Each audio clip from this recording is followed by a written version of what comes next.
The streets have never been so quiet. The squirrels found a new hideaway. Tomorrow will never be the same. There is so much hope in our hearts. Brick by brick we shall overcome and walk right into a new start. Welcome to the brand new world. We're the children of a Mother Earth. Reach out your hands, let us lead our earth together. Welcome to the brand new world. We're the children of a Mother Earth. Reach out.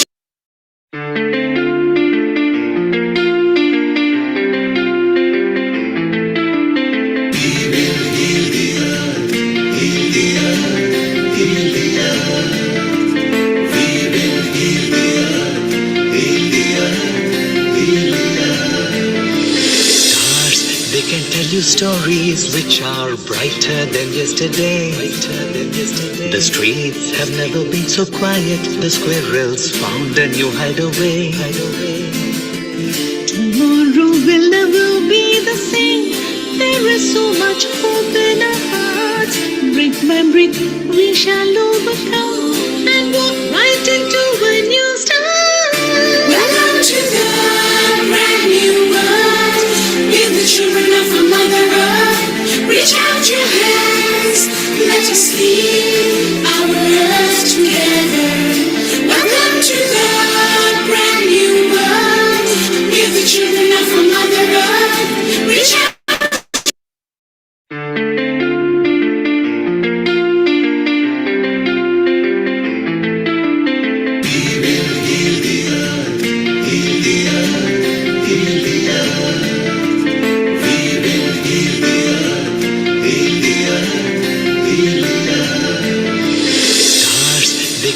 Stories which are brighter than yesterday.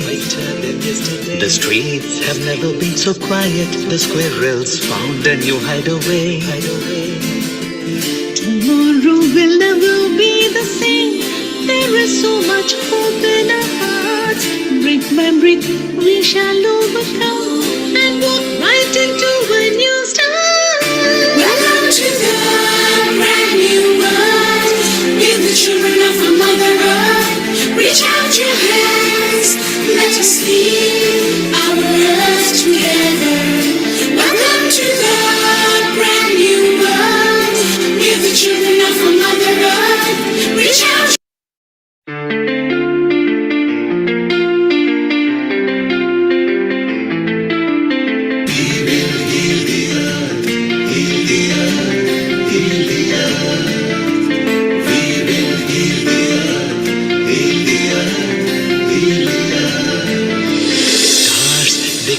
Stories which are brighter than yesterday.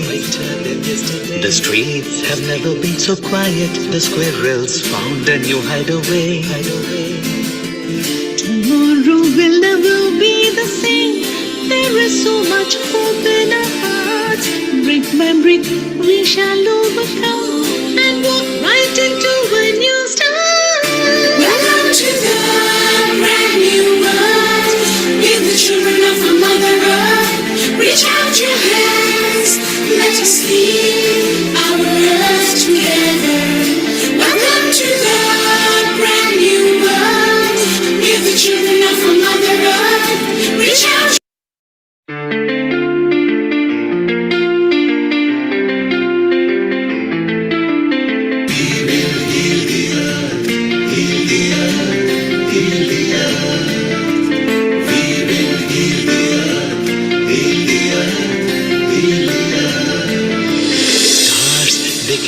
Stories which are brighter than yesterday.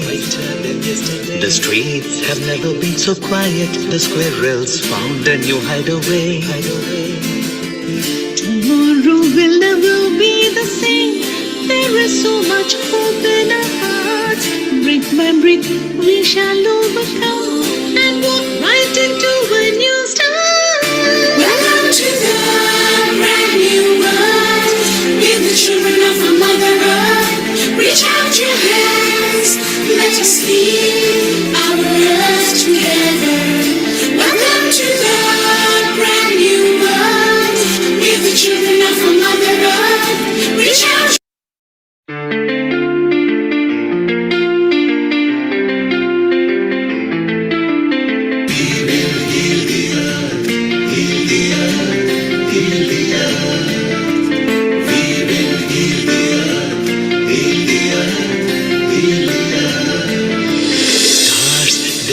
you stories which are brighter than yesterday. The streets have never been so quiet. The squirrels found a new hideaway. Tomorrow will never be the same. There is so much hope in our hearts. Brick by brick, we shall overcome and walk right into a new start. Welcome to the brand new world. We're the children of a Mother Earth. Reach out your hands, let us lead our earth together.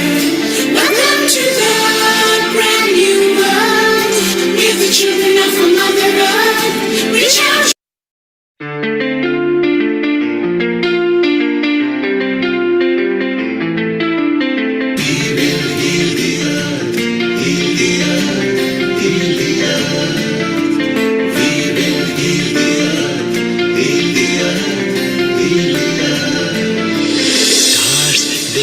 Stories which are brighter than yesterday. The streets have never been so quiet. The squirrels found a new hideaway. Tomorrow will never be the same. There is so much hope in our hearts. Brick by brick, we shall overcome and walk right into a new start. Welcome to the brand new world. We're the children of a Mother Earth. Reach out your hands, let us lead our earth together. Welcome to the brand new world. We're the children of a Mother. 10, 9, 8, 7, 6, 5, 4, 3, 2, 1. Namaste. Good morning, good afternoon, good evening. I'm your host, Amrita Sharma, and I welcome you to Yoga and Meditation episode. We have lots of fun with this topic because yoga is one of the very beautiful as well as popular workouts that people practice, not only for their body, but for mind and soul as well. And that's why we will discuss about the same topic on yoga and meditation. But before that, let's start with the mantra. You can hold any affirmation of your choice. I'll be chanting Gayatri mantra.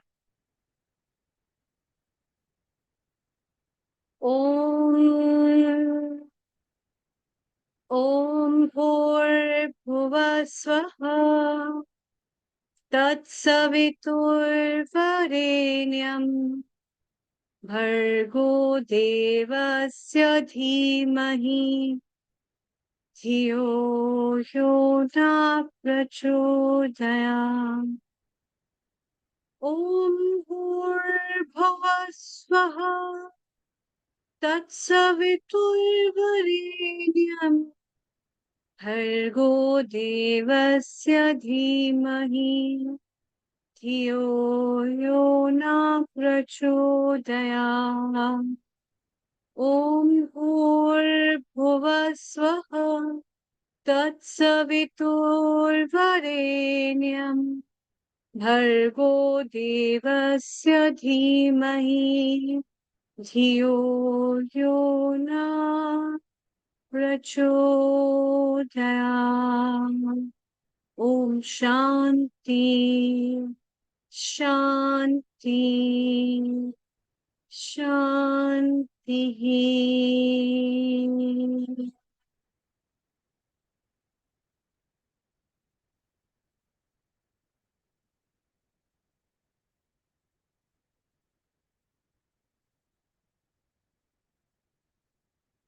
As these words of peace resonate within us, and we chant it 3 times. For the world where we are, for the world we were in, and for the world we will be. May peace be restored all the time. And also to explore, to think about what is our journey of life, where we have come from, and where we will be going to. That's what is the topic of today. Yoga and meditation. Meditation, the journey within yourself, and yoga, a pathway towards that journey. As we talk and meet with ourselves, we share an insight, not with everyone, but with ourselves. And that's what is yoga. Right from the beginning of the postures, Tadasana to Shavasana, the whole journey of life is with. And to discuss about this, to get more insights of what the practices of yoga are best for people, what is a holistic modality, we, with our experts and our resident contributors, who will be sharing with you the better insight on the same topic of yoga and meditation. And I very warmly welcome Dr. Kailash Parekh, our resident panelist and our co-host, as well as Riddhi Vyas, who is our host of today, who will be hosting with me, as well as a co-producer of today's episode. A very warm welcome to both of you. Thank Global Namaste once again. Global Namaste. Kailash, you have been with diverse topics in your life to know, to study, and to get so many accolades with. And what do you think why yoga and meditation is important for life? And then we will discuss about it in depth and at length with Riddhi as well. Okay, thank you, Amrita ji, and global namaste to everyone. What a wonderful topic this week. Yoga and meditation. As you mentioned, what does it mean to me? It means part of my life, basically. Just as I'm breathing, yoga and meditation go hand in hand for our holistic health. It's not just about the physical; it's about the mental, emotional well-being as well. And yoga and meditation helps us to do that because mind controls so many aspects of everything. And if we can control the mind, the breath, we can be in more balance with ourselves, and we have a clear thinking. This oxygen can, help, internally with all our organs as well. And just like even just starting with that is just, this mantra that we just closed our eyes and just meditated, just kind of relaxed me. And wow, I felt this surge of energy. Just that couple of minutes makes a huge difference. And so, that means, yoga and meditation means so much in terms of in my life, in terms of me managing my health and well-being, my mental health, and to energize myself. And I think it's such an important that even if we can imbibe just a few minutes of this in our lives, then it would be, so beneficial to all of us. And I say this to my students, and I do support students with, with autism, with anxiety, depression. And I just tell them to just relax, just do this couple of minutes. And it really does help them to refocus themselves, just calm down their nerves. And then this clear thinking helps. So I'm already imbibing that in my learning, in my education, my students as well. And such powerful, we need to spread this across, the whole globe. Thank you. Thank you. Yeah, definitely. It is a very powerful tool to spread, and the aroma of which can be felt, and the imprints of which are quite permanent, and they are the ones that will be the great markers of our soul journey towards life. Let's hear from Riddhi what she has to say, and also welcome her. Global Namaste, Riddhi, once again. And you yourself are in the field of yoga and meditation. Since so many years, you have been practicing, teaching, with holding a lot of retreats and wellness programs all over the world. What is your take on how yoga and meditation has benefited you personally? And then we'll dive deep into your topics which you are expert in. Over to you. Global Namaste to everyone, and welcome here to the yoga and meditation session. Amrita ji, thank you so much for a wonderful introduction. So yoga and meditation is a key aspect of my life simply because I like to breathe. I haven't yet met anyone that can actually hold their breath for longer than 2 minutes. And I think that's a pivotal part of actually being alive on Mata Bhumi, on this planet Earth, and to be able to respect nature for all that it has to offer us. We see the way that a tree moves, and we think about how we can steady our mind into the pivotal moment, away from the Ida and the Pingla, the left and the right, into the Shushumna Nari, which is the central vertebrae. It's also the central power of the mind and the central power of the body, to be able to really be able to ground ourselves into the present moment. And that's what life teaches us, regardless of what happens, regardless of what tensions there are, to be able to find that central pivotal moment and to come back to ourselves in the present. That's a beautiful insight, in fact, where you explore the inner journey through the subtle channels of your life. And you think that they are also very important and they play a primary role in your life. Before we discuss further, can you tell me some of your favorite poses that you always love to be in?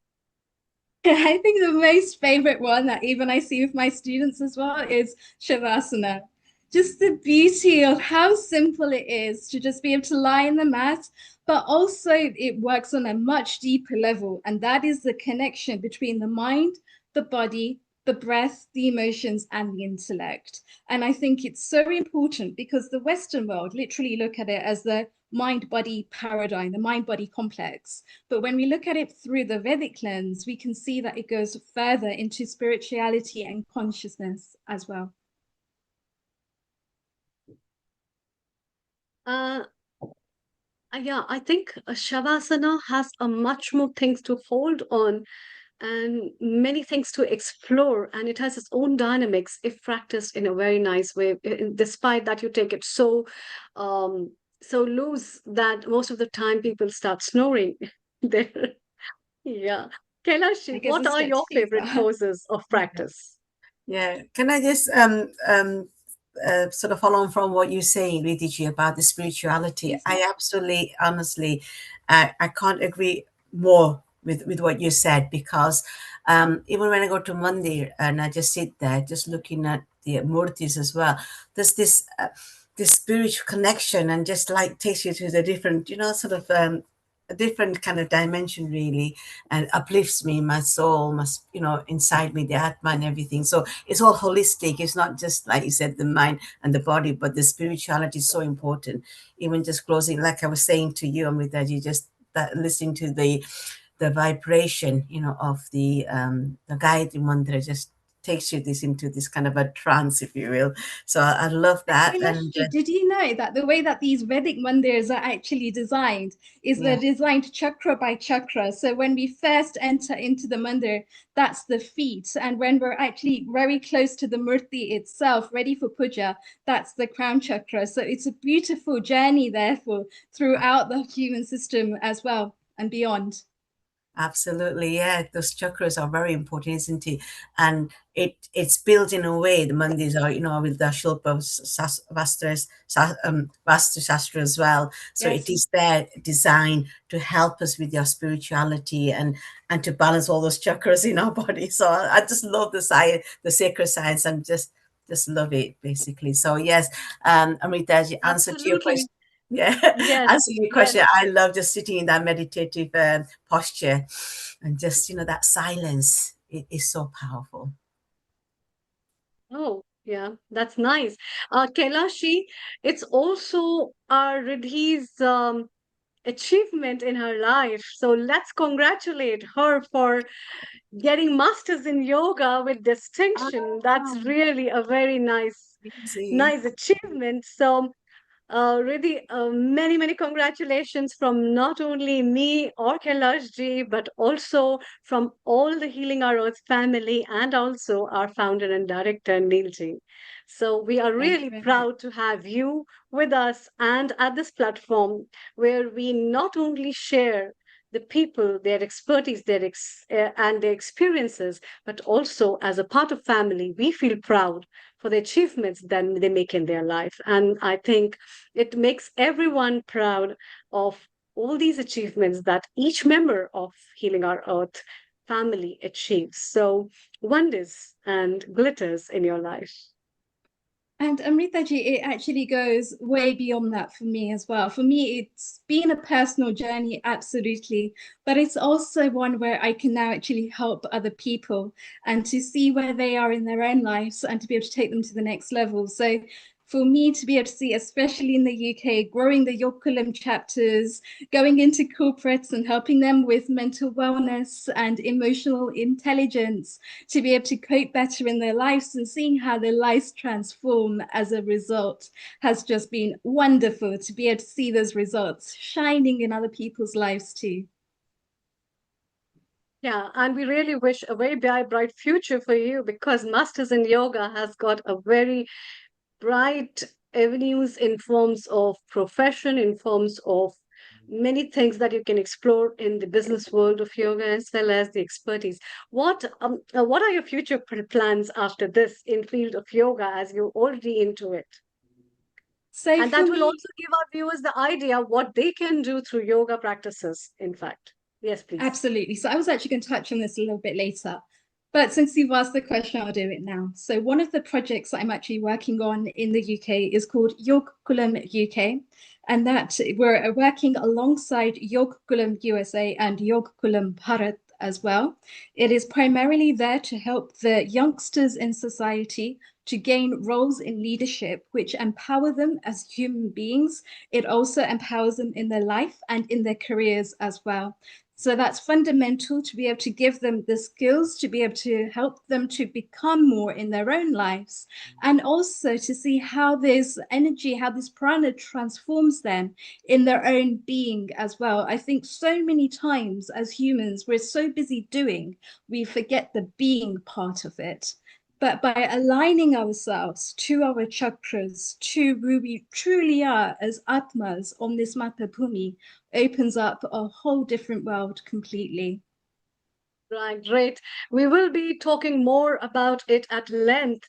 And as you already mentioned about chakras, let's welcome our resident contributor, Dr. Jitendra Patwari ji, who is a writer as well as a practitioner of yoga. And with his book, Chakra Samhita, what he has to tell our viewers about the chakras of life and how these wheels go round and round all the way from the cycle of the roads to the cycle of the life. Let's welcome Kailash ji and Riddhi, Dr. Jitendra Patwari ji. Thank you, Amrita. Good Global evening Namaste, and everyone. Namaste to you. Congratulations, Riddhi. Thank you. Everyone Global here. I Namaste welcome ji. my friends from India also. I can see some names here. So I welcome all of them to this platform. They are new to uh, come on this platform, Harpreet connected ji, with can you me. make your camera landscape, please? Harpreet comes every time. Meghna is new. Vidyaji is new. Shanu has come for the first time. Perfect. Nazia. And but all are connected with yoga, chakra and meditation and yoga at least. And here you all are chakra experts now. Amrita, Riddhi, all are Amrita. Riddhi, really at young age, you've done a great job. Once again, congratulations to you. Thank you, Jitendra ji. Please do lead the way. I know you've done so much work in terms of chakras, your own PhD, also the Chakras Samhita, and I am so excited to hear what you have in store for us today. Yeah, but this time I'm going to take only a small part of it. My topic was radiant and rooted. The term actually is information overload. And whenever there is information overload, pineal gland is getting affected. That means third eye is getting affected. And the maximum chance is so far have been now because of the technology. The moment the news just happens and within few seconds, missiles, rather faster than missile, the news spreads and hitting our pineal gland. Information overload is there everywhere after internet and now particularly with social media and many other things. So we have lost to remain grounded. We are always thinking. This news or that news. Iran or Iraq, Europe or America. What will happen next? Worried. What will happen in the next 2 days? So many astrologers are coming and they're also saying this will happen, that will happen. A very bad time will come. The time has come or not, but we are projecting that part and we are losing our ground. So we need to remain grounded. Insecurity, fear, all those are survival instincts connected to the root chakra. So we should remain rooted. But can a tree, which has only roots, be of any use? The tree has to have trunk. The tree has to have leaves, everything. And then it can be of use. Otherwise, the roots under the land cannot be of any use. So at the same time, not being rigid, not being just connected to the roots, we have to flourish also. We have to have all the tastes of life. We have to enjoy the life also. We have to spread our light, our creativity, and that's radiance. So that again comes with sacral chakra. Let us take only two within the given time and looking to the subject, radiant but rooted, or we can say rooted and radiant, and more so in the modern life. It was the time when people used to sleep at 8 o'clock, there was no electricity, nothing. Now even at 2 o'clock somebody calls up. And earlier we used to miss a key or lose a key and get impatient. Now we are losing keys, we are losing mobiles, we are losing passwords, and we are losing patience. Just talking to you and see the phone came. Give a minute, I'll just close it. I'll just set it off.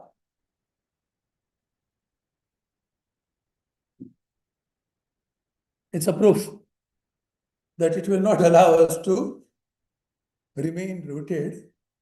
So anyway, theory is enough. A lot of theory we all have. All are experts here. The best part is to experience that. So in the little 10 or 15 minutes we have, let us try to subconsciously go to the journey of remaining rooted and at the same time spread our radiance. First of all, let us become radiant and then spread it. So a little meditation, we'll go through that. Please be comfortable. Close the eyes gently and be ready for the meditation. Just be with your breath. Just to witness the breath. Doing nothing else. Be with the breath. It may be coming from one nostril, exhaling from another nostril. Only when we are meditative, both the nostrils are working together. Right now, try to find out which nostril you are inhaling from, which nostril you are exhaling from. and for the time being, get cut off from all the worries, all the thoughts, all the plannings, which are not allowing us to remain rooted. Feel a flow of cosmic energy, which is all around,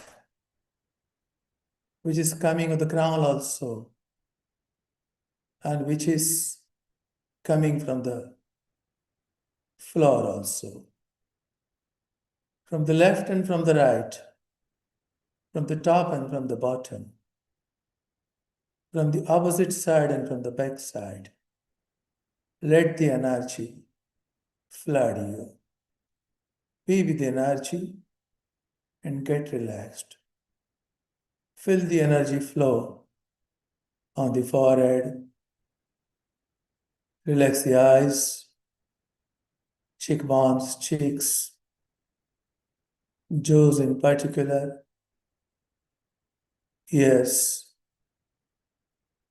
neckline, behind the head, upper back, lower back, middle back. See that wherever your attention goes, you are getting relaxed. Throat, collarbone, chest, belly, ribs, waist, pelvic area, up to perineum, thighs, knees, feet, soles. Find yourself becoming heavy. Your weight is increasing. With every count of mine, your weight is increasing. 10, 9. Your body is becoming heavy and mind is becoming relaxed. 8, 7, 6, 5. Your weight is so increased that the floor below has become soft and your legs are going down. 4, your legs are going further down, widening like the roots of a tree. 3, 2,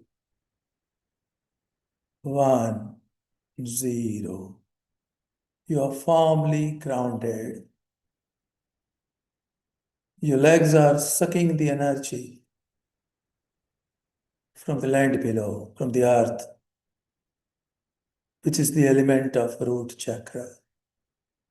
And the earth is always ready to nourish you with all that you require. Feel the red, radiant energy coming up, climbing from the soles to feet, to knees, to thighs, to the perineum, and feel a red, vibrant ball moving there on the perineum. You are firmly grounded. All the energy of insecurity, fear is just melting and through your soles and toes, marching into the earth. You are safe, secure, free from all worries. The vibrations are spreading up to the belly, chest, throat, face, crown. That ball is moving now, moving up And when it's moving up, the color is changing.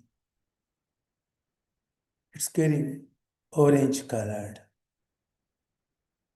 Orange color is spreading in the pelvic area, in the organs connected to regeneration, reproduction. Feel the flow of divine water flushing everything inside, clearing everything. At the same time, the fragrance of orange. The water is spiraling inside, clearing all the organs. And now the orange colored liquid is spreading everywhere, making you radiant, creative, alive, ready to get all the pleasure in the life, happiness, pleasure, and that's your birthright.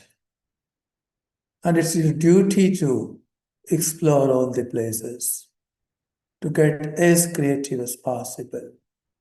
And today, the cosmos is helping you to do that. Feel the gush of energy in the sacral chakra, that is reproductive organ area, pelvic area. And see the golden thread connecting the root chakra and the sacral, connecting the perineum, the red ball, and the orange water.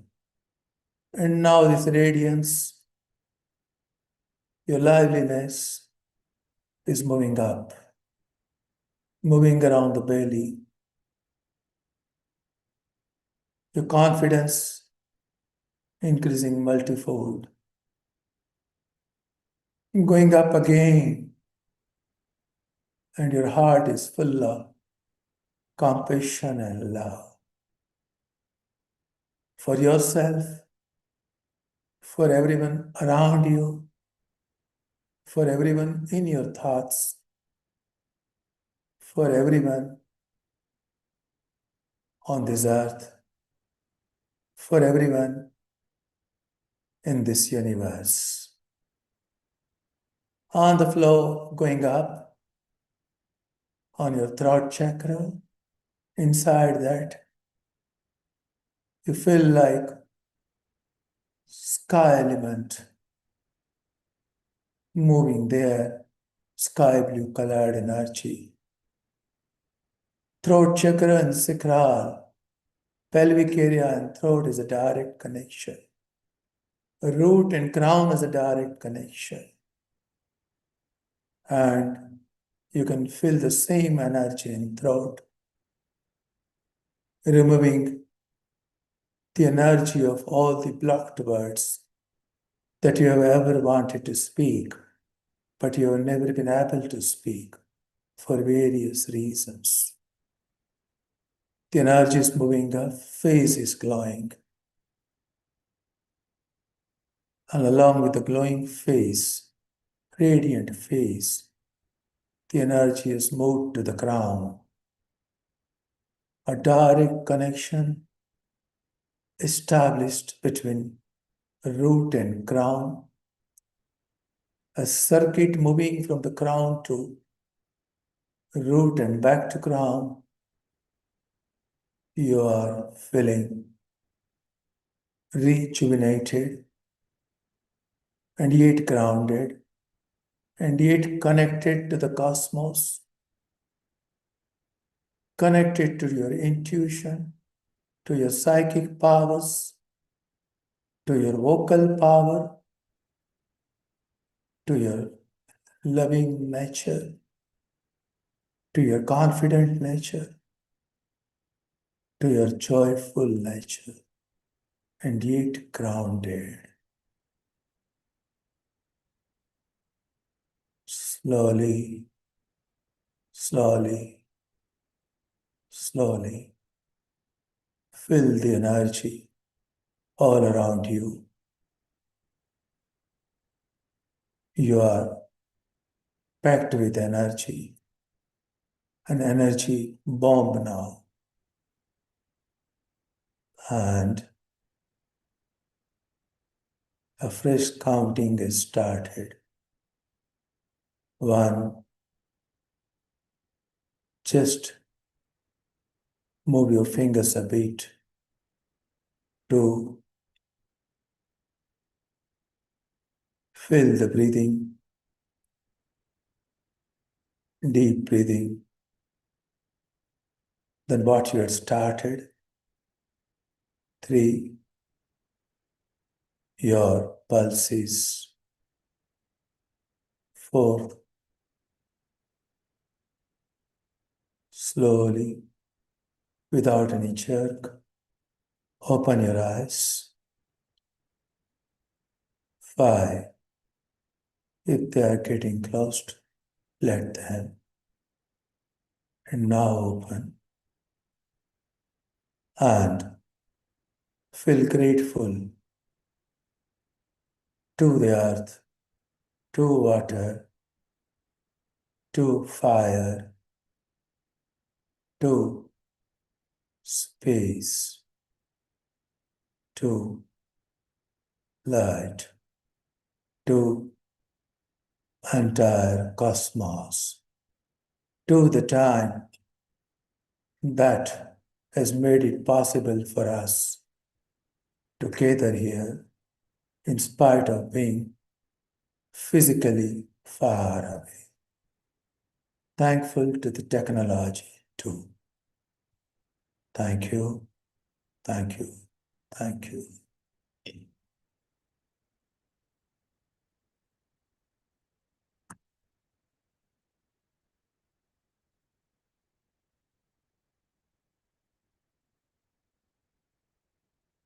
So this was a short experience that we could take in a short time that we had.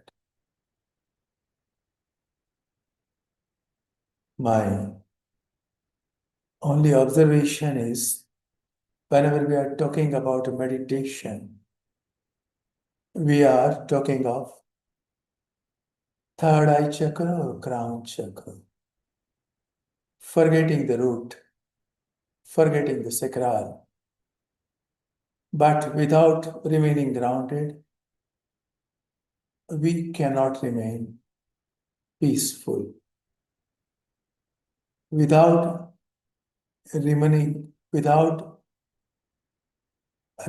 ignoring sacral, all the pleasures of life, we cannot remain happy. And I believe happiness is the ultimate goal.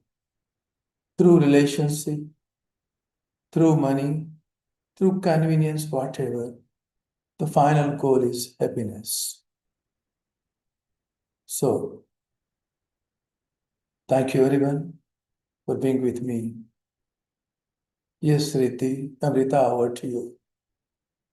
So, Jitendra ji, thank you once again for your presentation. And I think it's so pivotal, especially nowadays as well, where stress is on the horizon, people are in their modern day lifestyles, to just be able to ground like a tree grounds itself, to be able to hold itself steady in the root chakra, and then find the happiness, the love, the peace that comes from that.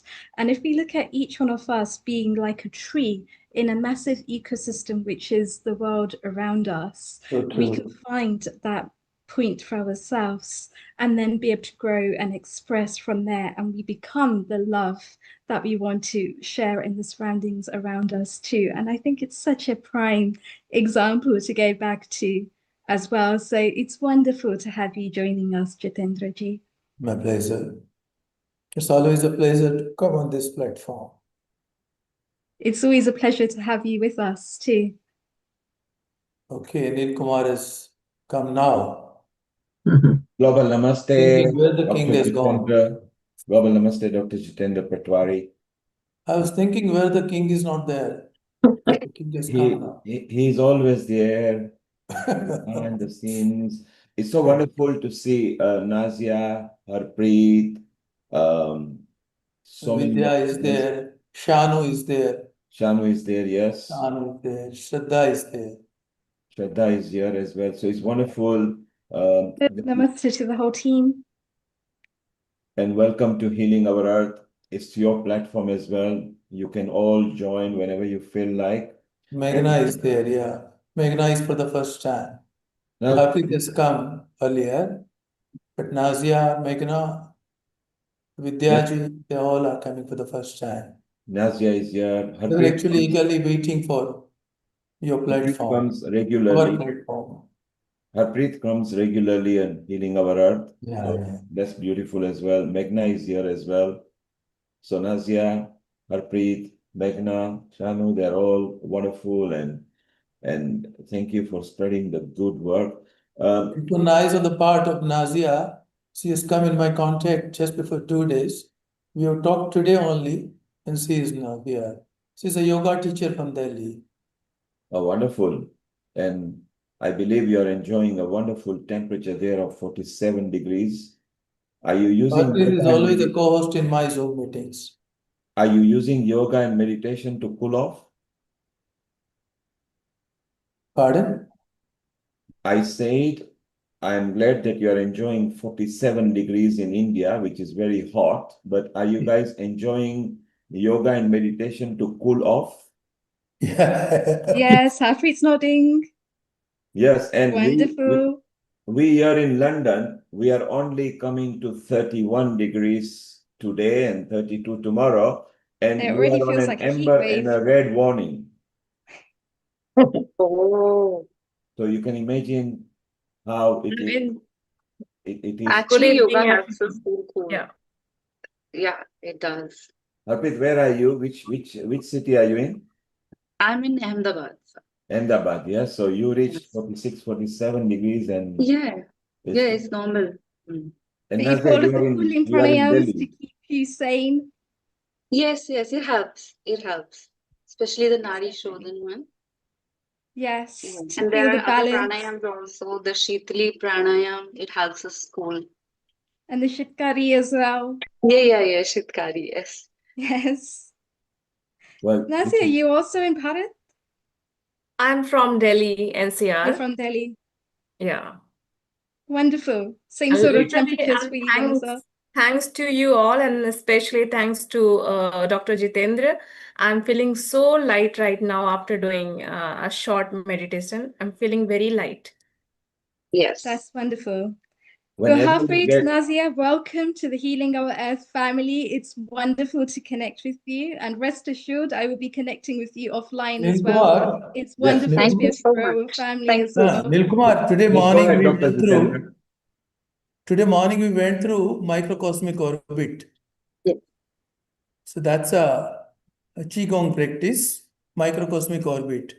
Today Brilliant. morning some 70 people went through that at 5 Wow. o'clock in the morning. And as you know, Tai Chi and Qigong organizations are all part of Healing Our Earth. Yeah. Platform.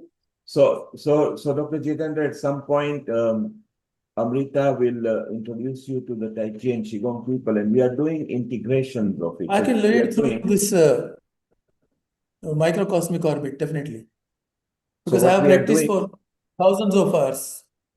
so what we are doing is we are integrating and adopting other traditions and merging together to see how we can help each other. Thank you all very much. This is wonderful.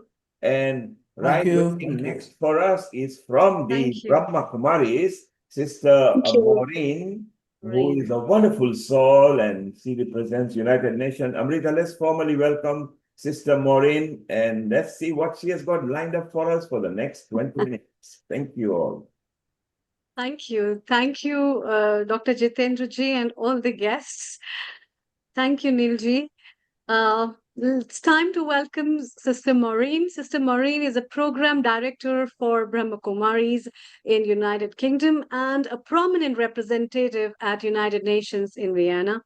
Known for making spirituality accessible, she focuses on interfaith dialogue, mental wellness, and environmental sustainability, often leading meditation workshops and speaking on ethical living globally. Warm welcome to you, Sister Maureen. Thank you. Om Global Shanti. Namaste to everyone. Global Namaste. Om Shanti. Thank you so much. And it's wonderful to be with you and to have gone through such a beautiful meditation. So I feel very chilled out now. And I know that I chose the topic of keeping cool in challenging times, but I didn't know we'd be going through such a heat wave. So I'm talking about, of course, keeping cool on the outside, which also helps you to keep cool on the inside, which also helps you to keep cool on the outside too. But we are indeed going through very, very challenging times. And certainly in our own lives, there are many challenges. Certainly in the world, many challenges. There can be challenges of health, of economy, of relationships, so many challenges. And yet there has to be a way in which I can deal with those challenges in a way that doesn't allow me or doesn't make me disturbed. And the yoga that I do is Raj Yoga, which is the yoga of the mind. And of course, it's the yoga that makes you the sovereign of yourself and the sovereign of your own mind. And you'll see, as has been expressed, that so much depends on our thoughts. Where there's a challenge or a problem, you would have noticed if you keep thinking about it a lot, the problem gets bigger. Because where attention goes, energy flows. And yet, if you think less about the problem, but more about the solutions, then the problem tends to get smaller. And you would have seen how in the same situation, two people will respond very, very differently to the same challenge. And that's because one is using their mind over time, and the other is keeping cool and just observing and just watching. Because with so many challenges, things come and they go. And yet, even after they've gone, with our mind, we're still chasing after the thing that has gone. And so if we are to stay cool, then we have to give that little bit of separation between all the things around us and the self. And our thoughts are the bridge. Think about it. Think about it. When you see something, you naturally start to think about it too. When you hear something, your thoughts move in that direction. What are they saying? Why are they saying? What does this mean? And so our thoughts are very, very important. So I have to ask myself the question, are my thoughts connected to the external? And in that case, I won't be able to be the master of my thoughts, the master of my mind, because the external influences will control me. And in particular, thinking about people, sometimes there are so many people in your head, and I say to myself, did I create a nice 7-star hotel that these people won't get out of my head? So connecting our thoughts to the external, there's a lot of influence. And if I connect my thoughts internally, this is where I can find peace and calm. Because this brings up the question, and it's the first fundamental question we address in Raj Yoga teachings. Who am I? And of course, most of the time, we think of ourselves in the physical sense in terms of our physical identity, because we've been conditioned in that way. We think about maybe our gender, we think about may be our ethnicity, we think about our social surroundings, we think about our profession, we think about all the roles that we play in this physical world. And too often, they become our identity.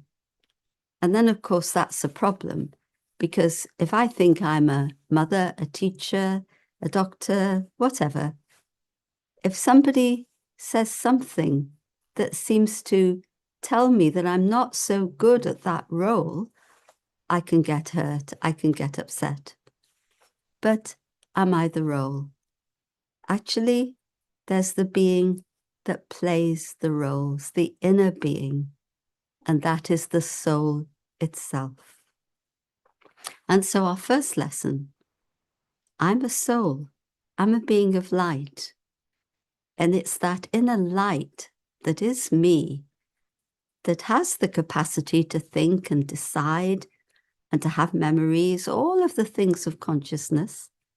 How do I use it? Am I aware of who I am?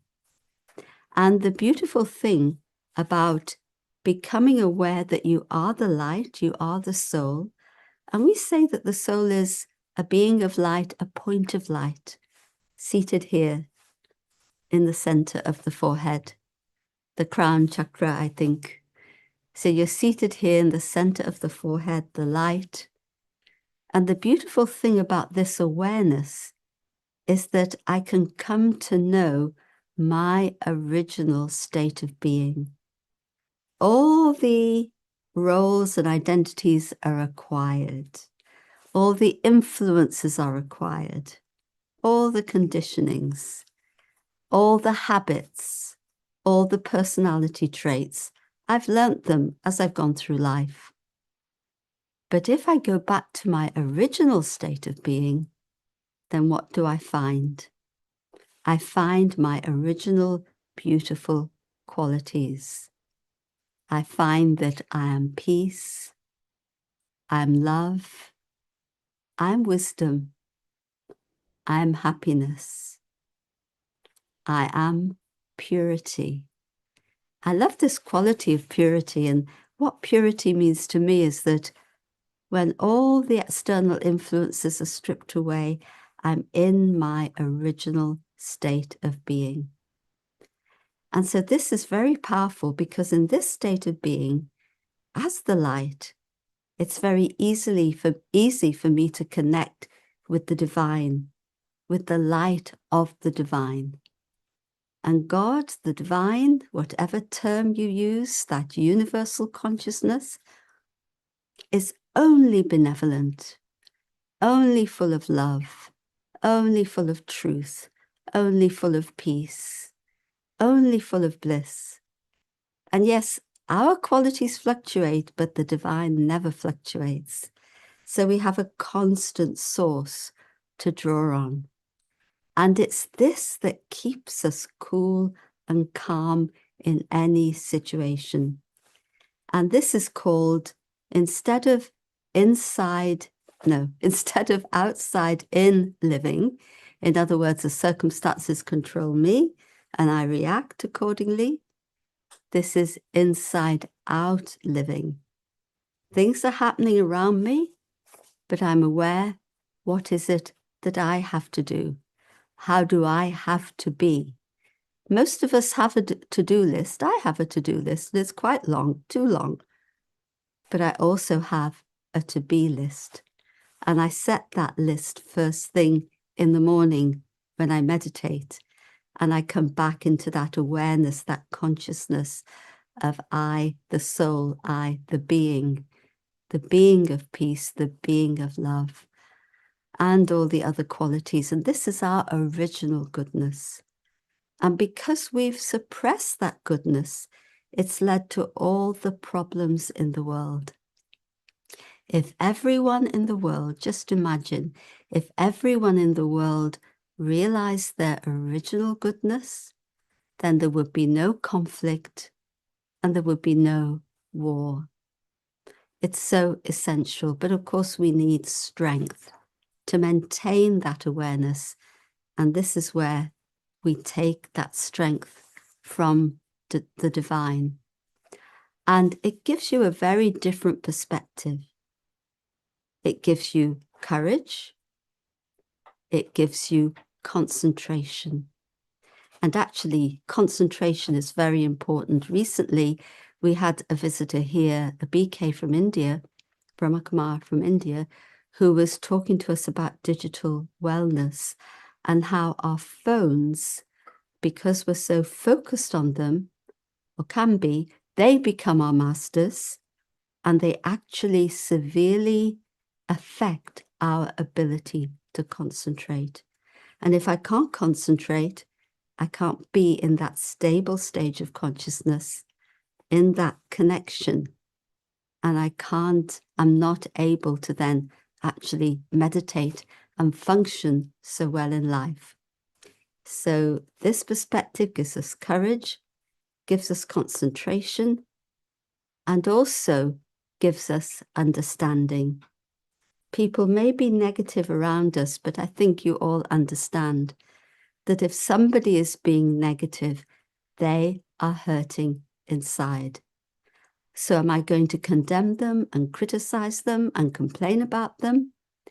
Or am I going to have compassion? Am I going to have understanding? Will I have that feeling that I want to uplift? And that's the beautiful thing about this awareness. Our attitude becomes very benevolent, and we create a benevolent atmosphere around us. Whatever's going on inside is visible on the outside, sometimes physically visible.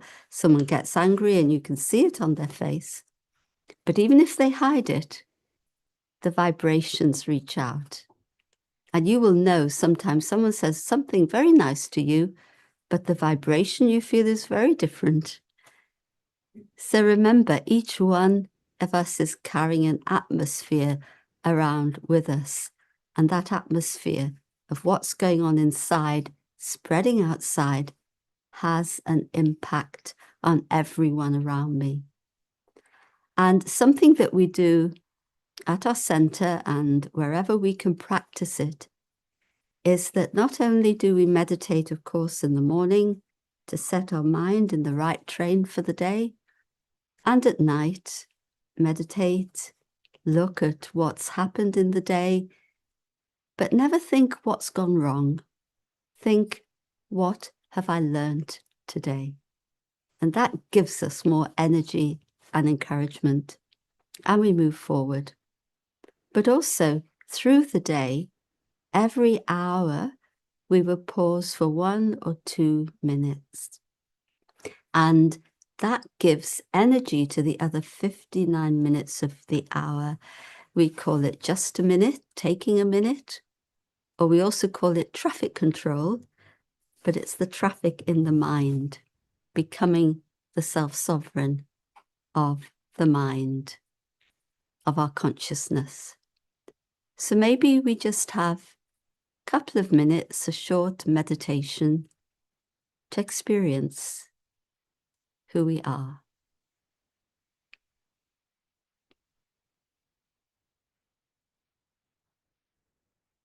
I make a choice whether to connect my thoughts to all the external attractions and distractions, or whether I take my thoughts inside.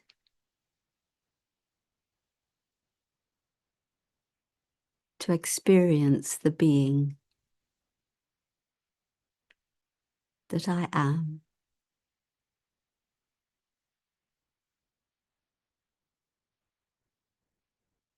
I'm not my physical body. This is a costume that I wear to play my part. But I am the one, I the being, who is playing those parts, those roles. and my original nature is peace. I am a being of peace. I am a being of love. I am a being of wisdom. And in this awareness, I connect with the divine, the unlimited ocean of peace, the unlimited ocean of love. And I allow that divine love, divine peace to enter the soul, to give me strength, to give me healing. And that peace and love overflows out into the world,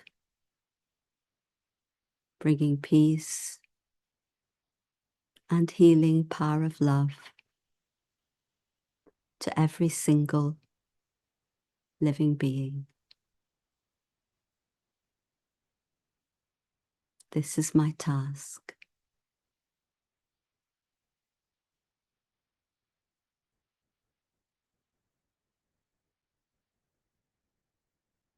Om Shanti, I am peace.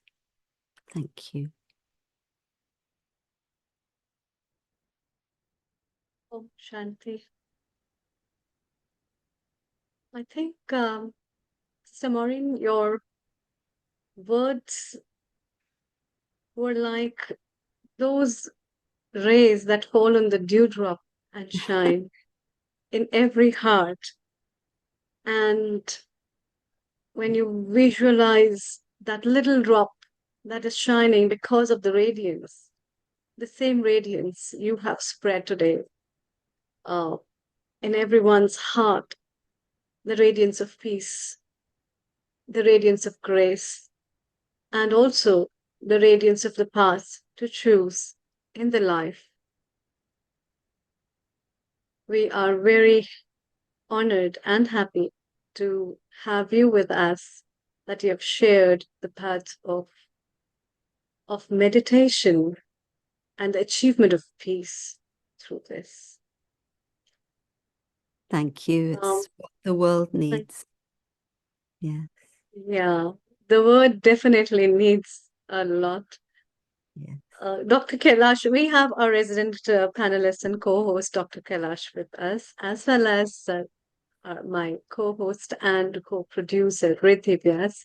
Riddhi, your comments as well as your questions, if you have any, from Sister Maureen, and followed by Dr. Kailash. Over to you.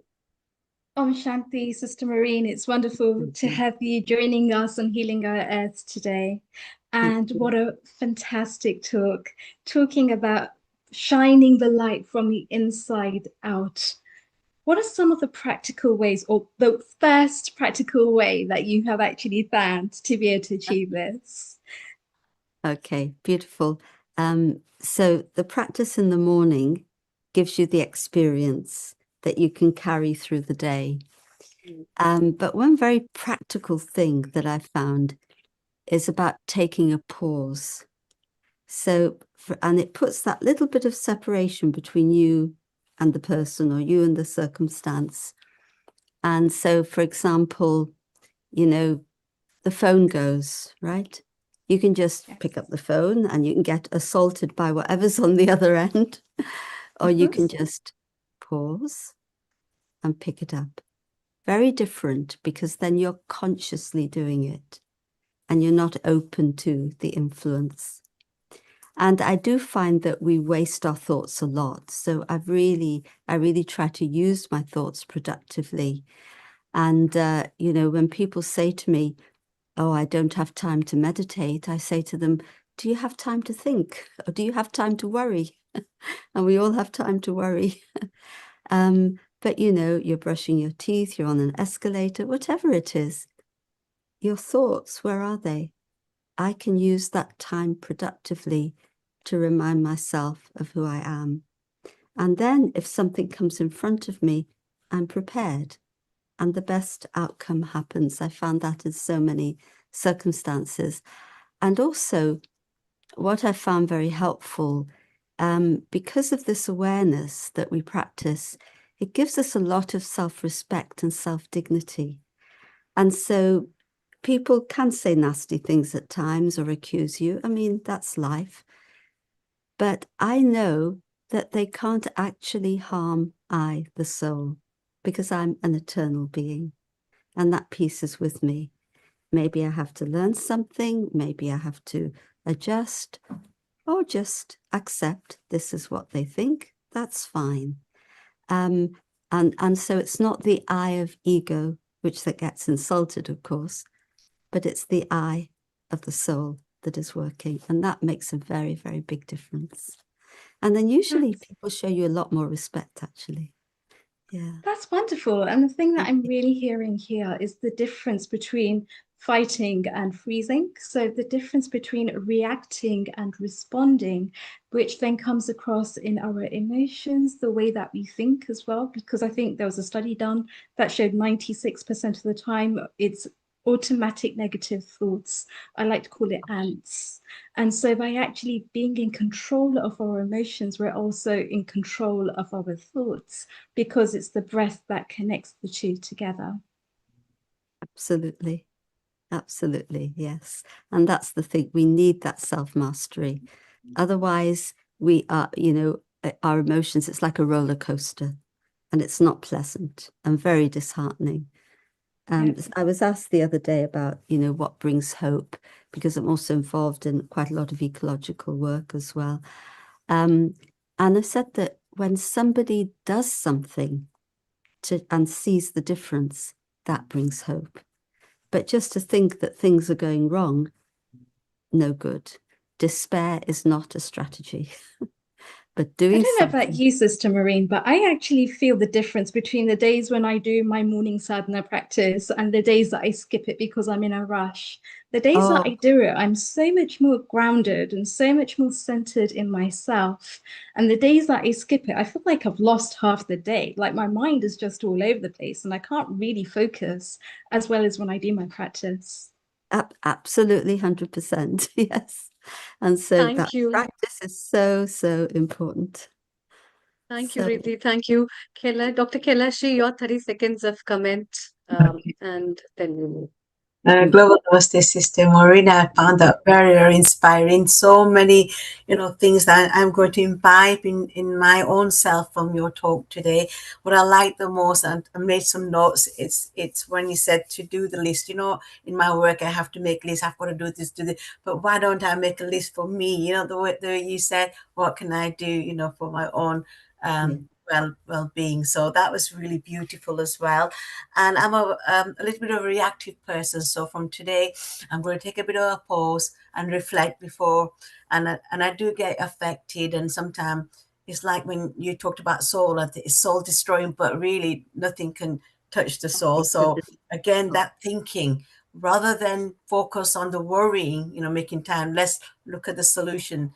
I am generally a bit of, you know, a positive, but life does take over sometimes. And little tips like this does help, Sister Maureen. So thank you so much. Thank you so much. Thank you. Thank you so much. Om Shanti. Om Shanti. Om Thank you. Shanti. Riddhi, I can see a beautiful guest with us, Shivani Raina, who has And joined it's us her from first USA. time here Kindly as well. introduce. Yeah. It's fantastic. A global namaste to you, Shivani ji. Namaste and good morning. Namaste. Thank you so And much. thank you for joining us as well.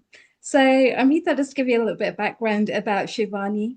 So she has a YouTube channel called Swasth Journey, and it's all about helping women to find their powerful, healthy, most empowered version of self. And she's done plenty of retreats, plenty of workshops around this as well. She is also a physiotherapist and now a qualified yoga therapist with YU as well. Congratulations, by the way. And so it's wonderful to actually see how these two topics are actually connecting as well. We started off here today with Jitendra ji. We was talking about chakras. Then we went over to Sister Maureen, and Sister Maureen was really talking about thoughts and the way that thoughts connect to minds and emotions. And now Shivani ji is going to be talking to us about one thought and how this one thought can be combined into plenty of thoughts and how it has an impact on our body and our emotions. So I don't know about you, but I am so excited to hear more from the Queen herself. Shivani, please, if you would like to, over to you. Thank you so much. Thank you for such a beautiful introduction. I'm honored to be here. As she mentioned, about me, I'm also a heartfulness meditation practitioner over 20 years. I started when I was in my 20s. The credit goes to my mother. And I am associated with HSS United States. It's been 3.5 years that I'm an active volunteer with HSS, and it has brought a lot of change in my life, in my family. One thought, and when I listened to Maureen ji, Sister Maureen, I was like, oh my God, what am I going to do now? She has already spoken such beautiful words, but I'm glad that I am able to connect what she has spoken, and then what I am going to talk about today is one thought, because in our lives, we have human interaction. When there is human interaction, there are thoughts, and they come to us, and then what we do with those thoughts, how we kind of get stuck with those thoughts. So I'm going to talk about that, and then what yoga text, Patanjali Yoga Sutra, Sage Patanjali, I call them ancient rishis. What ancient rishis or ancient scientists have to talk about responses to different emotions. They knew it back then, that how to respond, how to stay calm, how to give, it's called Chitta Prasadam, how to give peace or treat to your mind. So we're going to talk about that today. And I'll be presenting, I'll show you, I have created short movies. Unfortunately, I won't be able to use the music, but yeah, my voice will be there because of the technical issues. Before that, I welcome you all to have a short gratitude practice with me.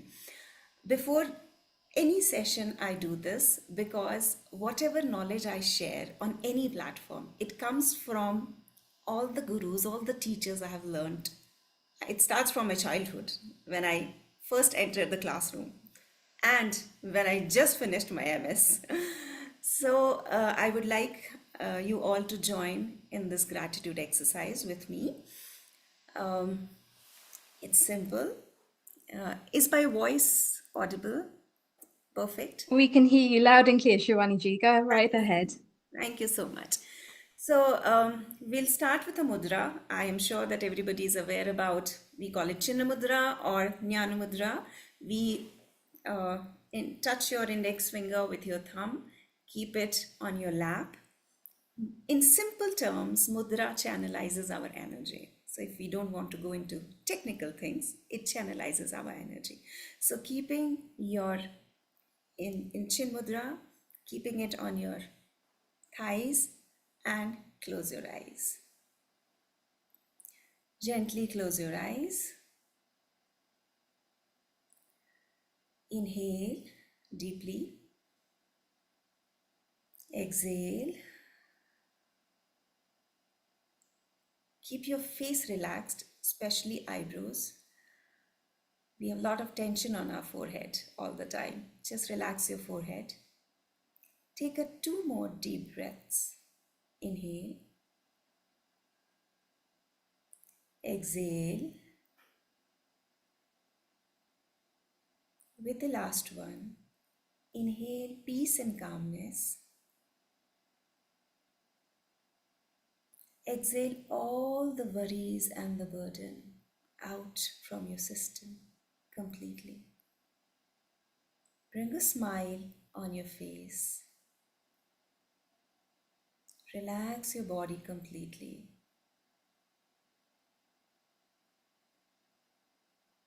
Now gently bring your attention to your heart center part of your chest. Remain there for a moment.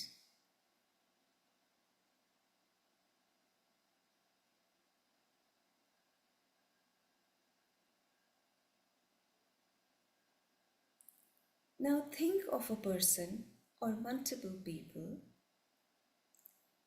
who have had a significant contribution in your life, shaping you as a person you are today.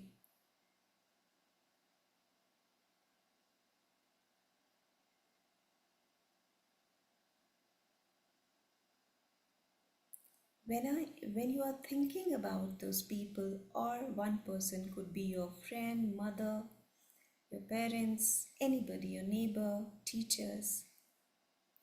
When you're thinking about them, bring them, invite them to the most sacred place, that is our heart. Invite them, let them be seated in the sacred part of yourself, that is heart center, the center of love, gratitude. Maintain the smile on your face as they are seated there. Now talk to them. I am grateful and thankful for you.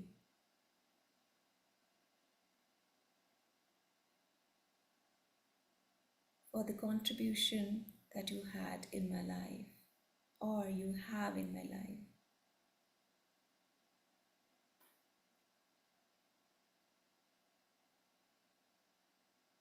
Be with that thought for a moment. Feel thankful and grateful from depth of your heart.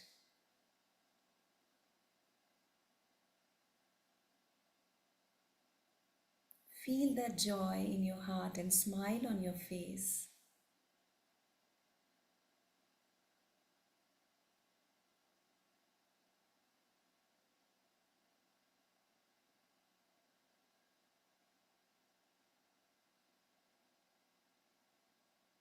Now be thankful and grateful to the universe, to Mother Earth,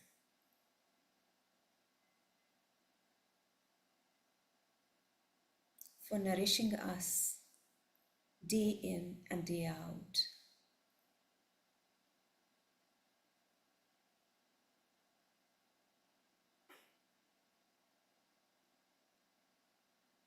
May I walk on Mother Earth with softness, with awareness.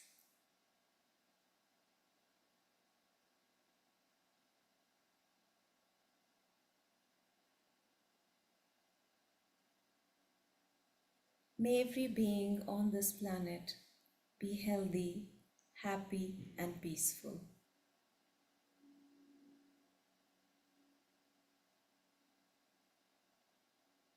Now gently join your hands together.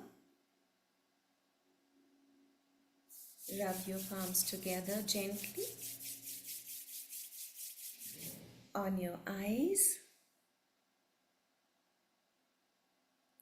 With few blinks, open your eyes and give yourself a tight hug as much as you can. Tight, tight. And appreciate yourself for what you are. Love yourself for what you are. You don't want to be anybody else. You just want to be what you are and evolve from here to higher self. Thank you. Okay, so first video I'm going to play here is Who Am I? The term is really huge. Who am I? Am I just this body? Am I just this mind? Or I am beyond? I'll share my screen. Riddhi, I'll be able to share my screen, right? Okay, you should be able to. Yeah, okay, let me see.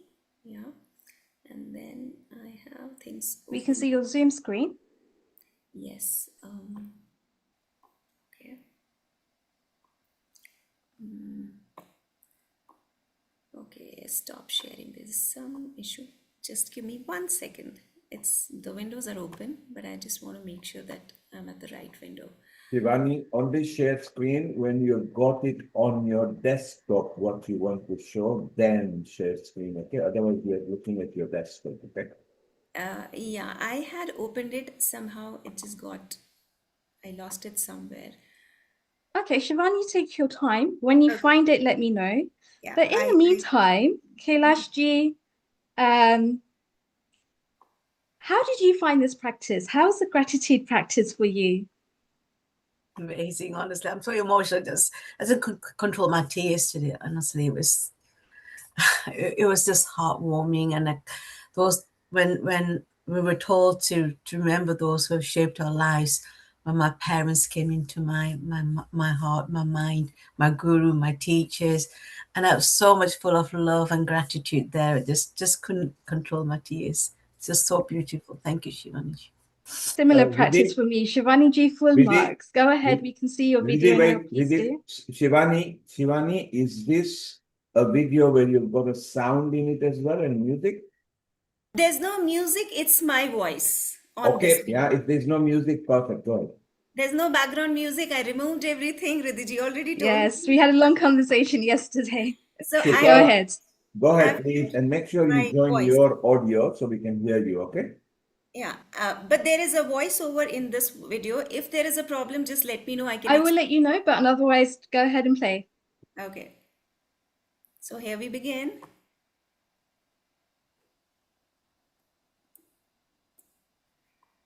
Who am I? Am I just this body or something more? I am the body, made of food, formed from the matter of the earth. I am the breath, made of vital energy, the life force that sustains everything within me. I am the mind, filled with thoughts, emotions, and memories. I am the intellect, the power within me that discerns, decides, and understands.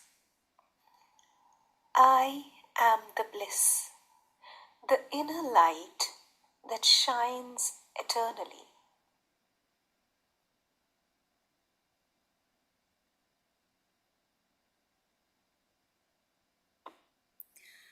I'll talk about it a little. This comes from Taittiriya Upanishad. Shivani ji, are you able to stop screen sharing and come back? Yes, yeah. Wonderful, carry on. So you already saw those 5 images. So these are the 5 layers that we have within us. So if you imagine the Russian dolls, so one inside the other and the other and the other, it is just like that. You saw the mind part. So mind is the place where all the thoughts, emotions, feelings, hatred, jealousy, everything comes there. And then after mind, you saw intellect. Intellect is a place which guides us, discerning quality, what is right and what is wrong. But what happens, mind becomes dominant because we just think through mind. What happens, when the mind is imbalanced, when it is not in control, the intellect, poor intellect, who tries to guide every single time, we try to ignore. Because the mind, that Sister Maureen was talking about, the mind takes over. And when mind takes over, intellect, even intellect guides us every time, but we are not able to listen to intellect. And then what happens is whole breathing system gets disturbed and it shows in our body. That is how we get disturbed and whole system gets disturbed. Now there was a small part which was bliss body. What is that bliss body? We experience bliss every single day. When we go to bed, when we enter the deep sleep and we get up in the morning, we do not remember anything. I'm not talking about dream. I'm just talking about the deep sleep. You sleep and you get up with I had a good night's sleep. That sleep is example for this bliss that we experience every day. If I want to buy something really I've been longing to buy, I bought that thing. The moment the thing, maybe it is a dress, the moment I wear that dress, the feeling of happiness, that is that bliss. What yoga does, yoga teaches us how to remain in the state of bliss all the time. Yoga, and when I'm saying yoga, it's all the aspects of yoga. It's not just the asana, just the meditation, just the pranayama. Holistic, complete yoga practice, when we do it every day, do our sadhana religiously, consistently, our intellect shines, mind becomes peaceful, intellect shines, and we experience bliss every day. That doesn't mean we won't be angry. That doesn't mean that if somebody is saying something in our workplace and we are like, oh, completely calm and poised. We are humans. But we would know how to remain calm within, how to not disturb our inner harmony. We will be angry at that moment, but we'll be immediately come out of that anger and connect to that bliss again and remain peaceful. That is what yoga does. And I have experienced it a very little in my life, that when you practice and do your sadhana, you react still, human interaction, but immediately you come out of that reaction and you tell yourself, this is not what my practice is. Next time, my practice is I need to remain connected with my bliss body and then respond. So this is how yoga works. Now we already saw what mind is. Now, if I want to put a question, what is a thought? If anybody wants to answer that, what is a thought? It's just as an energy. It's the energy. What are emotions? Anybody? Yes. Emotions are linked to our feelings, and then again, it's linked to the energy as well, how much energy we give to that as well. I think it's all interrelated. So yeah, that was my energy in motion above Vaji. So my question was, okay, now my second question is, are thoughts and emotions related to each other? Yeah. Thoughts Yeah. will create those emotions. Thoughts will create those emotions. Yeah, now everybody's on the same page. Now quickly I'm going to, it's a 1 minute, again, a short movie. I'm going to present it here. One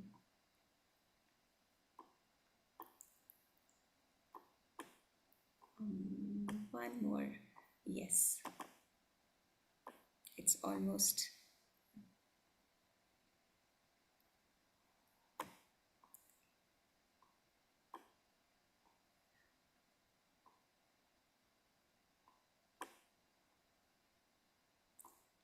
Sorry about that. Share this. Now, is it visible? Yeah. Yes, it's visible. Go ahead. Once there was a thought, but it did not remain alone for long. It began to multiply, giving birth to countless others. Each new thought clung to the next, feeding and strengthening one another, until the original thought pulsed at the center, charged with an unsettling energy. A low rumble stirred within the mind. What began as a whisper grew into a storm, an explosion. A surge of emotions burst, flooding every corner of the inner world. Just one thought.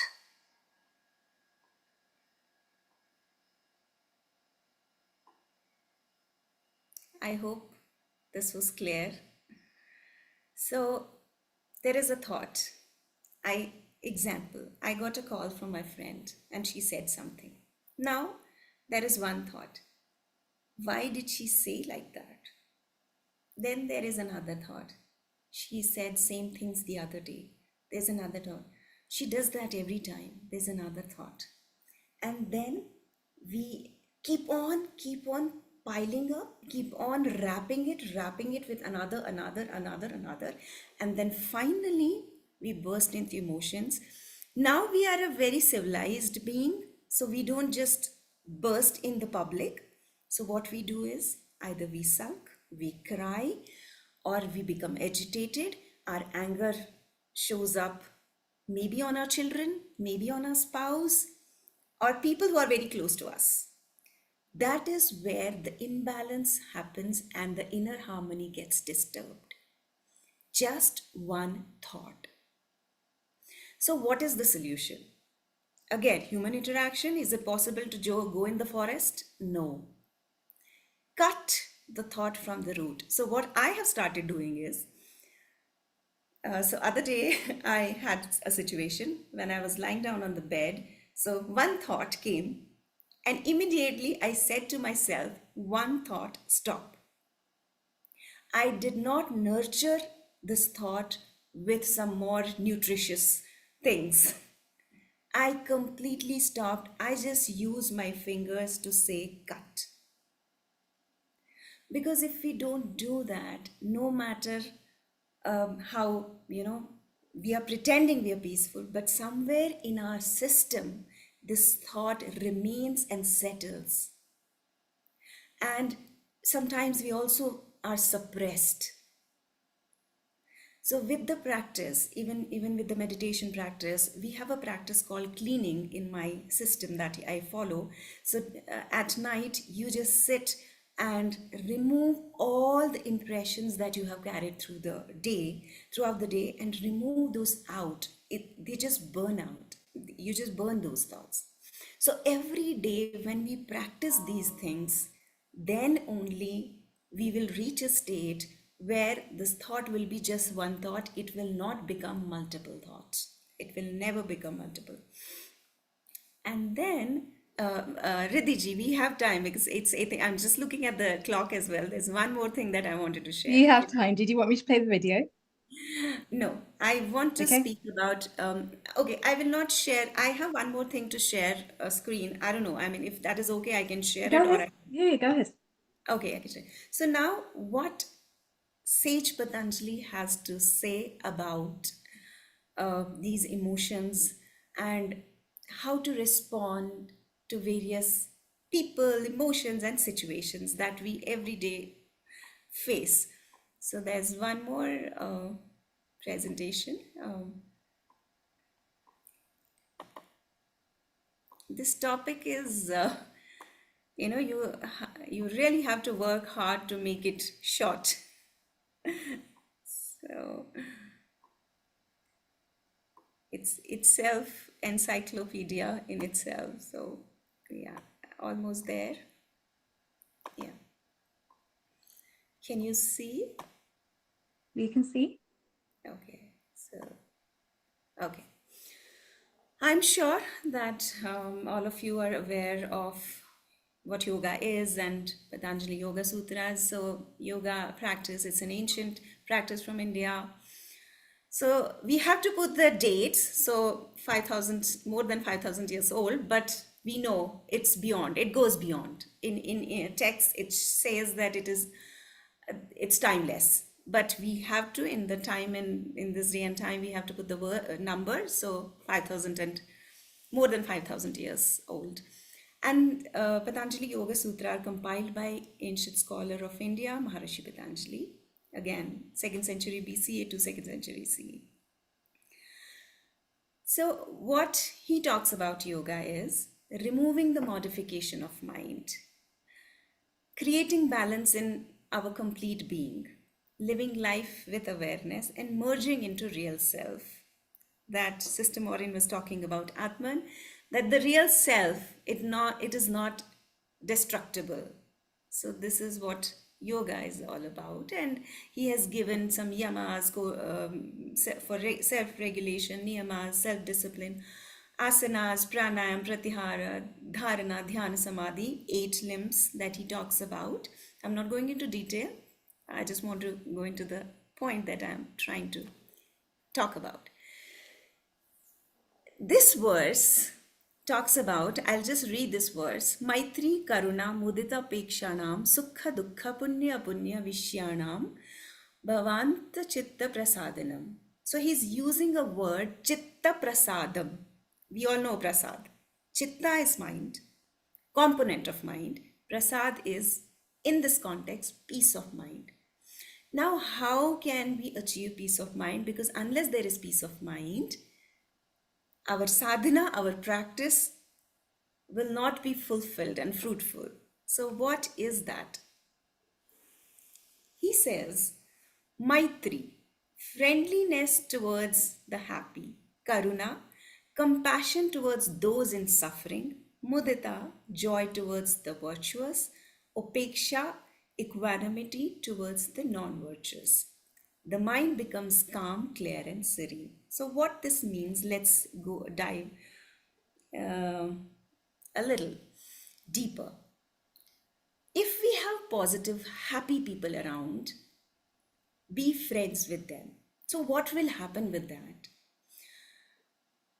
We will not have the feeling of jealousy. Sometimes what happens is we feel when we meet someone who's happy and we visit them and a thought crosses our mind, I wish I had this, I wish I was this positive, I wish I was this happy. So when you be friends with them, automatically this negative thought will go down because that positivity you will imbibe. It is contagious. So you will imbibe that positivity, and again, so if we are surrounded with positive people, that brings that positive energy. So that's what he says, be friends with the people who are happy, compassionate towards people who are suffering or less fortunate. Sometimes we meet people who are kind of always with that negative thought or sulking or sad, whining. So we get irritated. Why are these people like that? I don't want to be around those people. But if we work through our heart and feel and pray for them, they are having certain problem. May those problems be sorted out. May they get what they want. Just pray for them and be compassionate towards those people. Again, the component of being sad or unhappy with those people will remove from us. So again, our mind is becoming calmer. Be joyful and supportive to those people who are doing good to society. There are many organizations. I am part of SEVA, I am part of HSS. When I see those people working selflessly, naturally my heart says that I want to contribute, I want to help them. So if we develop that attitude, people who are following dharma, people who are doing good to society, support them. Support doesn't always mean you have to financially support. It could be, just being with them, just helping them what they are doing, just physically present there, supporting them. And people who are critical, judgmental, and the situations which are not under control, just be equanimous or indifferent. What that means is, many times we have a group discussion where we are talking about what is going around the world, politics. We discuss a lot. Maharishi Patanjali says, if you're able to help, help. If you're not able to help, just don't feel good or bad about it. So what I'm trying to say is, there are so many discussion on a certain topic going on, and then I see many people being depressed because they're not able to do anything.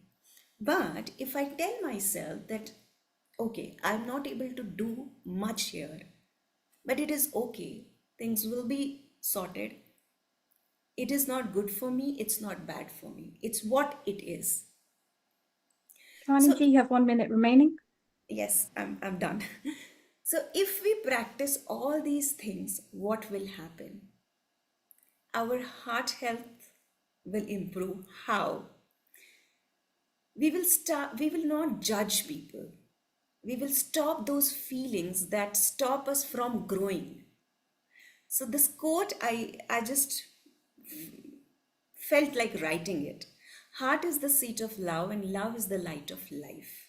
So when my heart is clean, when I'm not judgmental about anything, when I'm happy with the happy people, compassionate towards the sad, automatically my heart is becoming purer and purer every day, and my sadhana is becoming fruitful every passing day.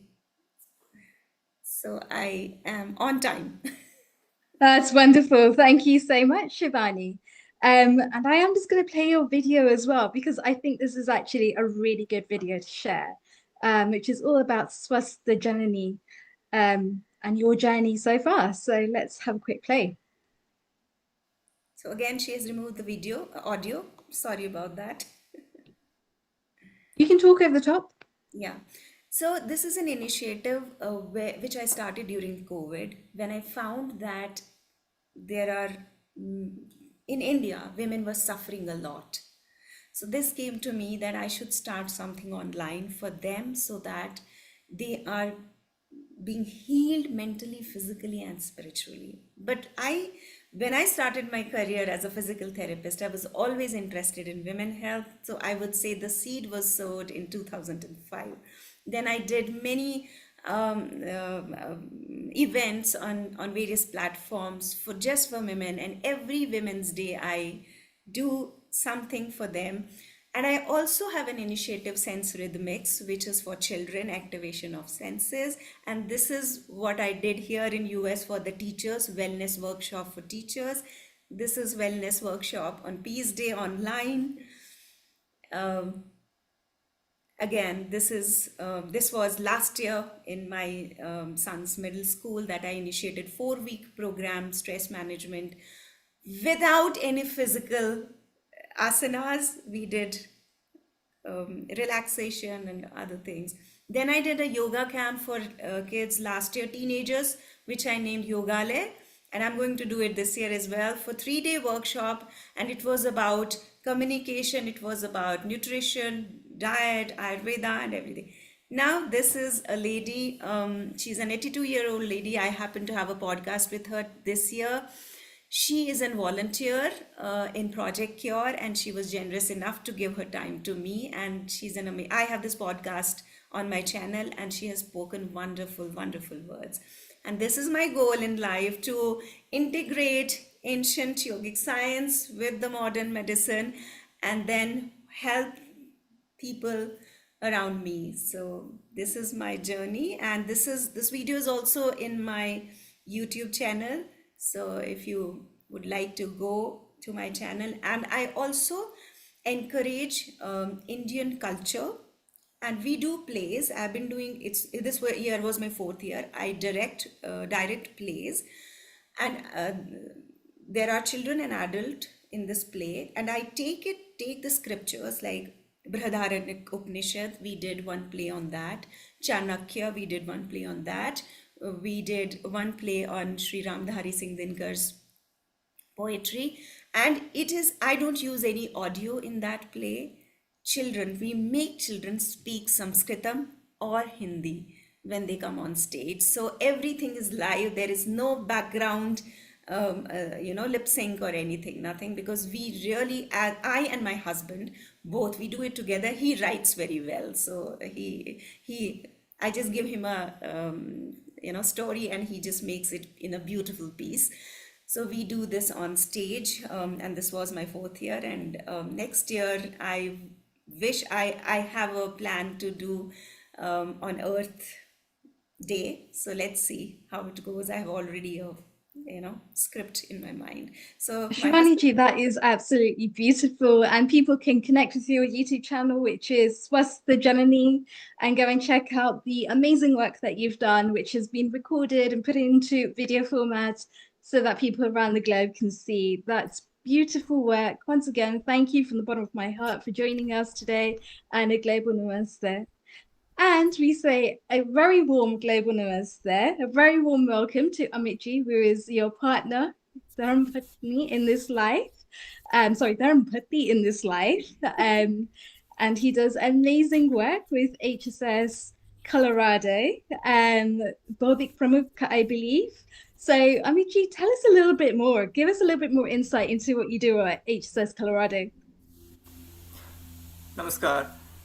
I believe I do not have to speak about it just as a lot, right? I'm obviously not a spokesperson or not even someone who can speak on their behalf.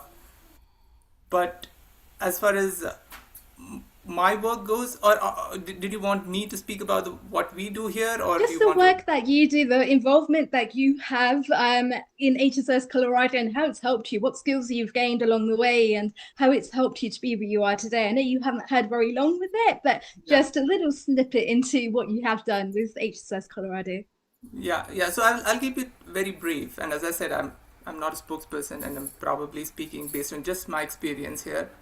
So what I have felt in my 4-year association with the Hindu Swayamsevak Sangh, and I was not associated with Sangh before I came to the US, is that it essentially is built on 4 pillars, if I have to think about it. It's culture, it's character, it's community, and it is save our service. So that's what I have found in these 4 years happening here.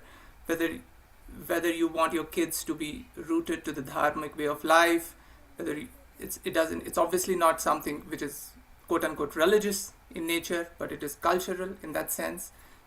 Being proud of who you are, where you come from, the giants on whose shoulders you're not literally, but figuratively standing. And then character, right? I've seen my own kids, how they have progressed in the last 4 years, how that character building is always in action and very live in your face when we visit the chapter or the shaka, as it is called, whether it's discipline or otherwise. And then community, right? Bringing all the people from across the reference point for us is, I know maybe it's not for the 2nd generation or 3rd generation people here, but at least for us is always India, right? You bringing all those people together from different parts and having that cohesive sense and camaraderie that is always again in motion. And then finally save our service that HSS provides in such. And I play a very little role, and I just am somebody who conducts some intellectual, for lack of a better word, they're not always intellectual, but intellectual discussions. And then we try to throw light on some of the issues that are impacting the kids or us as adults or Hindus within the US, and try to make some headway into what could be the solutions if there are problems, and if there aren't problems, how best to live our lives as proud, independent, successful Hindus here. So that's pretty much in a nutshell. Wonderful. And I want you to meet Sanjay Thakkar ji as well, who is from Uganda. He's a Pramukh out there in Uganda. He has been serving for many, many terms and doing fantastic work, both in terms of HSS and the community work out there as well. Global Namaste to you, Sanjay ji. Welcome here today with us. And tell us a little bit more, because me and Shivani have spoken many times about this before, about the influence of yoga and meditation as it began in Bharat, and then how it got colonized and things began to change and things began to shift. So now in the Western world, although we have things like Amit ji has just mentioned here in terms of being able to protect, preserve dharma, there are elements of it which are more colloquial now, due to the colonial times. What's your view on this? Can I start? Can you hear me? We can hear you, yes. Okay, so nice to meet Mr. Amit, HSS coordinator from Colorado. And I am also recently, for this year, for 100 years RSS coordinator outreach program to celebrate 100 years in Uganda for RSS. I am recently appointed from India. And we are doing some other activities for RSS and also HSS. We do a Seva International. You must be knowing we are feeding 4,200 children free lunch to all African students in 5 schools.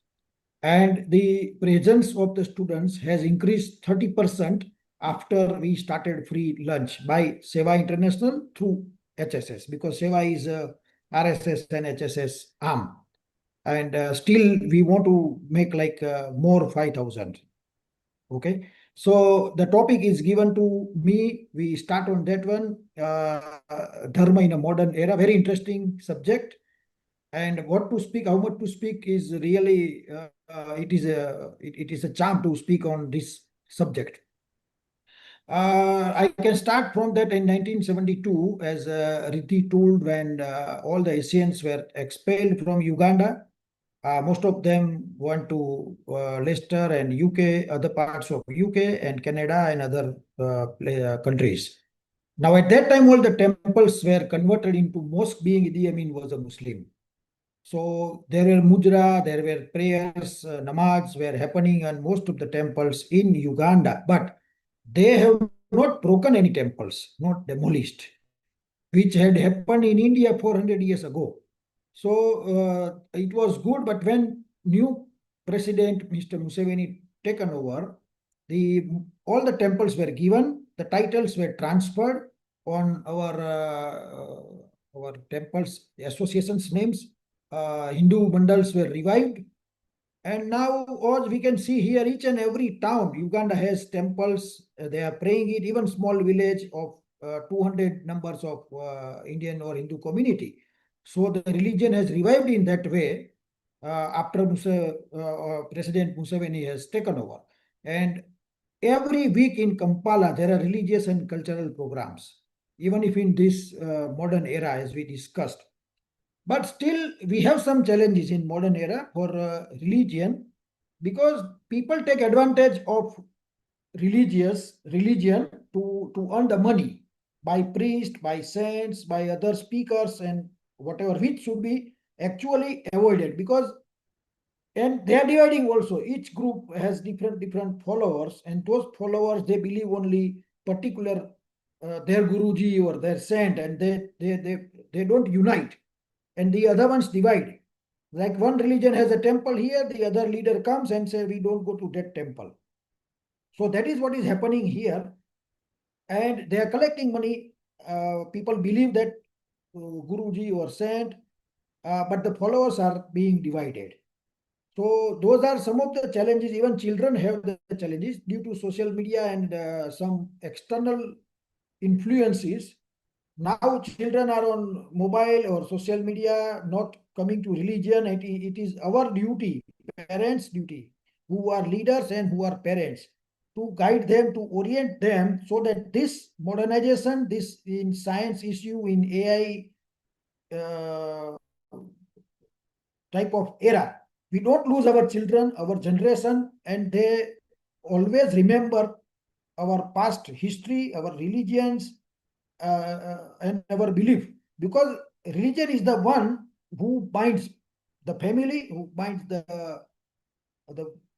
each and every member of the family, like sister to brother, husband to wife, mother to son, father to daughter, and vice versa.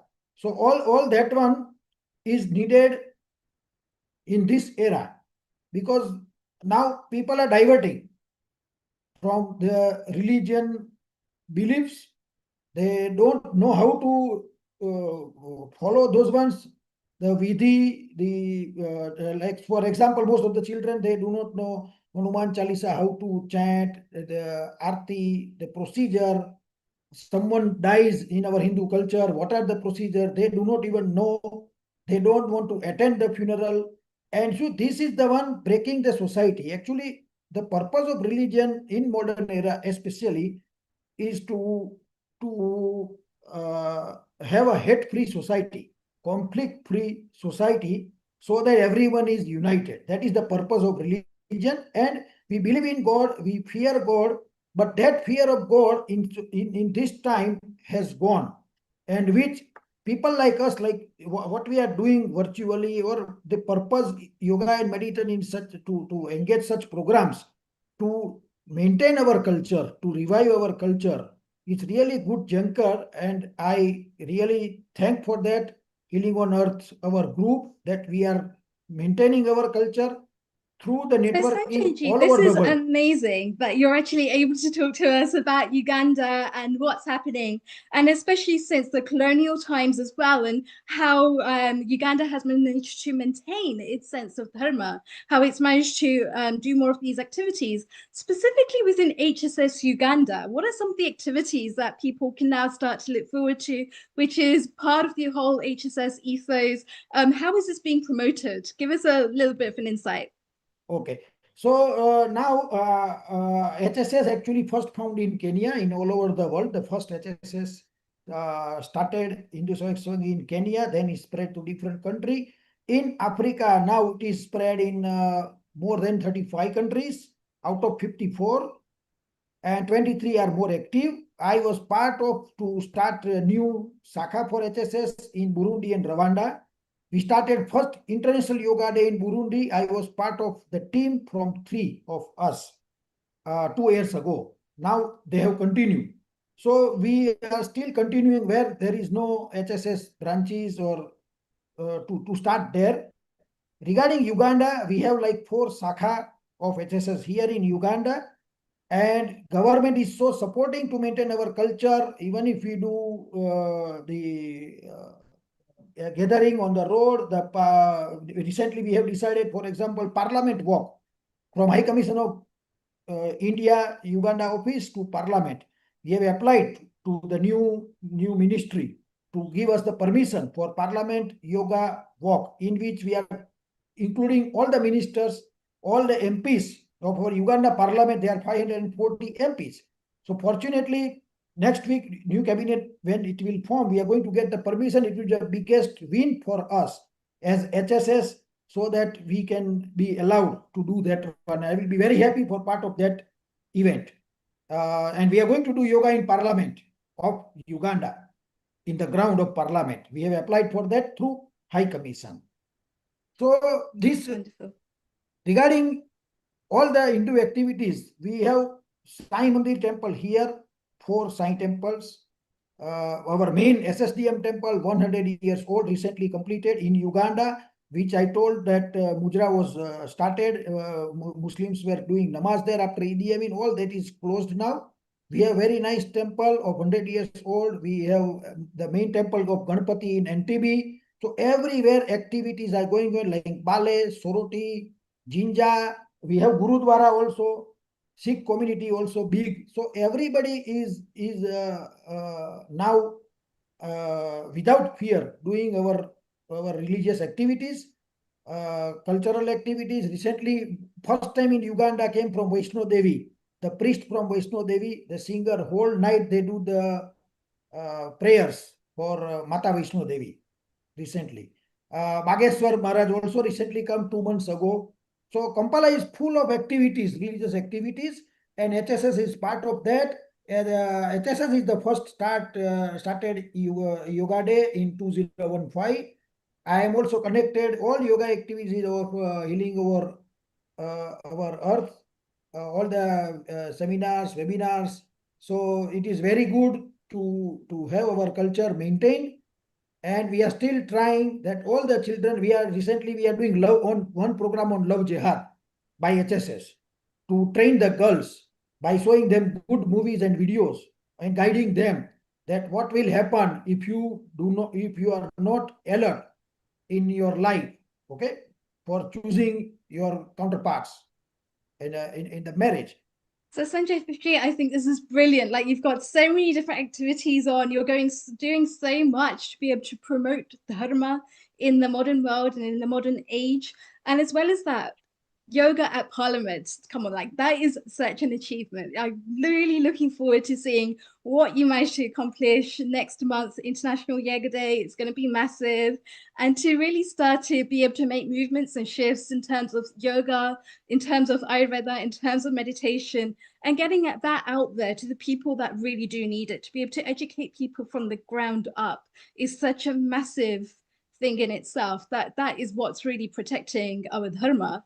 And in dharma, we actually have a saying called dharma rakshati rakshitaha, and it's exactly what you're doing. Those that protect dharma, dharma protects them. So thank you so much for doing so much for Uganda. And we can see that even in Uganda, the activities that are there to be able to promote dharma, yoga, meditation, it's still very much alive, it's still very much kicking, and there is a lot of education happening on the ground through people like yourselves and your team, and it's wonderful.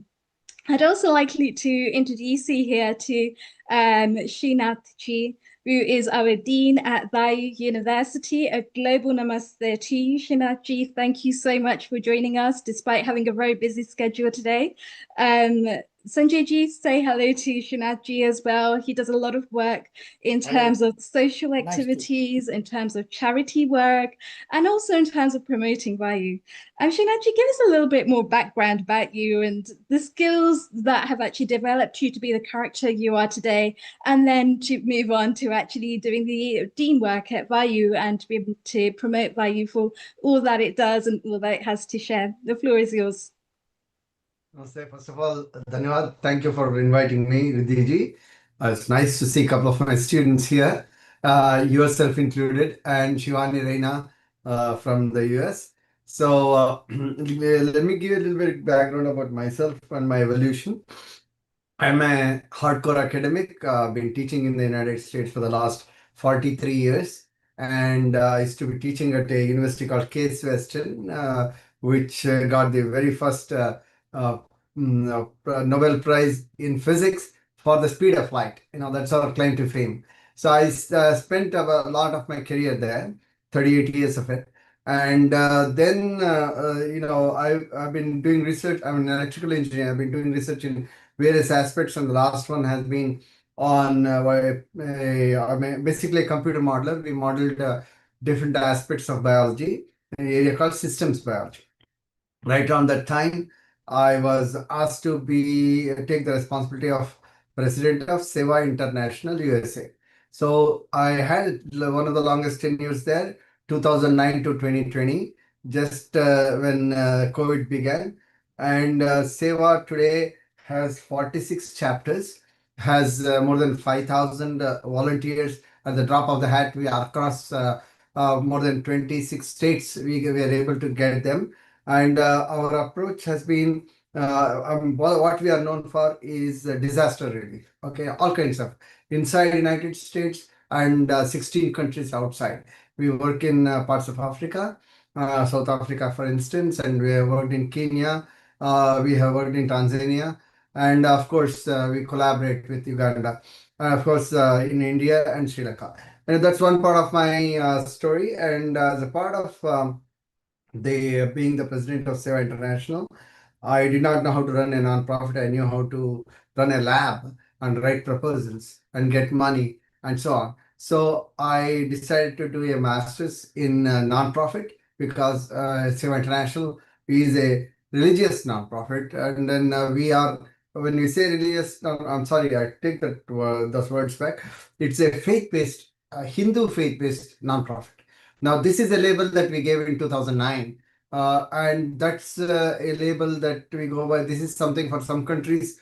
It is not possible to give such labels. For example, in UK, you cannot have a nonprofit which is faith-based, that is considered in the mainstream. Whereas in the US, we have the freedom to do that. Anyway, Seva is doing very well. It's has every annual meeting we have. We have people paying their own money and flying across the continent to be with our others who are like-minded.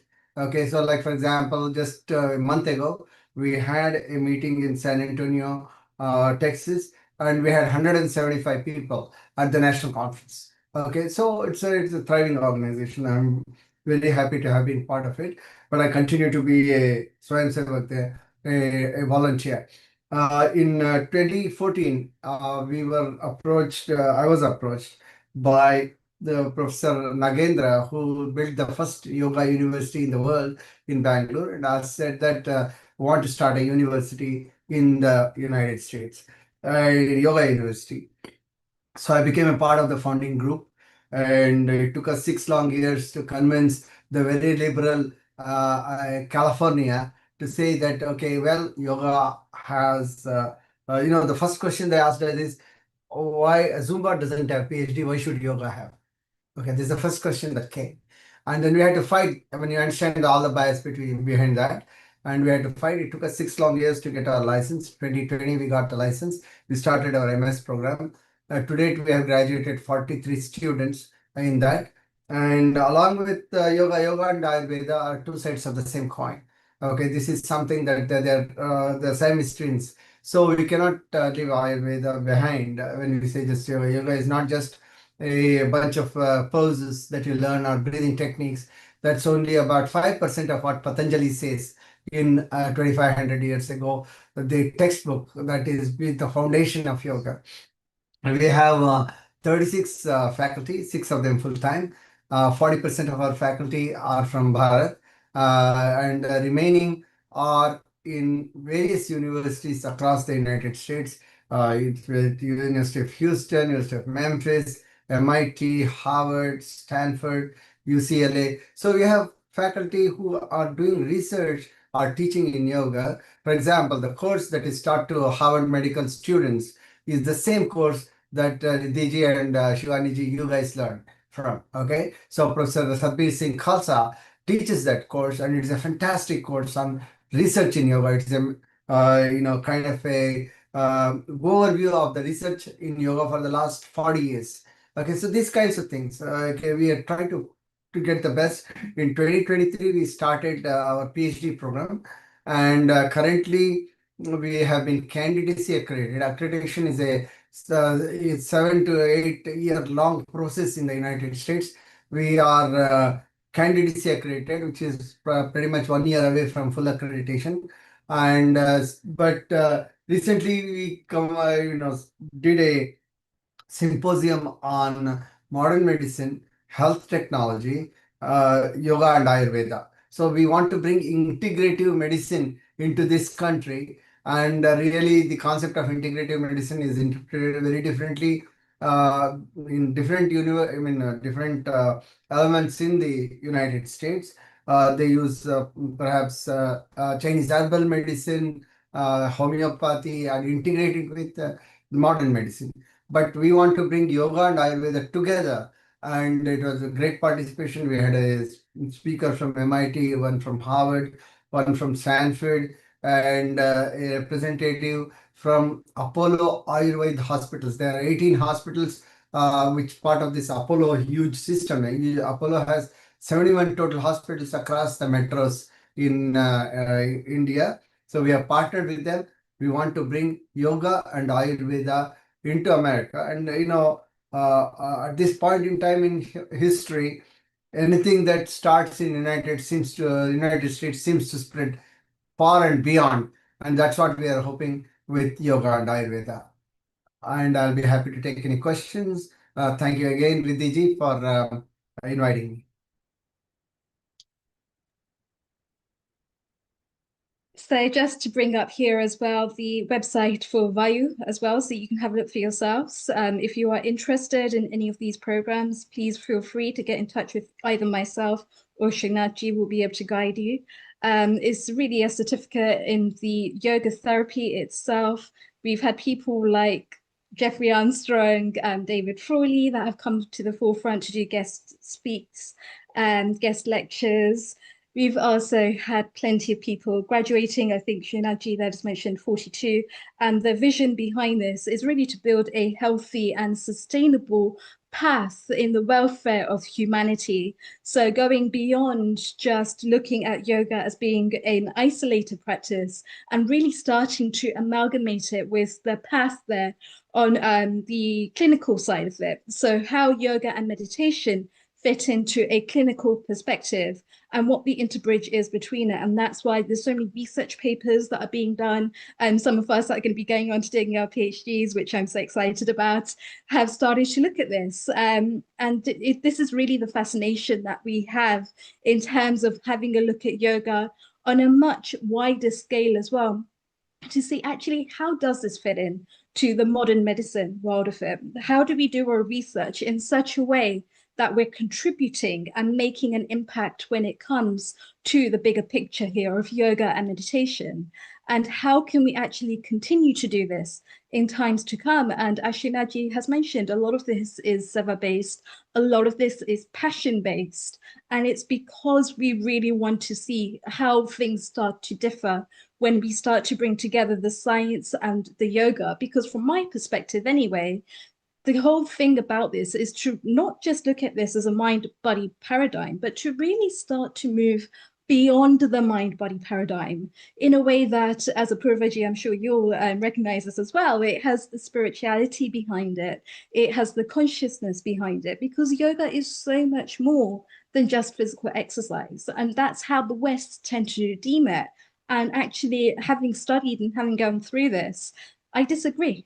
I disagree that it is just a mind-body practice. It's way more than just a mind-body practice. And that's why I'm so grateful to you, Shinaji, for actually coming on and helping us to understand and to be able to decipher and to delve deeper into what these Vedic roots have to share with us and how we can actually take that and apply it into a modern day perspective, which I think is so Thank you, important. Riddhi. Actually, I think you should be in our marketing team.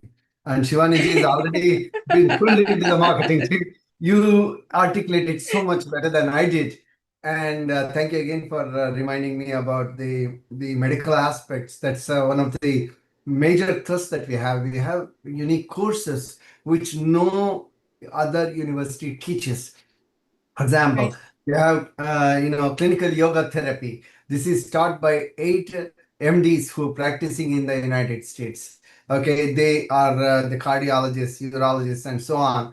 And there is plenty of research nowadays on how yoga can contribute to multiple different ways. Whether it is behavioral, be it in schools, in prisons, in military, and so on. There's documented evidence, population level evidence on how it could help, especially post-COVID. Yoga has been used tremendously and has been recorded. That's one thing. And then, down to the epigenetic level, how yoga changes at the epigenetic level. And, so there is a direct correlation between your yoga practice and what's happening inside yourself, outside of the nucleus and inside yourself.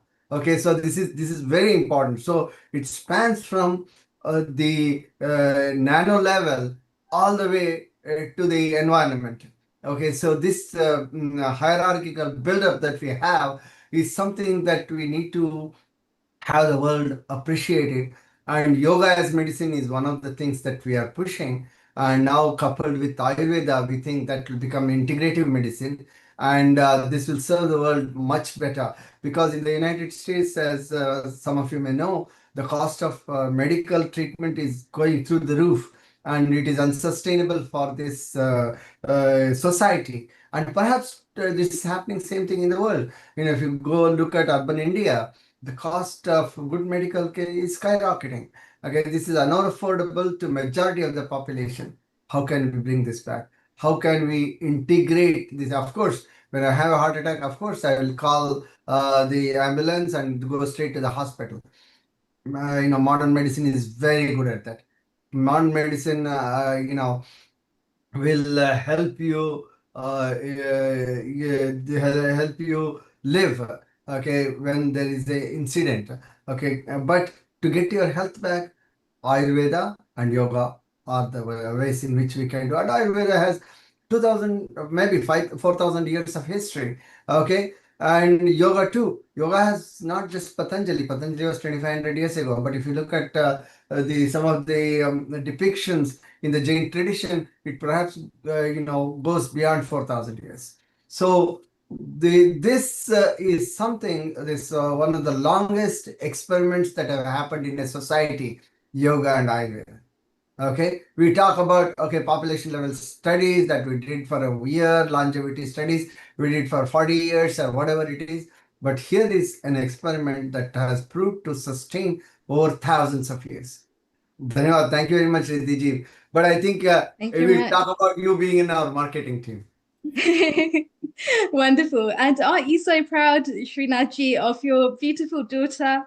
She's not just got the beauty, but she's also got the intellect as well. Apurva, who's just completed her master's alongside me and Shivani ji, and is going to be going on to doing her PhD as well. And Shivani ji, you have a question. You've got your hand raised. Yeah, I just have a comment here. Srinathji, what he's always glad to see you. What he spoke, we are the witness of that. So we have experienced every single thing he said today about the therapy in Ayurveda, what we have studied, what Vayu provides you is not, it can't be put in words in just an hour or something. It goes beyond, it is deep. And we Apurwa, Riddhi ji, we are the witness of that. We are the product of that. So yeah, I just wanted to say that. Thank you so much, Srinathji. It's always a pleasure to see you. I'd be remiss in again acknowledge Riddhi ji and Shivani ji, but I did not acknowledge my own daughter Apurwa, who is joining us from Europe. Apurva, it's because you're the magic that just helps for everything to run smoothly. That's why he's just like, oh, that doesn't really matter. It's fine. It's just part of the process. But I am so glad to actually move on to introducing you now as well, because you are going to be signing out as your own right on this platform, and rightly so as well. So a global namaste to you, Apurva. Welcome here.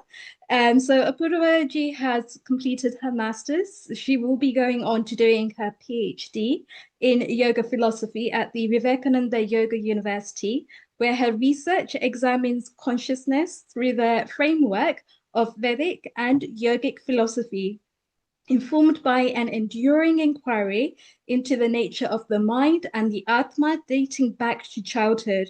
Raised within the Madhava tradition, she departed from those roots early in life before returning to the path of sadhana following a profound near-death experience during COVID and the year-long recovery that followed. She received her bachelor's degree in philosophy and political sciences from the Case Western Reserve University in 2012 and is graduating, or has graduated, with a master's in yoga in 2026 from Vayu. Apurva, a massive congratulations to you as well for this massive achievement. We all know just how hard we've all had to work through this, and now to actually see you going on to doing your PhD at Vayu as well is such a massive feat in itself. And I believe that although it hasn't been published yet, you've also written a thesis, and that thesis is on mind-body problem revisited, comparing ancient Vedic yogic philosophy.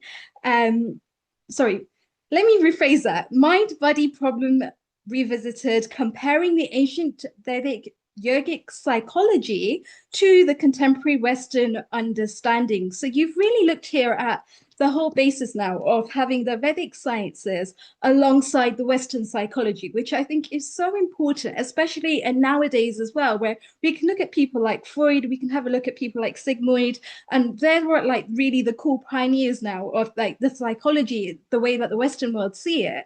But realistically, the Vedic world, the Vedic perspective on this has a different interpretation. It goes way beyond just having a limited box view of things. It really starts to open up the paradigm in terms of the Vedic sanskars, in terms of the Advaita Vedanta. It goes beyond Advaita. It starts to look at things from a different perspective altogether. Welcome here, and tell us a little bit more about this. So can I start sharing my screen? Yes, please, go ahead. Okay.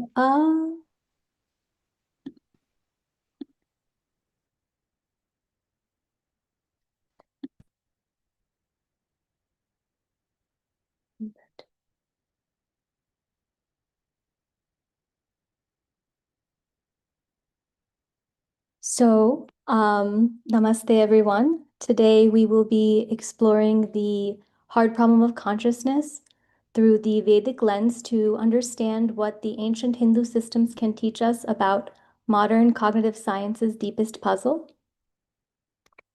First of all, what is the hard problem? The hard problem of consciousness refers to what is termed as the explanatory gap in cognitive science and Western philosophy of mind. It is a very specific deficiency in the modern Western paradigm, where even accounting for a complete descriptive understanding of cognitive mechanisms or identifying conscious states with physical mechanisms, we still cannot functionally understand why does a physical or psychological state feel how it does. Why do subjective experiences occur at all? Why does neural activity generate a sense of experience and feel like something from the inside? We don't know. The philosopher David Chalmers calls this the hard problem of consciousness. So, although modern cognitive science is very capable in understanding and answering how neural activity generates experiences, the question of why subjective conscious experience occurs has yet to be definitively solved, so the hard problem persists. But instead of asking why does consciousness arise from neural activity, perhaps we should be instead asking why should we even assume that it must? I see the hard problem not as a temporary explanatory gap within naturalism, but as a structural consequence of its foundational metaphysical commitments. Modern science is founded on methodological naturalism, which is supposed to be distinct from philosophical naturalism, but it nonetheless inherits some of its metaphysical and epistemological commitments, such as the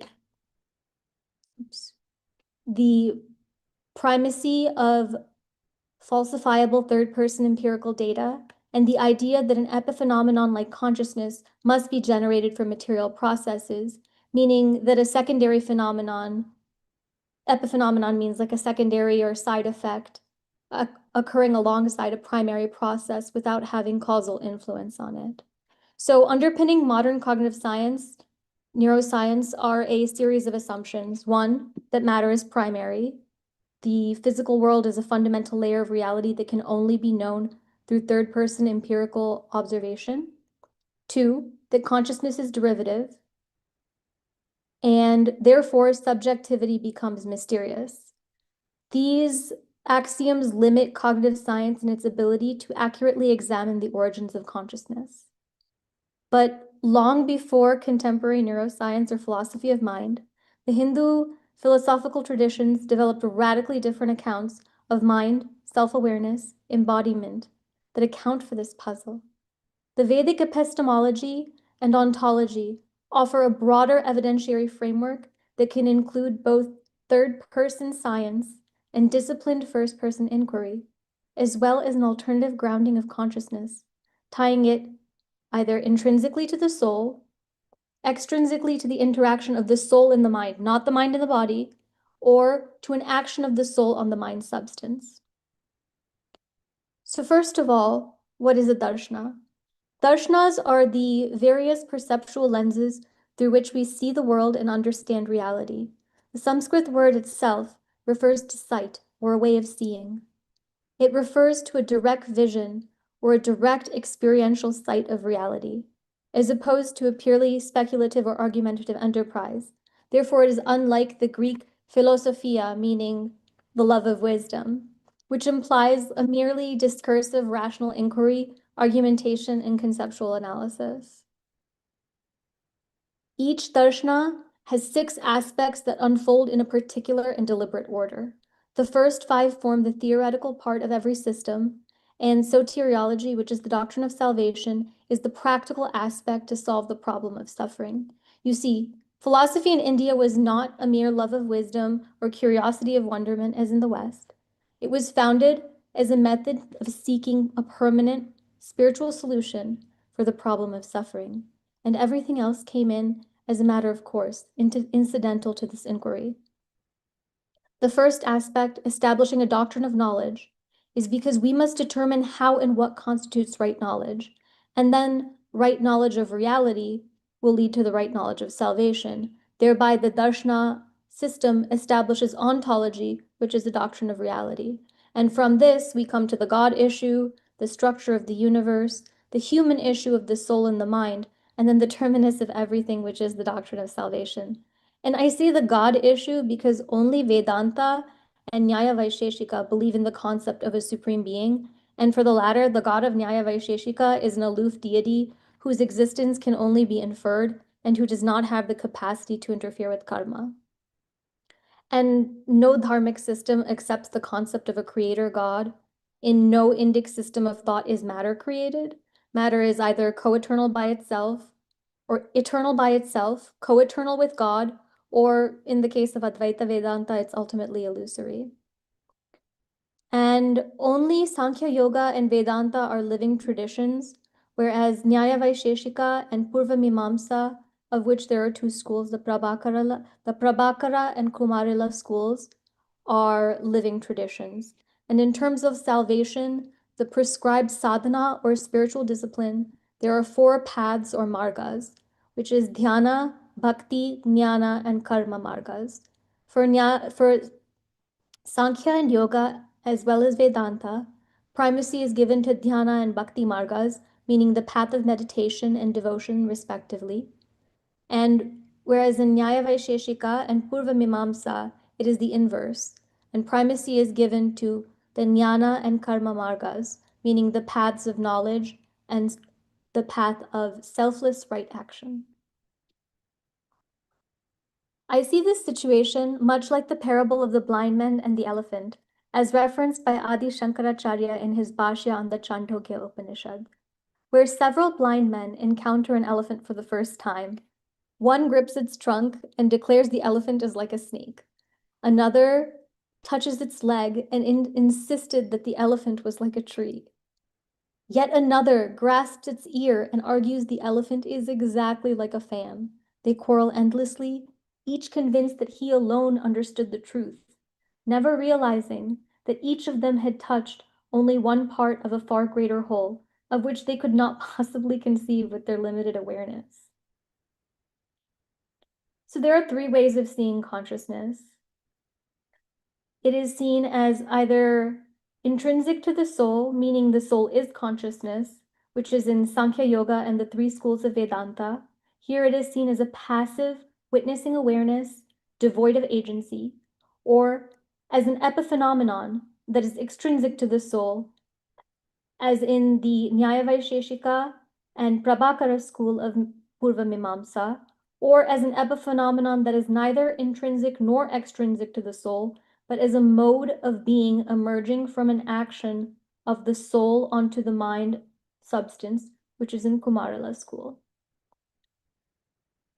For Nyaya Vaisheshika and Purva Mimamsa, the soul is not an inert witness, as with Sankhya Yoga and Vedanta, but it is agentive and capable of action.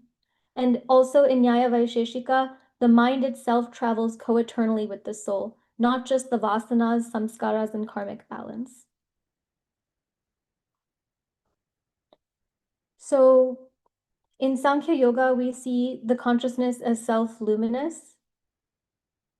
For Sankhya, consciousness is the eternal witness, entirely distinct from material nature, and yoga is the practical discipline of stilling the mental modifications of the mind, which is the chitta, to allow self-revealing of the pure consciousness, and they effectively became merged into a single darshana. So for Sankhya Yoga, it is the eternal witnessing awareness that is in animating matter.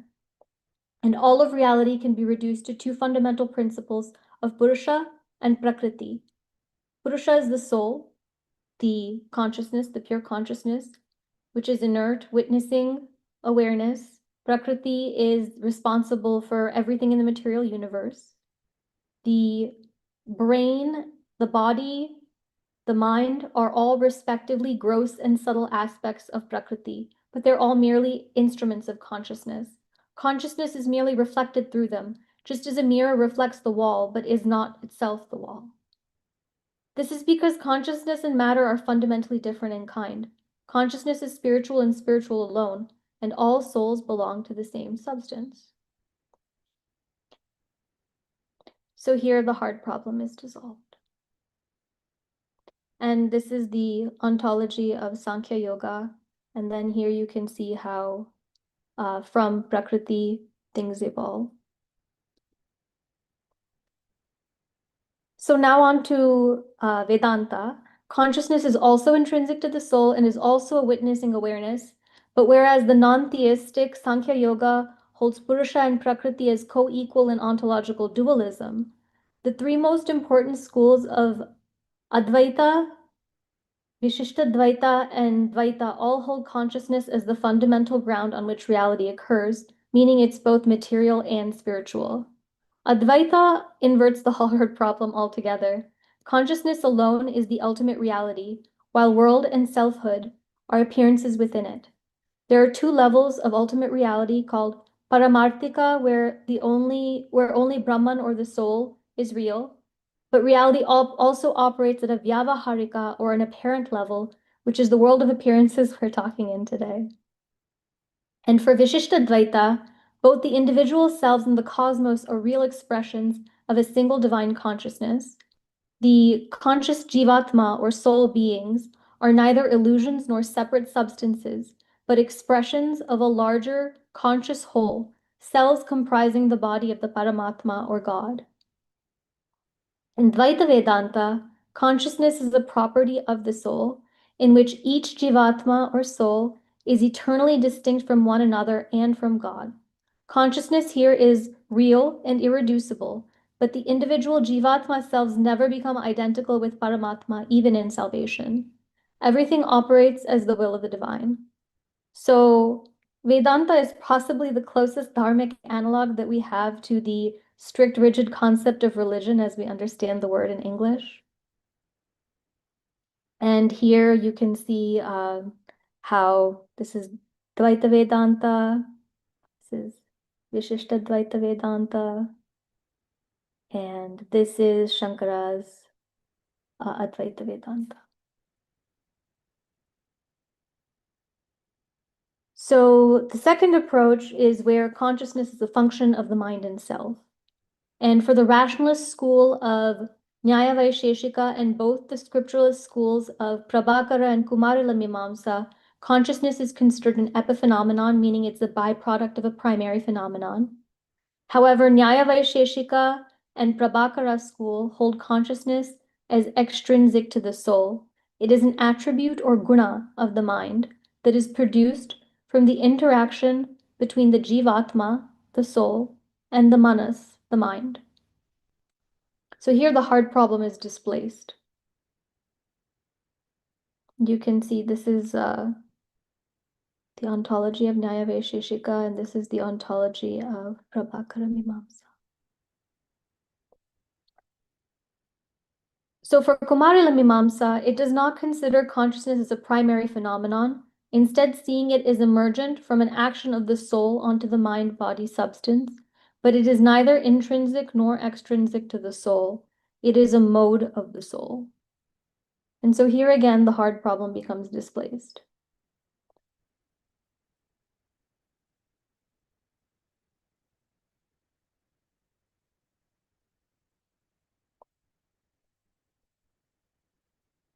So for Sankhya Yoga, consciousness is intrinsic to the soul or Purusha. The body is the gross matter while the mind is subtle matter, but both of them are still matter. Same for Vishishtadvaita. Vishishtadvaita consciousness is intrinsic to the soul, but it operates at both spiritual and material levels. For Dvaita Vedanta, it's the same as Vishishtadvaita, but consciousness is also unique to each soul. Whereas in the other Vedantic schools and in Sankhya Yoga, all souls are essentially alike. This is not the case for Dvaita Vedanta. And like with Sankhya Yoga, both of these Vedantic schools hold the mind and body respectively as gross and subtle matter. For Advaita Vedanta, consciousness is purely spiritual, the soul itself is pure consciousness, and everything else is an illusion on the Paramarthika or absolute level of reality. In Nyaya Vaisheshika and both schools of Purva Mimamsa, the status of the mind and body are the same. The body is a material substance. The mind is neither material nor spiritual. It is a separate and unique category of substance altogether, as you can see here. And only the status of consciousness differs. Nyaya Vaisheshika and Prabhakara hold consciousness as extrinsic to the soul and as an attribute of the soul, but Kumarila holds consciousness as an action and mode of the soul, which explains how it glides in and out of the soul's substance without affecting its fundamental constitution, essence, or structure. So you can see in every darshana, consciousness is either fundamental, intrinsic, extrinsic, or karmically emergent, but it is never materially emergent. I see, in summary, the hard problem is a category error, meaning this explanatory gap is not merely an unsolved scientific problem, but evidence of a fundamental metaphysical misclassification. The hard problem is not an incidental limitation of current neuroscientific knowledge, but it's a structural consequence of methodological naturalism's implicit metaphysical commitment to emergence of consciousness from material processes. It's like saying that the numbers are in the rocks, but they are just a category. They're a completely different category, and the rocks are themselves rocks, and the numbers are abstract. The Vedic lens achieves three things. Methodological naturalism succeeds with functional behavioral correlates, meaning the easy problems or soft problems of consciousness, like neural mechanisms, information integration, reportability, attention, cognition, behavioral outputs, computational modeling, without thereby proving that consciousness is exhaustively reducible to physical processes. And the hard problem persists because treating consciousness as the kind of thing that could emerge from entirely non-conscious processes in the first place is a foundational category error. But the darshanas have their own perspective, and neuroscience is compatible with it. While ancient Indian science observed but did not experiment, they didn't put emphasis on reproducibility. They did not prioritize experimental falsifiability. Their focus was more on the personal alleviation of suffering. So the ancient Indian scientists and rishis were keen observers, and there was not much experimentation outside of the medical field. Whereas Western science prioritizes experimentation over and above observation, but consciousness is not something that can be experimented on as much as it is observed. The Vedic lens achieves these three things: that it is compatible with neuroscience, while every darshana begins with first-person perception, it is compatible with the third-person epistemology, but the inverse is not true for modern science. Vedic science accepts both third-person observation and disciplined first-person inquiry as valid sources of knowledge across the board, but it's simply not possible to qualify first-person subjective experience with modern science's assumptions of what constitutes valid knowledge, that is, third-person, empirically measurable, verifiable, falsifiable. So the study of consciousness necessarily requires validity of first-person epistemology because consciousness is so subjective. And once we're free of trying to solve the impossibility of how dead matter can become alive with experience, we can now focus on other issues like the interaction problem, or we're studying the relationship between the known world and the knowing awareness. Or I think the more important problem is the relationship of the soul with consciousness. Apurva, this is fantastic. And as much as I'd love you to go on and on and on, because I know that this is one of your really cool passions, I know that this is your last slide, so I'm just going to allow you to conclude in like the next 30 seconds or so, okay? Okay, yes. So basically, from the perspective of relief of suffering, the really hard problem is the relationship of the soul with consciousness. And methodological naturalism is just one tool among many. It touches something real about the elephant, you know, the texture of the mechanism, the patterns of the physical world. But if a problem refuses to dissolve, no matter how cleverly we probe it, that's probably not a failure of effort, but it's a clue that we are reaching for the trunk of the elephant, certain it's a snake while the elephant is standing around us. Beautiful. Dhanyavad. Thank you so much for sharing so much depth there. I don't think many people actually look beyond yoga Vedanta as Vaita Vedanta. So the fact that you've actually gone into different elements and you've been able to share that in a way that is something that people can then go away and take a deeper look at. And you've given people the snapshots there as well, the diagrams that they can move to as well. So absolutely fantastic. And thank you so much for joining us today.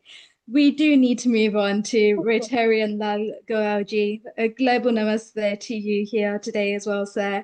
Welcome to Healing Our Earth. And tell us more about what you have in store for us. Global namaste to all, and Namaste. special thanks to my friend Neel Kumarji, his team, Amrita, Riddhi, Vyas, and all those who are there today on a very, very special program, which we are going to be there for 1 hour or so, and that is on yoga and meditation. And before I will bring my guests from India, I would like to mention that as Neel Kumarji always says that I always talk, eat and sleep organ donation. Yes, and here also I will say that yoga and meditation plays a very big role. Today I would like to speak briefly on a subject that connects deeply with health, healing and life itself. The impact of yoga and meditation on our organs. Our body is a magnificent machine and every organ plays a vital role in keeping us alive and healthy. But in today's fast-paced world, stress, unhealthy lifestyle, lack of sleep, and emotional pressures are silently damaging our heart, liver, kidneys, lungs, or even our brain. This is where yoga and meditation becomes powerful tools for prevention and healing. Yoga is not just exercise. It is a science of balance. Regular yoga improves blood circulation. It also includes strengthening the heart, enhances lung capacity, supports digestion, and helps maintain healthy blood pressure and sugar levels. Certain yoga postures gently massage internal organs, improving their functioning and reducing strain on the body. Meditation, on the other hand, heals from within. When the mind becomes calm, the body responds positively. Stress hormones reduce, immunity improves. Sleep becomes better and the burden of our organs decreases. Research across the world has shown that meditation can help reduce the risk of heart disease, anxiety, depression, and lifestyle disorders. However, it is important to remember that yoga should always be practiced under proper guidance and expert supervision, especially for senior citizens, pregnant women, and people with medical conditions. Correct techniques and safe practice are essential to receive the full benefits and avoid injury. A healthy body creates healthy organs, and healthy organs create a better quality of life. Yoga and meditation also teaches us self-awareness and discipline. They inspire us to respect our body, value our health, and live with compassion and positivity. As we speak about saving lives through healthcare and organ donation, we must also remember the importance of protecting the organs we already have. Prevention is always better than cure. Even 20 minutes of yoga and meditation every day can bring transformational changes physically, mentally, and spiritually. Let us make yoga and meditation a part of our daily life, not only for fitness, but for complete well-being. Thank you very much for listening me patiently on the impact of yoga and meditation on healthy organs. Now, I would like to introduce my first panelist guest, and she is Ms. Shweta Gupta. Ms. Shweta Gupta is a renowned meditation and mindful coach. She is a yoga instructor. At presently, she is based in Pune. Ms. Shweta Gupta. Yeah. Welcome to this Healing Our Earth show. This show is on the different platforms, covered almost all the countries in the world.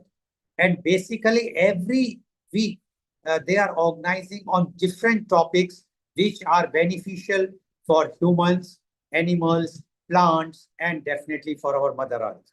Now, you being a very informative and very, I must say, very much respected in the society, because I got your reference from my very good friends from Agra, where your husband was posted as the air commanding officer of the Air Force, Indian Air Force, and you belongs to that family where the safety of all of us depends on you all.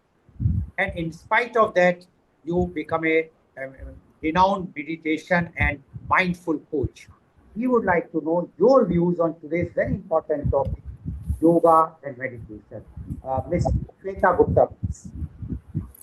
Namaste. Am I audible and visible? Yes, yes, yes. So lots and lots of love and blessings from the divine in me to the divine in you all.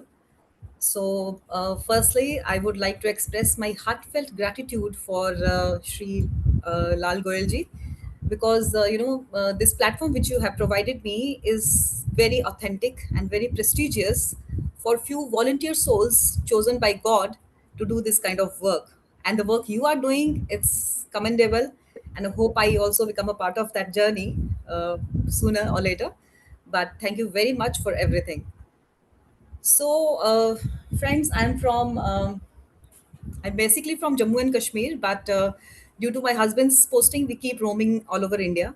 And today I'm speaking from Pune. So I started my journey of yoga as a practitioner in 2012, and it was absolutely, a change, a transformation for me. And then, I started educating myself, took a lot of, certifications and everything. And I began my career, informal career, with an orphanage of 25 children. And we had reached those transformative stories, over a period of time where I was like, rest everything, all the roles what I was playing were just superficial, on body level. And this is what is my sole purpose, because I was an academic teacher also for 7 years. I had taught in many reputed schools, but after that I thought that, teaching something else which actually benefits me as well as the students or other, communities will be my actual goal. So when it all began, and God has planted and designed everything in such a beautiful sequence. Like, it all started with Ashtang Yoga, and definitely, introduced by the father of yoga, Maharishi Patanjali ji. And Apurwa, very beautifully, I was listening to her, very beautifully she covered the 6 schools of thought. So I would not go to ancient traditions again. I would just talk about the modern days yoga, holistic health. So I began my journey with Ashtang Yoga, which covers all 8 limbs. And the first was Yama and Niyama, which I think I was taking previously. The Yama is, social principle, and Niyama is moral discipline. So one thing, I just kept on jumping to. And then I understood that why these 8 limbs were created in such a beautiful manner that each and everybody on this earth could get benefited by this holistic health. So this 8 limbs started with Yama, Niyama, Asanas, of course, which gives us lots and lots of strength, as Shri Goyalji also said, that when you have a holistic health, you can definitely build up beautiful relationships, careers, everything, whatever is in all aspect of life. And then comes the pranayama. Again, I got upgraded to pranayama, which was a life force, and connected myself as well as my students to that life force, which deeply talked about the breath work and a lot of breathing techniques, which are helping the students as well as the adults and many senior citizens also to a deeper level of calmness and intellect. So I have curated my own audios also on yoga nidra, which is pratyahara, the next stage and the next limb. And if possible, I will share it with him, and then if it can be shared further, so it relaxes our whole body, mind and soul. Because body it is, yoga is the food, asanas are the food for the body, pranayam is the food for the mind, and pratyahara and dharana and dhyana, because pratyahara is the bridge between the outer and the inner world, which connects us to the deeper level. So there the thing starts for the inner wisdom. When we go deeper into pratyahara, it withdraws all the sense organs and then take us deeper, that what is our exact purpose of life. At Bhagavad Gita says, who I am, what is my purpose of life, and where do I belong to. These three questions start coming into each and every practitioner's life after we get into pratyahara. And then comes the dharana, which is a focus. Either we focus on an object or candle, or with any kind of, our ishta or anything, sagun or nirgun sarup, whatever we resonate with. And then we, go to that further. And dhyan is there where I am today. And of course, I do my own practices, and I teach in few corporates as well as in schools and colleges also. I keep going for my mindfulness and meditation session, but the more focus on meditation, because once we are deeply rooted to what exactly do we need from this life. Are we just born to eat, entertain and die, or there is some deeper purpose? So that when you come to know, then there is a full giving, there is no look back. So I really wish and pray and hope that in all the education systems, India and abroad, this should be taken as a curriculum, as a official curriculum, and should be implemented in all the schools. Although the souls are born with their own soul purpose, nothing much in humans hand. But if we follow the philosophy of Vedanta and non-duality and all, we are all gods in the, we are all basically souls in action, right? So that way, all of us, if we gather, if we unite together, we can still make a lot of change. Because I really get I will not use the word disappointed, but I really get a little sad when I get to meet the students, and when they say that, ma'am, the society pressure, the peer pressure, the conditioning which has been given to a student right from the home, what you have to become, how you have to prove, the whole society building the students to prove themselves, to become something, but no one is preparing them to face the failure, and no one is preparing them to face the fears. So that is where we are today. And not, I'm not saying that not every soul is awakened or awareness is not there. In fact, I'm very happy that these kind of social platforms have come up and we have achieved a lot of goals together. But I think if certain more things can be brought up to these platforms, things will be different. Because today the bags of the students of a fifth standard class are more heavier than the weight of theirs, right? So these kind of things like the suicides and everything, all these things which are happening, maybe to put a complete full stop on that, the more and more awareness and awakening is required. And yoga is much, much more beyond the asanas and the mat. I think we all know that as practitioners and teachers here, that how much impact it makes on the flexibility of a mind, body, and soul. And that is how, as Shri Lal Goyalji also say, that it plays a beautiful role on the development of each and every organ, like right from the kidney, liver, heart. Because in 1991, there was a beautiful survey done by the scientists in USA that neurons in our heart are definitely connected to the neurons in our brain. So that brings a lots and lots of grace. So that way, if we can all gather, and if we can all bring more schools of gurukuls like schools, and then of course we can dream, even if we can't achieve some things, but we can always dream, and then collective prayers and manifestations definitely work. So that is my purpose, along with the whole community in yoga and meditation. And a lot of things come along with this package. In a layman language, when we speak about this industry, the health and wealth, health and holistic industry, a lot of things come forward. Like the discipline comes inside. We don't have to get trained for that particularly, because when you are putting up in mat with few asanas, a lot of flexibility comes into your mind and brain also. So when we become disciplined, we become socially responsible for many things around happening around. And then the clarity starts coming with the breath work practice and the meditation, and the and we don't have to train people to just close their eyes. And we begin from that, because most of my students have this common question that I cannot close my eyes more than I'm talking about the beginners here. I cannot close my eyes more than 5 minutes. Lot of overthinking thoughts, they will come, there is no doubt, they will come. But then over a period of time, the sakshi bhav, what we say, starts getting awakening. Our chakras start getting cleansed. Our auricularies get absolutely cleansed. And then we see the purity, and then we see how discipline, how clarity in thoughts, choices we make about the food, the exercise, the choosing the right people, the right company for us. So the whole awakening and the whole holistic approach comes with this package of yoga, meditation, and mindfulness. And I just pray again that a lot of good thing happens. And that is why I think these type of platforms are being created, that all of us, like few volunteers from higher self, come and sit on these platforms and plan certain things for the futures and for the young generation, especially because it all starts from home, where they start getting conditioned, and then they come to the schools where they are put more pressure, and then they go to the adulthood where a lot of career responsibility and a lot of things are there.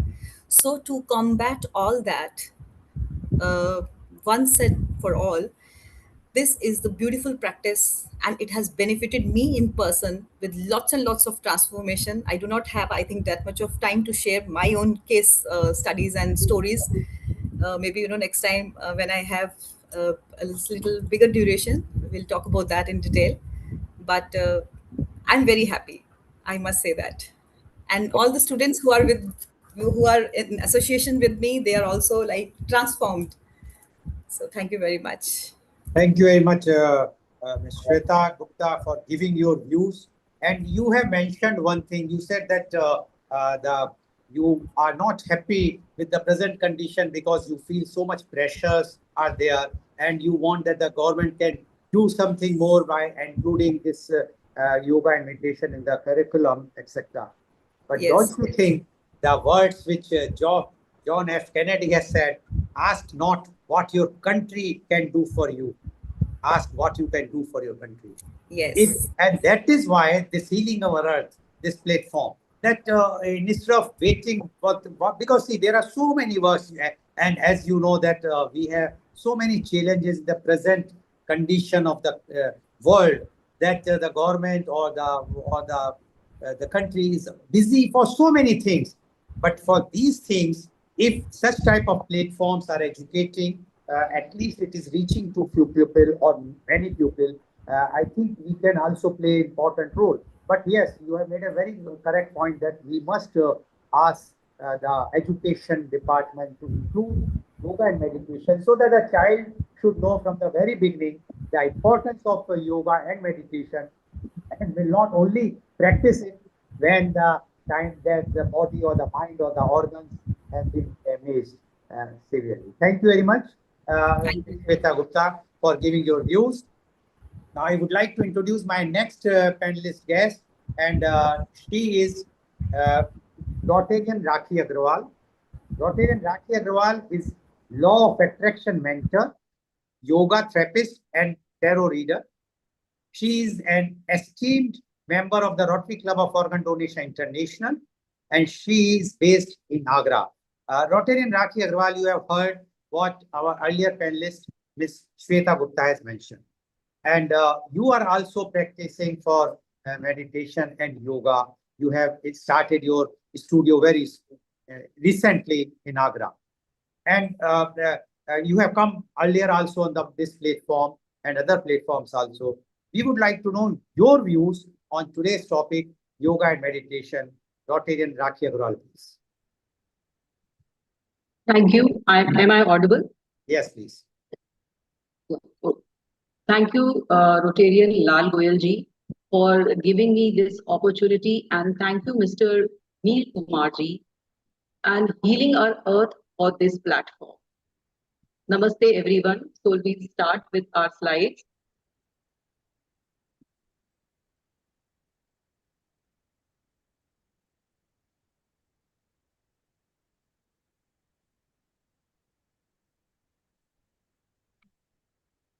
I hope the slide is visible. Yes, please. Thank you. So, what is exactly yoga? As we pronounce it yoga, actually it is yoga. So, I will try to say yoga. So, what comes to your mind when you hear yoga?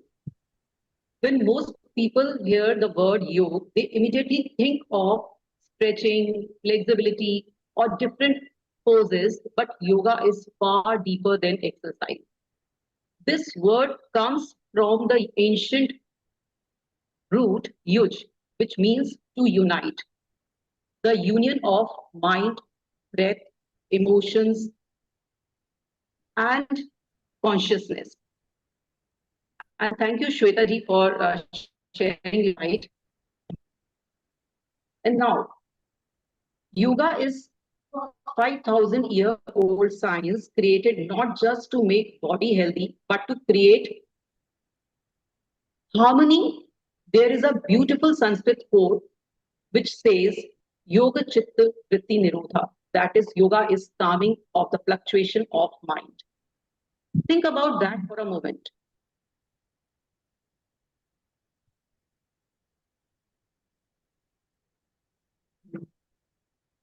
Yoga is not about touching your toes. It is about learning how to quiet the noise inside your head. In today's fast-paced world, most people are disconnected from themselves. The body is tired, the mind is overstimulated, and the emotions remain trapped inside without release. Today, we are going to explore yoga from scientific and emotional perspective. What we will learn today is how yoga improves the functioning of our internal organs, how it rewires the brain for peace and emotional stability, how the body stores emotions, and how yoga helps to release deeply trapped stress and trauma. So how yoga helps internal organs. So let us first understand this. So most workouts focus on muscles. Yoga is different because it also stimulates our internal organs, our liver, kidneys, lungs, stomach, intestines, and all these organs need oxygen, rich blood circulation to function properly. When you move through yoga poses, especially twist, bend, and deep breathing, you create a gentle compression and release that effect inside the body. Now imagine squeezing a sponge underwater. When you squeeze it, the old water comes out. And when you release it, the fresh water flows back in. Yoga works similarly with your organs. Like for example, twisting poses gently squeezes the liver and kidney, supporting detoxification. Forward bends softly massages the digestive organs. Deep diaphragmatic breathing improves oxygen delivery throughout the body. And one of the most fascinating connection is that Now calls the gut the second brain. As everybody knows that gut is called our second brain. Heart is also one of our brain, and gut is also one of our brain, because nearly 90% of serotonin, the neurotransmitter associated with the happiness and emotional balance, is produced in the gut. So when yoga improves digestion and gut health, it also improves mood, emotional stability, and mental clarity. This is why after yoga, people often say, I don't just feel lighter physically, I feel lighter emotionally too, because the body and the mind are deeply connected. Yoga and mental wellness now how rewires our brain. Let us learn this.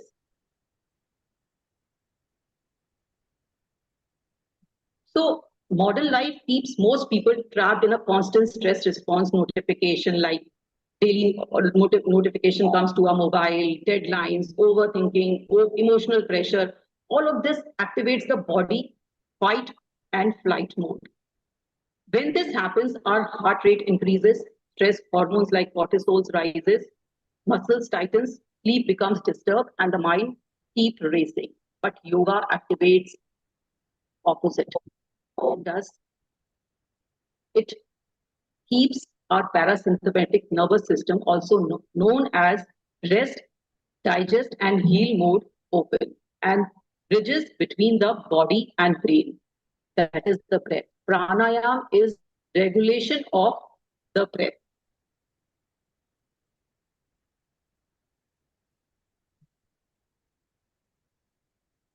Every slow, conscious breath sends a signal to the brain that you are safe. And when the brain feels safe, healing begins. And scientific studies have shown that regular yoga and meditation can reduce activities in the amygdala, the brain fear center, improves emotional regulation, increase focus and clarity, reduces anxiety and depression symptoms.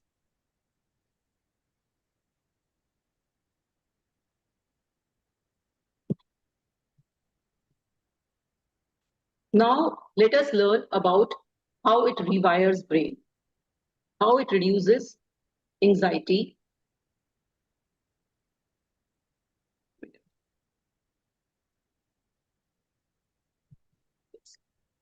Our body remembers everything. This brings us to one of the most fascinating topic in modern healing, that is somatics. Somatic is understanding that the mind and the body are not separate.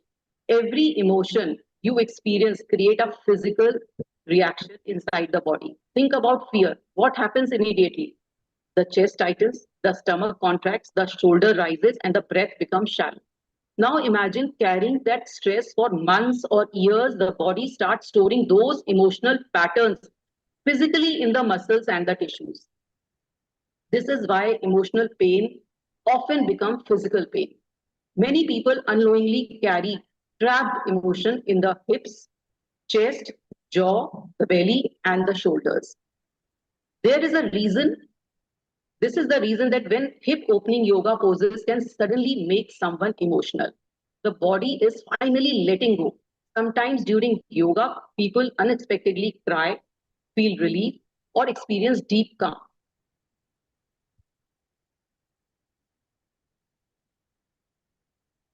This is not a weakness, actually. This is called release. Yoga creates a safe space for the nervous system to process emotions that were never fully expressed. Ancient yogic wisdom understood this long before modern psychology. There's a Sanskrit teaching which says, Shariram, Sharir Madhyam Khalu Dharma Sadhanam. That is, the body is the primary instrument for transformation.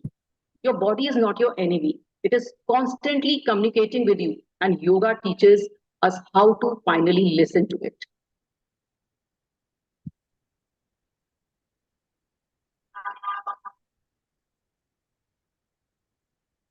Now is yoga as energy alignment. Why yoga matters today in modern life versus inner peace. In yogic philosophy, the body is not only physical, it is also energetic.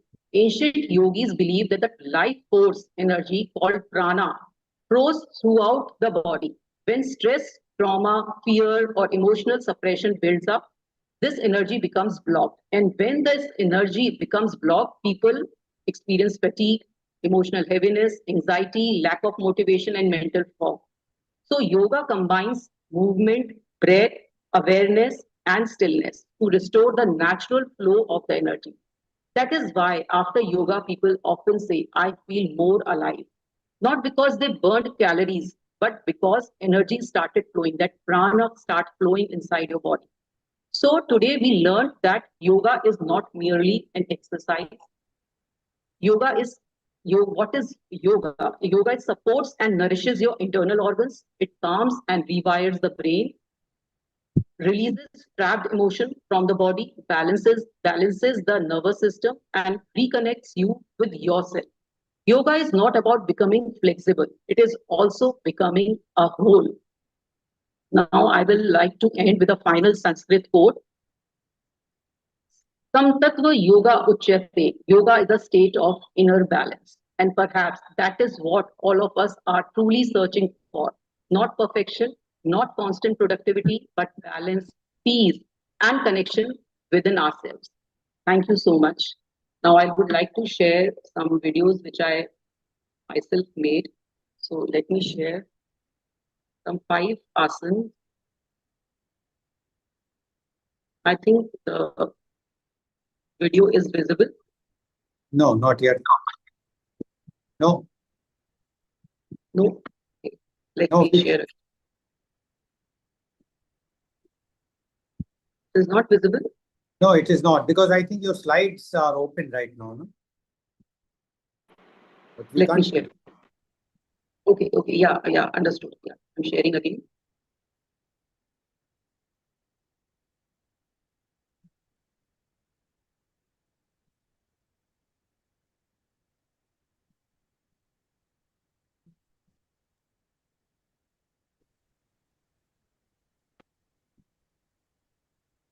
I think now it is. Yes, it is visible. So this is the child pose. This is for nervous system. It benefits, calms the nervous system. This is seated spinal twist, Ardha Matsyendrasana for liver, kidney, and detoxification. And this is cobra, that is Bhujangasana. Something. It's me who has stopped it because you've got a music in your video. And when you confirm it's not a copyright, it's created Somebody by else shared something, I think. No. Is there? You just. Rakhi, do not play this, please. Maybe she's not listening. Rakhi, please stop it. Just stop this. Okay. Because there is some copyright thing now, because you have taken the music. Which is not yours music, it is from someone else. So the platforms are very much not permitting. Yeah, okay. Yes, Thank you so much. So thank you very much, Rotin and Rakhi Agrawal, for giving your views with a very good PowerPoint presentation. And you rightly said that the proper yoga. My only question to you is, do you agree with me that the yoga should be done under a proper expert supervision and to be learned from an expert, not from those who are just watching a YouTube thing and then start giving the lectures and teaching the pupil? Do you agree? Yes, I think so. Yeah, I agree with you totally.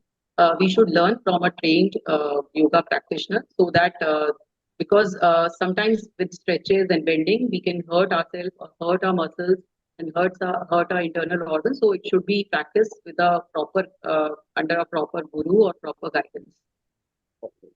So thank you very much, Rakhi Agrawal, for giving your views. Now I would like to introduce my last but not the least panelist guest, and he's Acharya Sri Shivam. Acharya Sri Shivam is the Dean of MIT Group of Institutions. He is the Director of Spiritual, Mental Well-being and Consciousness, and he's based in Pune. Acharya Sri Shivam, you have heard our two earlier panelists, Ms. Shweta and Rotin Rakhi, and they have given their views about yoga and meditation. Now, being yoga yourself is practicing in a very big way, and you are teaching. We would like to know from you, your views on yoga and meditation. Acharya Shri Shivam, please.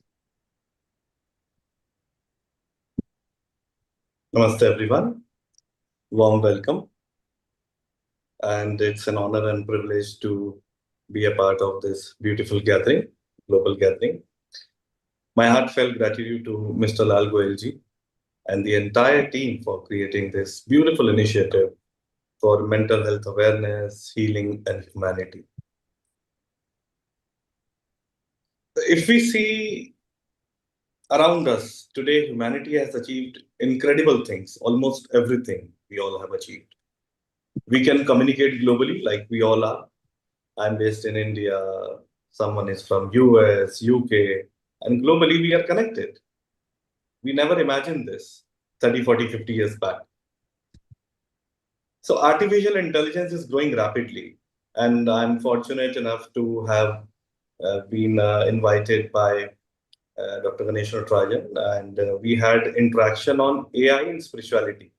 So recently, I'll share the link as well. And it was a beautiful discussion which happened. So technology is advancing every day, but inwardly, something seems missing. Even when I see my university with students, there is something which is missing. Though they are very intelligent, Gen Zs creating movements, be it a cockroach movement or so many revolutionaries are part of this generation, but something is missing if I see. So externally, we all are connected, but internally disconnected. So this is what I have observed. And many people appear perfectly fine on the outside. When you meet them, you see smiling faces, they shook hands, and they are so happy, while silently struggling within. There is a struggle going on, which they don't want to share, maybe because they're not comfortable to share. But there is a struggle within. And perhaps that is why mental health is no longer just a medical conversation. It is becoming a deeply human conversation. And I think almost everyone is very much interested, those who are from this space, to have a conversation on this. And we are fortunate enough that we are talking on these topics, very sensitive topics. Sometimes I feel modern people have become like smartphones. Like we all charge our phones, fully charged externally, but internally too many apps are running simultaneously. And so as our mind, the mind never stops. When Buddha said, Appamado amatpadam, pramado machanopadam, appamatta namayanti, yepamatta yathamata. He's referring to awareness. Awareness is the path to truly living. And unawareness is the path towards suffering. So even when I see around me, I see so much unawareness. And this suffering is absolutely because of unawareness. So those who live with the awareness, they truly live. Those who live unconsciously miss the depth of life itself. And Shastra says, those who are not living in awareness, they're actually dead people. They're like stones. So what ancient meditators observed inwardly, through awareness, through deep reflection, through contemplation, modern science is now beginning to study outwardly. We invite so many guest speakers from West. And when they teach us the meditation, when they talk about the neuroscience, when they give us examples, I feel so strange that the culture which belongs to this nation, which is like very easily accessible and available, people don't want to know about it. But when something is coming from West, then they accept it. So research using brain imaging and neuroscience studies increasingly suggest that meditation practices may reduce activity associated with chronic stress. So recently I've gone through the Harvard research, And it says it improves emotional regulation, support attention and mental clarity. And there has been a research when in a particular country in German, many people sat for transcendental meditation, and when they sat in a group. So after a certain period of time, the crime rate decreased of that country. So because it calms the nervous system and positively influence areas connected with self-awareness and compassion, automatically, one who's a practitioner is never violent. Naturally, the state of compassion will arise. Some studies also suggest long-term meditation may help reduce excessive activation of the amygdala, the brain's fear and stress center. And ancient wisdom and modern science are slowly meeting again. And more than 2,000 years ago, Patanjali defined yoga as profoundly scientific when he says yoga chitti vritti nirodha. Yoga is the calming of the fluctuation of the mind. When we observe deeply the movement of the mind, in that observation, in that observing the mind, when we see the fluctuations, then we understand where are we standing. So the whole purpose of the yoga is to calm the fluctuation of the mind. And we should understand this, that it is not suppression, it is not escape, but understanding the movement of the mind so deeply that silence naturally arises. We cannot force in order to experience silence.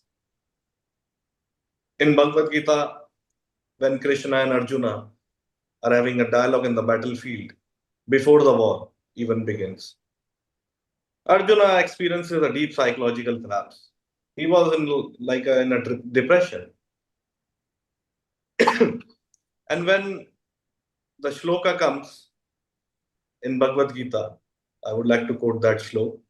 Sidanti mama gatrani mukham cha parishushati vepayuscha sharire me rom harshascha jayate gandivam sansrate hastatva kachaiva paridahate nacha shaknovana vastum bhramtiv chamemana. His limbs are trembling. He's shaking. His mouth is drying. His body is shaking. And his whole skin is burning. And Gandiv means the Dhanush, the bow and the arrow. His Gandiv, his bow is very famous. He got that bow in the gift. It's slipping from his hands. Why? Because his mind feels confused and unsteady. And everything is mind. If I tell you that there are people who are waiting for you to murder you, to kill you, how your whole nervous system will react. And if immediately after 2 minutes I say, I'm just joking, automatically you will be fine. So what is that? It is the mind which plays. So when we talk about the Bhagavad Gita, it is not philosophical, it is deeply psychological. And when Krishna responds, not with condemnation, but with awareness. So this is the quality of spiritual master. This is the quality of one who has done something on his mind. When he says, Yogastho kuru karmani, sangam tyaktva dhananjaya, siddhya siddhayo samo bhutva samatvam yogacchate. What Krishna is talking about? Krishna is talking about inner balance. Krishna himself is sthit pragya. He has established inner balance. So established in inner balance, when perform action, remaining centered in sukha and dukkha, in success and failure, that balance is called yoga. There is a misconception that doing some pranayam and some physical movements is called yoga. No, that is not yoga. Yoga is something much beyond that. Yoga is not only twisting the body. Yoga is learning how not to collapse internally. Yoga is learning how to remain sthit pragya, how to be stable within, without getting disturbance. So I'm reminded of a beautiful story. A man went to a Zen master and asked, Master, what is the secret of peace? Whenever I see you, I find you so peaceful, and you're always in joy, you're always peaceful. I also want to know this. How can you be always so peaceful? How can you remain in peace always? So the master said, when I am hungry, I eat. When I am tired, I sleep. Whenever I feel like doing anything, I just do. So that disciple, he laughed. He said, not only me, but everyone does that. What is special about this? Then the master said, no, boss, no. While eating, people are checking phones, thinking about work-life balance, thinking about kids, thinking about family, remembering the arguments, what that person has told me. Let me think what to reply. Let me plan my day tomorrow. And while sleeping, the body lies on the bed, but the mind goes on world tour. What is going to happen? How my money is working? How my SIP is doing? My appraisal is coming. So many thoughts. And perhaps this is our condition today. This is all conditioning. When we were child, we were absolutely pure. Our chitta, our consciousness was very pure. But due to this societal conditioning, we have become like this. So the body is in one place and the mind is somewhere else. It is not important that I'm sitting here physically. I'm totally here. No. You may see I am sitting here, but my mind is probably somewhere else. So this is the condition. And continuously mind is running, continuously overloaded. And a mind that never rests eventually becomes exhausted. Because when you are always on survival mode, then what will happen to your body? 24 hours adrenal rush. So Vashishta says in Yoga Vashishta, Maneva Manushyanam Karanam Bandhamokshaya. The mind alone is the cause of bondage and liberation. If you know how to manage this thing, the same mind can create suffering. Let me tell you. And the same mind can become the doorway to freedom. And those who have mastered the mind, they have done something amazing in life, be it Buddha, be it Jesus, be it Nanak, be it Kabir, Patanjali, Yoga Vasishta, Krishna, whomsoever you worship or who you know. And today research increasingly shows that chronic emotional stress is increasing day by day. And how this is affecting? Number one, sleep. Majority people are unable to sleep. Then blood pressure, immunity, very weak immunity, digestive issues, heart health. And because of these 5 things, your breathing pattern disturbs. We don't know how to breathe.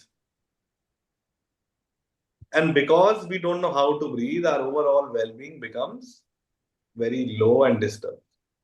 So the body silently carries the emotional history of the mind. And this is where meditation and awareness become deeply important.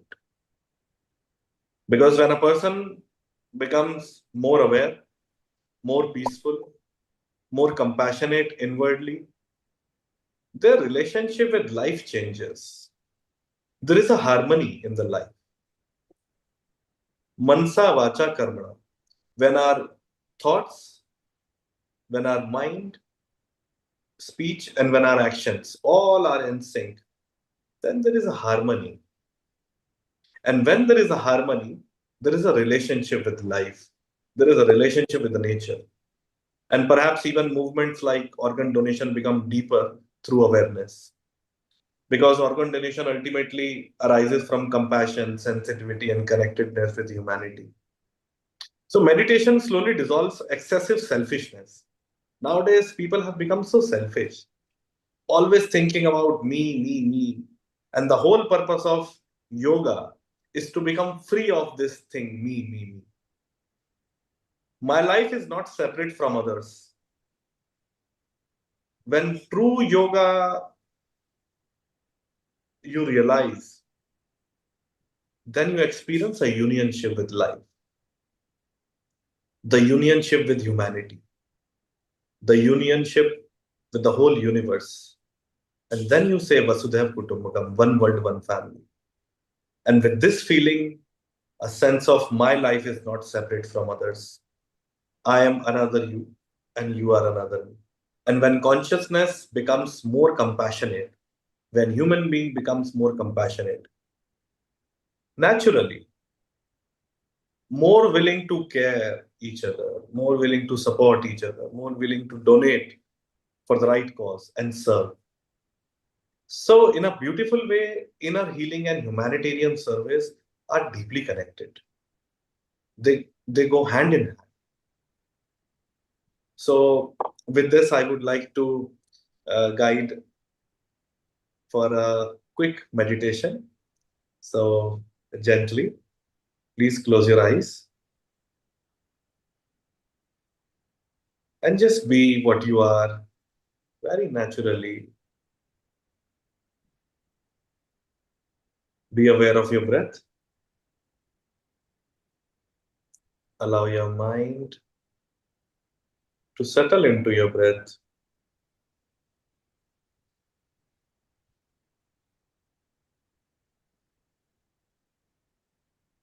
Very gently inhale and exhale.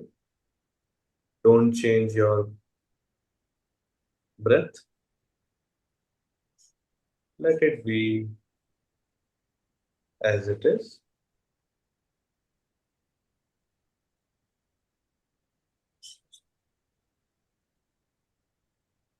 Now instruct your mind that for a few moments, I am moving from thinking to experiencing.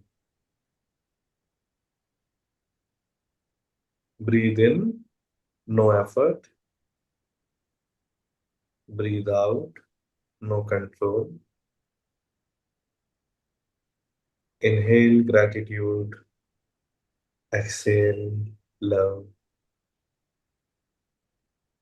Just awareness. Now become aware of your heartbeat.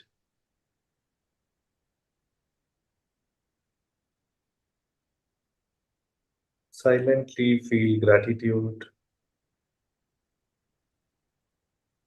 for everything, whatever is happening. Gratitude for your heart. Your heart has been serving you continuously since birth.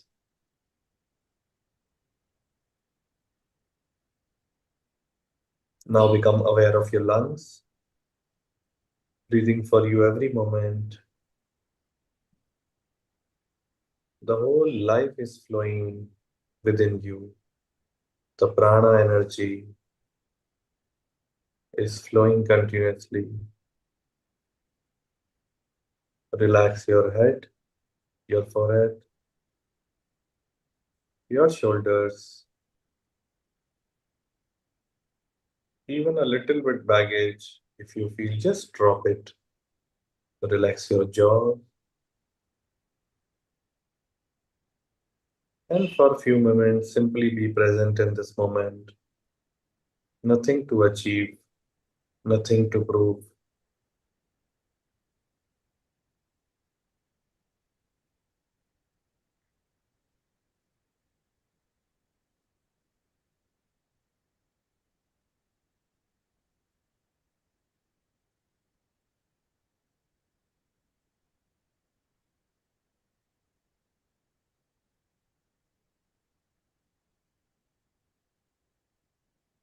And now let us pray for the whole world and for the self. May all beings be happy. May all beings be healthy. May all beings experience well-being. May no one suffer. And please repeat after me. Om Sarve Bhavantu Sukhina. सर्वे संतो निरामयाः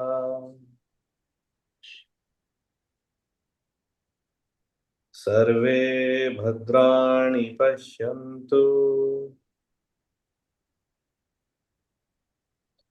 मा कश्चित् दुःखभाग् भवेत् ॐ शान्ति शान्ति शान्ति.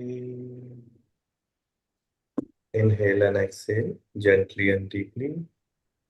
Rub your both the palms. Put it on your face. Feel the warmth. Bring a very gentle smile on your face. And gently open your eyes and let us share our smiles with each other. So meditation is not becoming something new. Meditation is remembering your natural state. So this is our natural state, which is called Sat Chit Ananda. And this is also what we explore in our every week inner journey dialogues, which we do on Wednesday 8 p.m. IST. So a space where we all grow naturally and be in this state naturally. Okay. So if any of you would like to join, most welcome. And with this, I would like to end my session. May you all be happy and blessed. Thank you so much. Thank you very much. Thank you very much, Acharya Shri Shivam. You have made 2 points, which I would like to just clarify from you. First thing, you talked about cockroach. Now, you are also in a university, very reputed university. You are also dealing with the youth. Do you think that you right now the lack of yoga or meditation in the youth is creating that frustration, which is coming out through the social media, and that's why this cockroach movement has started? Or you think that something wrong in their outlook, or as our one of the panelists earlier said, that it should be in curriculum about the yoga and meditation? What are your views? Because you are dealing with this generation especially. So first of all, I would like to quote that the philosophy, the culture, the land which we belongs to, this land itself is a dharma. When we follow that dharma, then everything is beautiful. But the moment we forget how to walk on this path of truth, how to walk on the path of dharma, then everything gets disturbed. In Chanakya, when I'm quoting Chanakya, is a wonderful personality in the era of Dhananand. When Dhananand, everyone knows, and for those who are not aware about that. Acharya, you have to be a bit short, Actually, I just have to do context things, yeah. Then I can do. So Chanakya was economist, and the Dhananand, who was the king, who was not following the dharma, in that era, everyone was unhappy. So people like Chanakya came, they raised their voice, and they shared their perspectives. People want to walk on dharma. People want to share their views, their perspectives. And if we are unable to share our views, our perspectives, then probably we live in a dictatorship. So when we are allowed to share what we are experiencing, what we are doing, that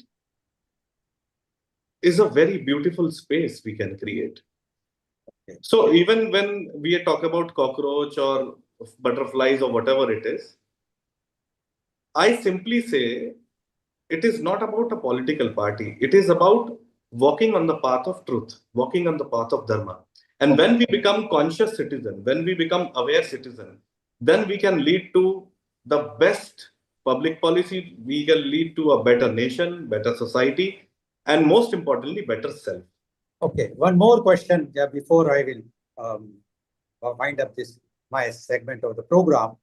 You mentioned about the transcendental meditation, which was started by Mahesh Yogi somewhere in 1950 or so. And now the Western gurus are teaching.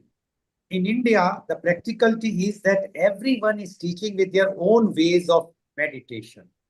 Somebody is saying that this meditation is correct, the other one says, and they are so many shops, I can say, use the word, are open. How to know that which meditation is right and where to go, because there's lots of confusion is going on. What do you say about that? See, many people say peace of mind, but I want to clarify there is no such thing as peace of mind. There is either peace or there is mind. So, till the time mind exists, there is no peace. So, we have to understand this very deeply, that if I am closing my eyes and if I remember that I am meditating, it means I'm not meditating. Because meditation is not something which I can do. Meditation is the byproduct of my practice. I have to walk in a certain way, I have to be in a certain way, like I have to eat in a certain way, I have to sleep in a certain way, I have to speak in a certain way. That's why right speech, right thoughts, mindful eating. When all the things are in sync, then what happens is meditation, because meditation is flowering. Meditation is the perfume of the consciousness.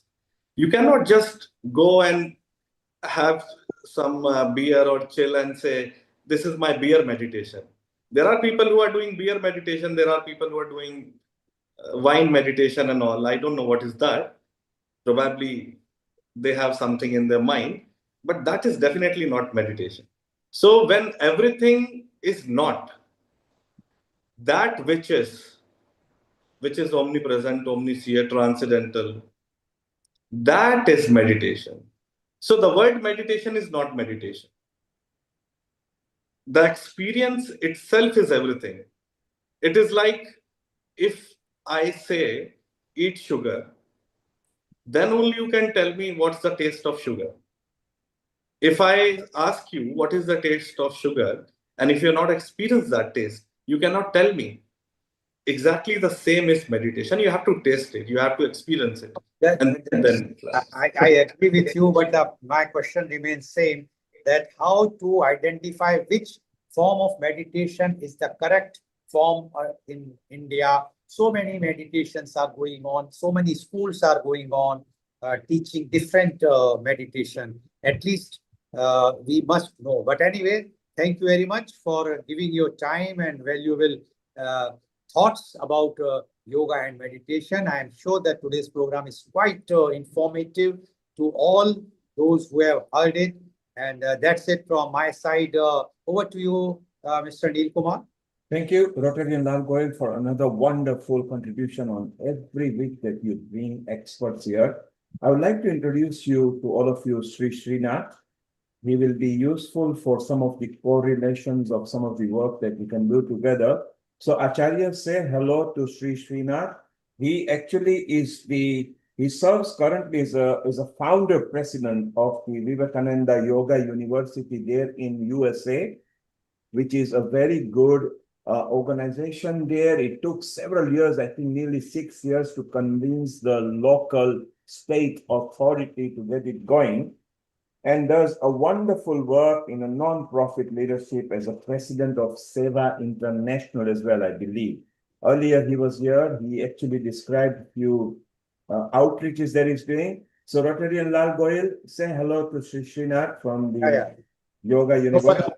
Namaste. Acharya, you say hello as well. Honey? Hello, namaste, Sri Srinath. Honey, you have got to keep in touch with me for the summer's integrated projects that we are planning. Riddhi is directly in touch and actually has also studied under her. Anukul, for the science and tradition, Sri actually mentioned particular thing which the Indian ministry is doing now. They are merging yoga and Ayurveda, and not only that, because they are bringing the whole Ayush facets into there, including homeopathy, medicine as a supplement, and particularly the Indian knowledge system, which presently on the earth is the oldest recorded written system that is there. There was civilization before Indians. So it's beautiful. Sri Srinath, you've got a hand up, your comment before we move on to Seema and Surbi. Over to you. No, I just wanted to, because we're a university, there are different branded yoga, if for want of a better, So what we subscribe to is nothing but everything.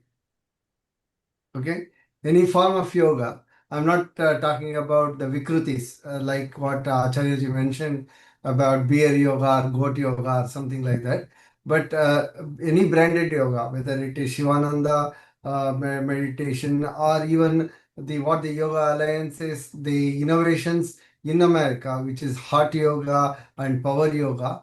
Those are actually the hot yoga, even though it has a bad marketing name because of its history, still they have some of the best teacher training manuals that ever written. Okay, for instance, so there are certain great things about different aspects of yoga, and that people subscribe to. And as a university, we teach nothing but everything.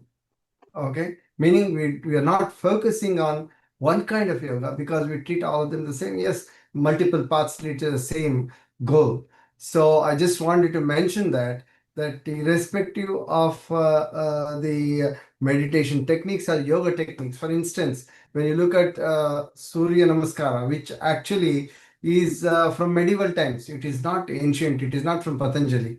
Okay, it is a combination of different asanas that was been put together. We don't know the author.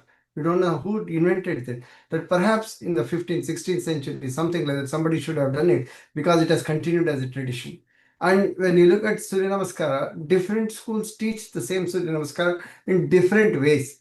And all of which I feel are valid because they are time tested and everything. Not necessarily anything, but most of the major schools that I know of, there are small variations, but this is so. I think that perspective we need to take with regard to meditation and yoga. Similar thing with Ayurveda, same thing comes, different, states, different regions in Bharat practice the same thing, and then there are slight variations. Plus, even the formularies, they are different because if a herb is grown in Himalaya versus the herb is grown in the tropics like Kerala, it is very different. Okay, their properties may be slightly different. Okay, so that variation has to be, I think, celebrated rather than distinguished. Thank you, Shri. We'll dwell on it a bit more if you just wait about 20 minutes. Let's go to Seema and Surbi. And Acharya, if you stay around, then we can chit chat. Anukul Goswami, make a note of both these personalities. One is in Pune, and he is the dean of that university. Here is the president of the Vayu. Wonderful. They also do PhD level certification, which will be very useful. So we'll come back in a while. Honey, let's bring Dr. Seema. She's our regular contributor. Seema, if you could actually chit chat with Honey, the harmonious way to health, that will be nice. Over to both of you, and then we'll bring Surbi as well. Thank you, Raki. Thank you, Sweta, for your contributions. Over to you, Honey. Thank you. Thank you, Neilji, and thank you, of course, Sri Srinathji. I just wanted to say very well done what you shared. All the different parts, you acknowledge all of them. If you look at dancing, there are so many different styles of dance. So you can't say one dance is the only style. There's always different styles, but it's all dance. Or you can talk about butterflies, so many species of butterflies. They're still butterflies, or mangoes, let's say, different mangoes. So God has made so many beautiful variety, in our world. So we have to kind of appreciate and acknowledge. I can understand. Thank you very much also to Acharya Sri Shivanji. Really enjoyed the meditation. Very, very peaceful, excellent. And our wonderful Rotarian Lal Goelji, of course, for your regular contribution and bringing so many amazing guests on our Healing Our Earth platform. Just wanted to congratulate you and the best wishes for all your organ donation work that you're doing. And we are very proud of you. Now we move on to an amazing lady, of course, and this is our wonderful Seema Shah. And this is Dr. Seema Shah, a holistic professional whose passion for wellness stems from personal challenges, global exposure, and a relentless desire to empower others. And this is through the transformative power of nutrition, health, coaching, mindset, yoga, meditation, and essential oils. That's very interesting. So, Dr. Seema Shah, a global namaste to you, and thank you very much for joining us here on Healing Our Earth. Thank you so much, and a global namaste to all of you, and thank you for having me here. And I've been listening to some of the conversations. Yoga, a union of body, mind, soul, and the breath anchoring it. The pause between moments just as important as every breath we take. And yes, meditation should be something that's moment to moment experience. So totally agree with that. Now, what I'm going to talk about today is basically a guided visualization. And I like to call it a visualization because it's a journey through visualizing through the 7 major chakras. And it's for those who are starting off the meditation journey and need something to focus on. But for the ones who are more advanced, meditation comes more naturally. So chakras, as you could, or you might have seen on my logo, it's like the 7 major petals of the colors of the chakra with somebody in a meditation pose. And it's because I integrate the knowledge of chakras in a mind, body, soul perspective to anything I do, right the way from working as a clinician to the holistic health endeavors I do, because there's just so much wisdom, like the yoga I practice, but through the knowledge of the chakras that I've got over time. As an example, the different foods which are nourish different chakras, different pranayams, different asanas for different chakras to activate. But ultimately, what we're aiming for is alignment and harmony to function at our best, mind, body, and soul. So let's start with a short guided visualization before we then go on to my dearest friend Surbi from the US, who's going to again lead us to a yoga practice from her expertise. So if it's safe to do so, I invite you to close your eyes and just focus on your breath. Nice, slow, deep breaths in and slow, conscious breaths out. And as you breathe in, feel calmer and calmer with each breath in. And as you breathe out, emanate that love first in each and every cell of your body and then outwards. Breathe in with a gentle smile on your face. And a slow, conscious breath out, spreading that love beyond you.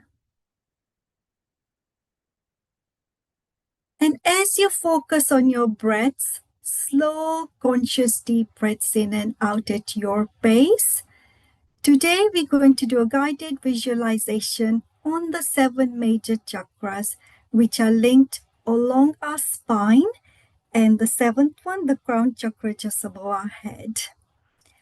Each of these chakras are related to different colors, different parts of our bodies, and different properties, mind, body, and soul.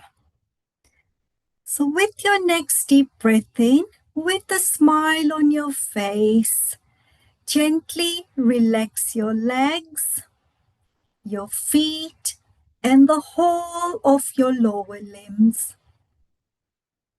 Letting go of any stress, any tension.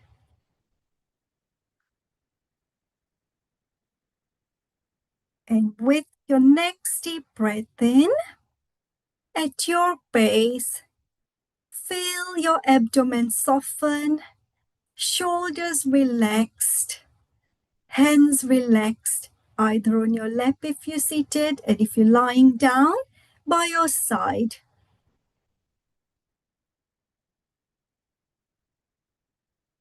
And yet, with your next deep breath in, relax your neck and have a bigger smile, consciously relaxing each and every muscle in your head and scalp region, emanating that love further and relaxing further.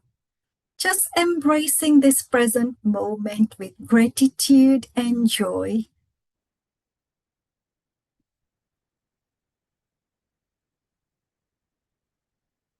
And as you take your next deep breath in, focus on the base of your spine, the area for a root chakra.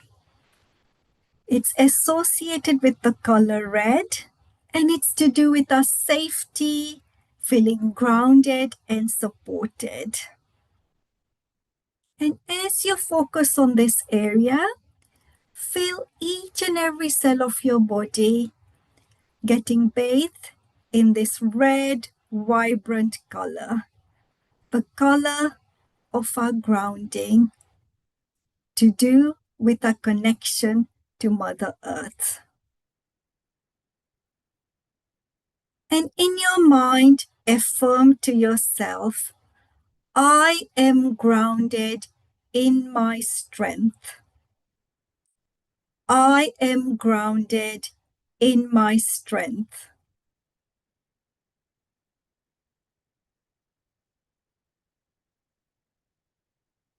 And take a deep breath in.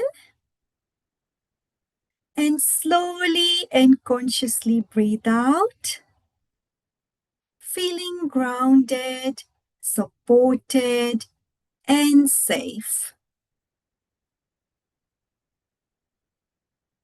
With your next deep breath in, focus on your lower abdomen, the area for your sacral chakra.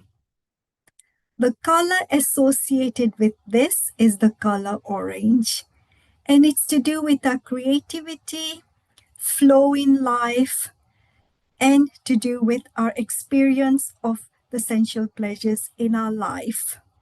For example, what we taste, what we see, and all the other things we embrace from our life as a human.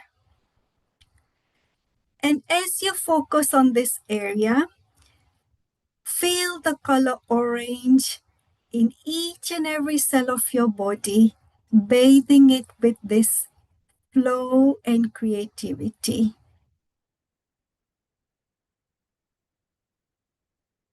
And with a smile on your face, affirm in your mind, I grow with the flow.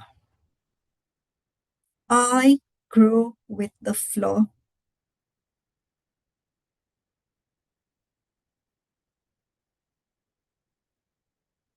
And take a deep breath in. Smile on your face, feeling more relaxed. As we now focus to our upper abdomen, the area for our solar plexus chakra. The color gold or yellow is associated with this chakra, and it's to do with our courage, our confidence, our empowerment in life. As you breathe in, feel the golden yellow color bathing each and every cell of your body, feeling empowered. And as you smile, affirm to yourself, I take empowered action. I take empowered action.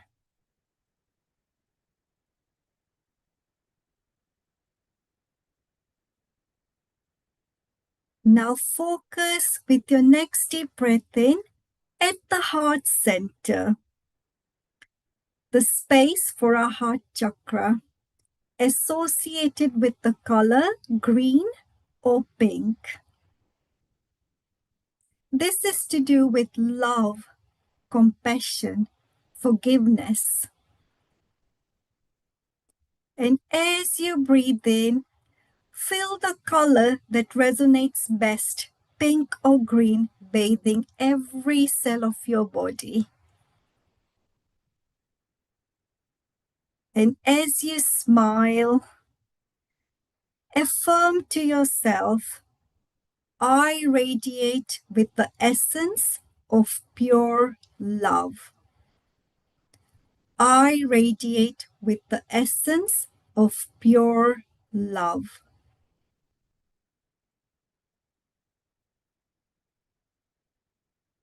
And as you take your next deep breath in, focusing on the throat area where the throat chakra is, and the color blue is associated with this chakra.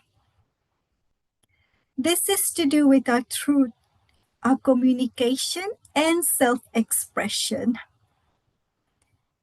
As you focus on your next breath in, feel the color blue bathing each and every cell of your body.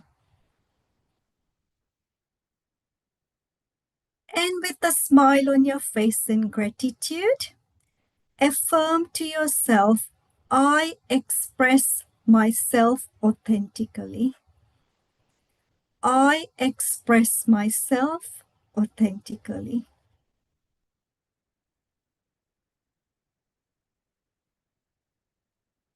Now, with the next deep breath in, focus on the area between your eyebrows, the seat for the third eye chakra, associated with the color of the night sky, indigo.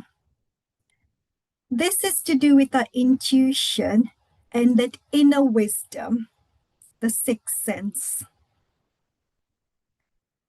And with a smile, focusing on this area and the color indigo, tune inwards.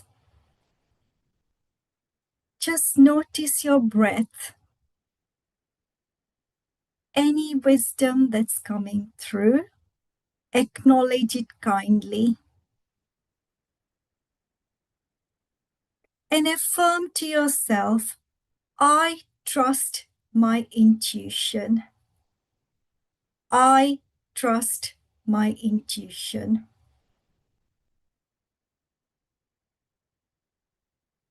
And now, gentle smile, all the muscles softened as we focus on the area just above our head where the crown chakra is. This is associated with the color violet or white. And it's to do with the divine, the universal connection, and peace. Truly being at peace within, between each other, and out to the whole universe as a whole. And as we embrace this crown chakra properties, visualize the color that resonates best with you, either white or violet. And having a peaceful smile on your face, affirm to yourself, I am at peace. I am at peace.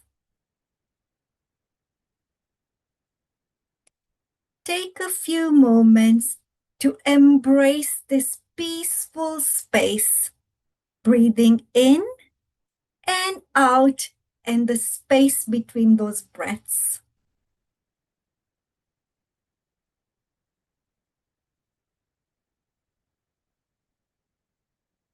And now imagine all the 7 chakras being in harmony, in alignment, feeling grounded, yet being joyous and empowered, coming from the essence of true love with authenticity, being in tune with your inner guidance and knowing that we are all interconnected. And as you feel harmonized, affirm to yourself, I manifest abundance in all aspects of my life. I manifest abundance in all aspects of my life.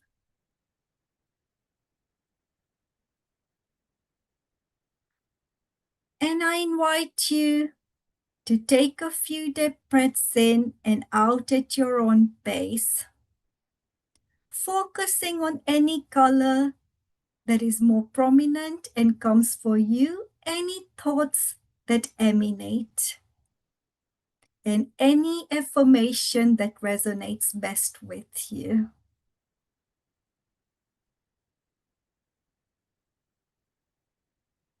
And as you take your next deep breath in, with a smile on your face, breathe in peace.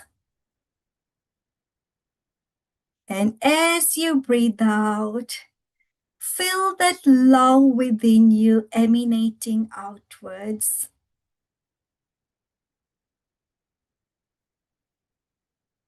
And with a gentle smile, slowly come back to the present moment by rubbing your palms gently. Slowly cupping your eyes.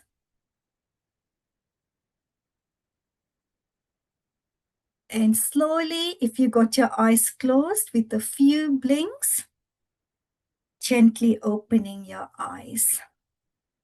Thank you. Oh, that was so peaceful, Seema ji. That was amazing. A really wonderful meditation. I'm sure all our Healing Our Earth family members, all sitting from wherever they are around the world, must be feeling so peaceful and calm right now. Thank you so much. And I know that we're also moving on to your wonderful friend and colleague, our lovely Surabhi Sharma. Is that right? Hello Yes, and a global namaste, Surabhi ji. global namaste to Let me everybody. do a little introduction about your wonderful work that you're also doing. We have Surabhi Sharma, who's a certified yoga teacher and the creator behind Namaste Yoga, a very popular YouTube channel. And I'm going to be checking it out as well myself. She holds many, many credentials from the Yoga Alliance, and her teaching mission focuses on sharing deep practical yoga knowledge. She breaks down powerful alignment tips, all these invaluable little secret tips, I would say, and techniques that are often missed in standard group classes. So I'm very, very excited to find out what these little secret invaluable tips are from you, dear Surabhi. So what will you be doing for us today? What will you be sharing with us? Thank you. Namaste, global namaste to everybody. And thank you, Seema, for recommending me here. I truly appreciate that. So today I will be telling you a little bit about my journey to yoga and what led me here. So before we even start, I want you to ask something. Do all of you feel a little bit more stiffer than you felt 10 years ago? On your neck, on your hips, on your lower back? So I think most of you can relate to that now. And honestly, this is one of the reasons I came back to yoga. I restarted yoga after 40. I am a very typical woman in many ways, husband, kids, responsibilities, home, perimenopause, and dealing with all sort of physical problems. So I completely understand what it feels like when body starts asking for attention, but the life is moving on fast pace. So I grew up in India. I was part of a yoga school team. So I had some background in yoga before, but like many other people, I drifted away from it. Life happens. But then after having 3 kids, I started struggling with sciatica pain, major sciatica.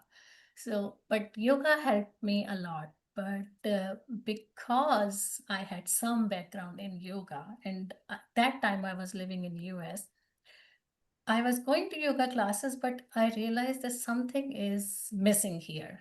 I need to know why, because I know this I am doing yoga, but it's not helping me that much.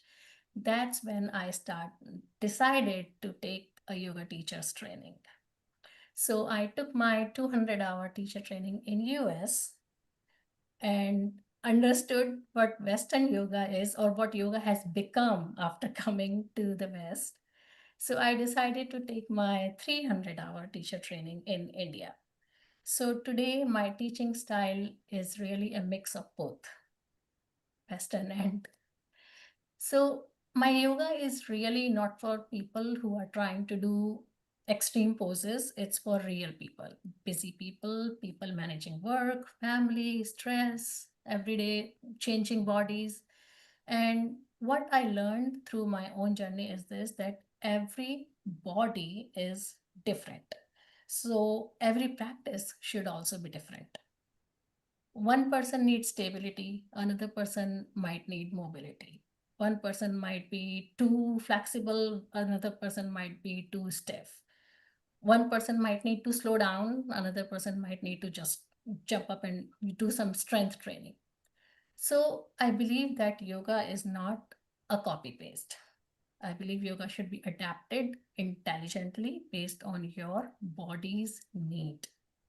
And this is where I feel many people struggle. They focus so much on how a pose looks and they stop paying attention to how a pose should feel.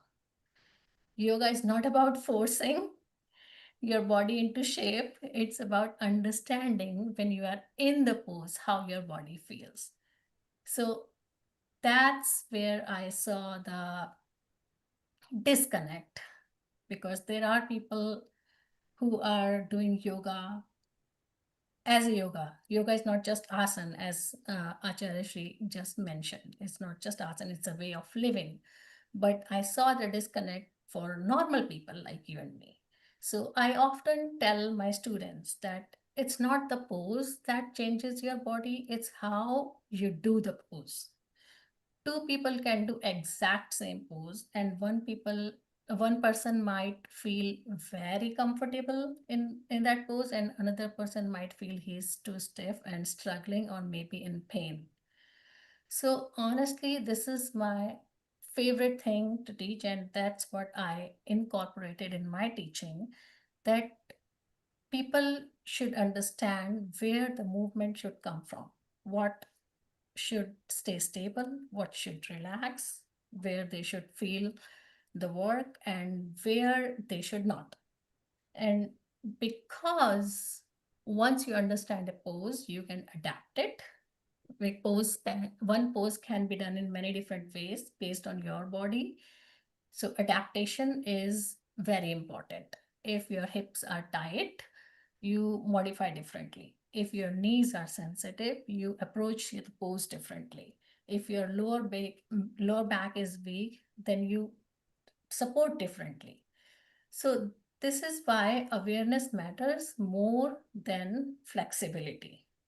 And this is also why yoga does not need to be very long to be effective.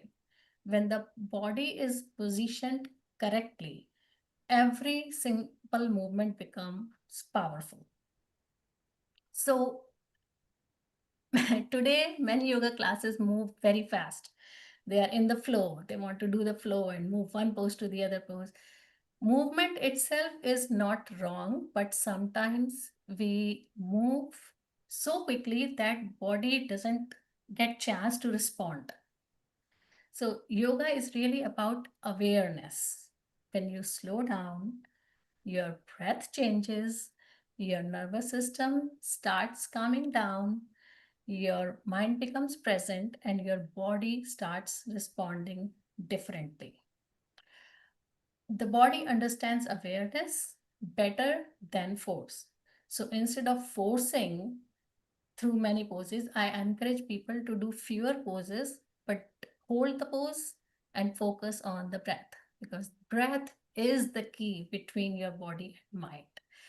When people are stressed, breath is very rapid.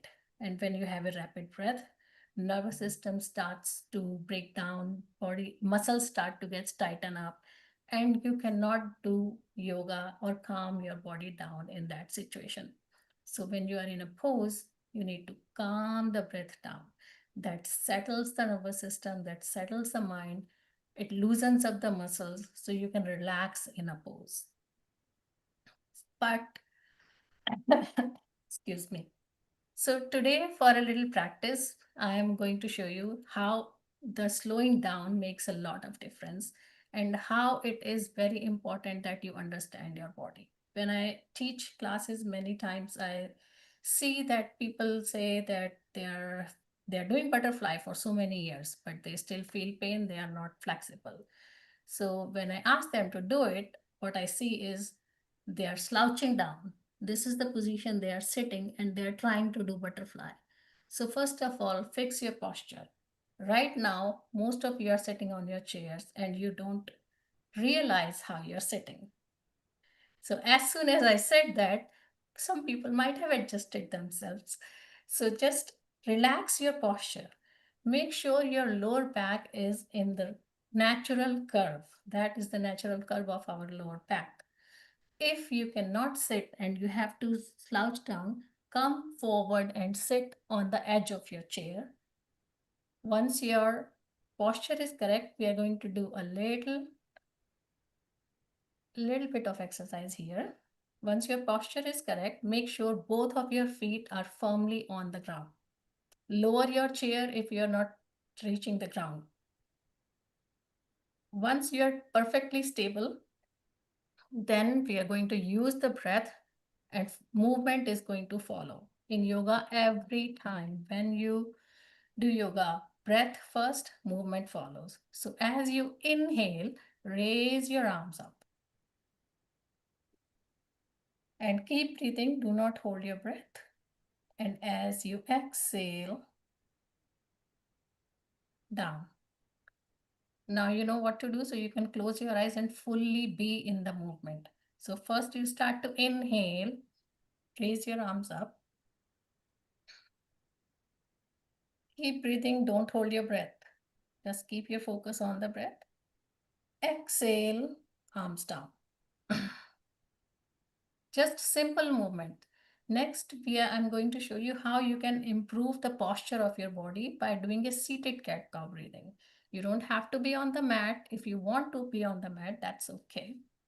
But just inhale, expand your arms, lift your chest and look up.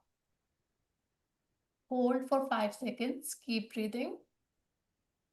And as you start to exhale, hug yourself.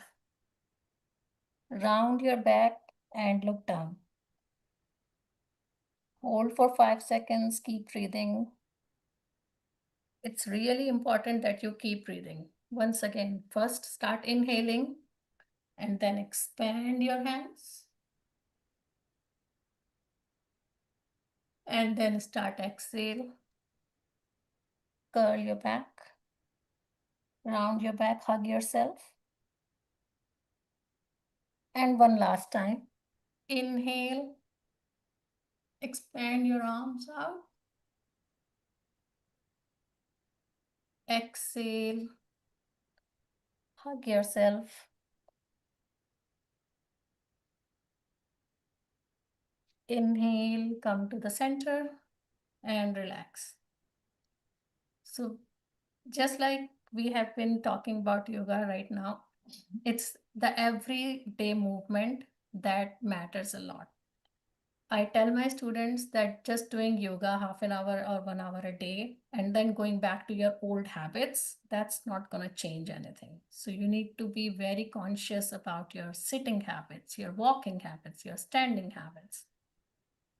So another thing, I always encourage students to understand your body. Like for example, in triangle pose, typically when you're doing triangle pose, you're looking up.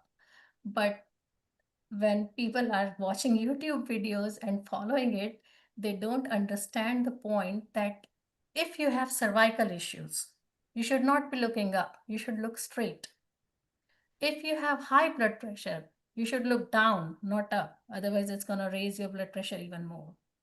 So these little tips I teach my students. I have a YouTube channel, but I started it after seeing all those YouTube videos of Vidya and seeing the disconnect that people just follow them blindly without understanding their body. So, excuse me. One more stretch we are going to do today is a little twist. Since we stretched our back, up and down. We are going to twist our back. The key to the twist is you always twist on the exhale. So first you inhale. On the exhale, twist towards your left. You can hold on to the back of the chair if you want and hold this pose. Always hold a pose a little longer, but keep breathing. Do not hold your breath. Then start inhaling and then come to the center. Then again, take a deep inhale. On the exhale, twist to the other side. Hold and keep breathing. Inhale, come to the center. Let's do it 2 more times. Inhale, on the exhale, twist.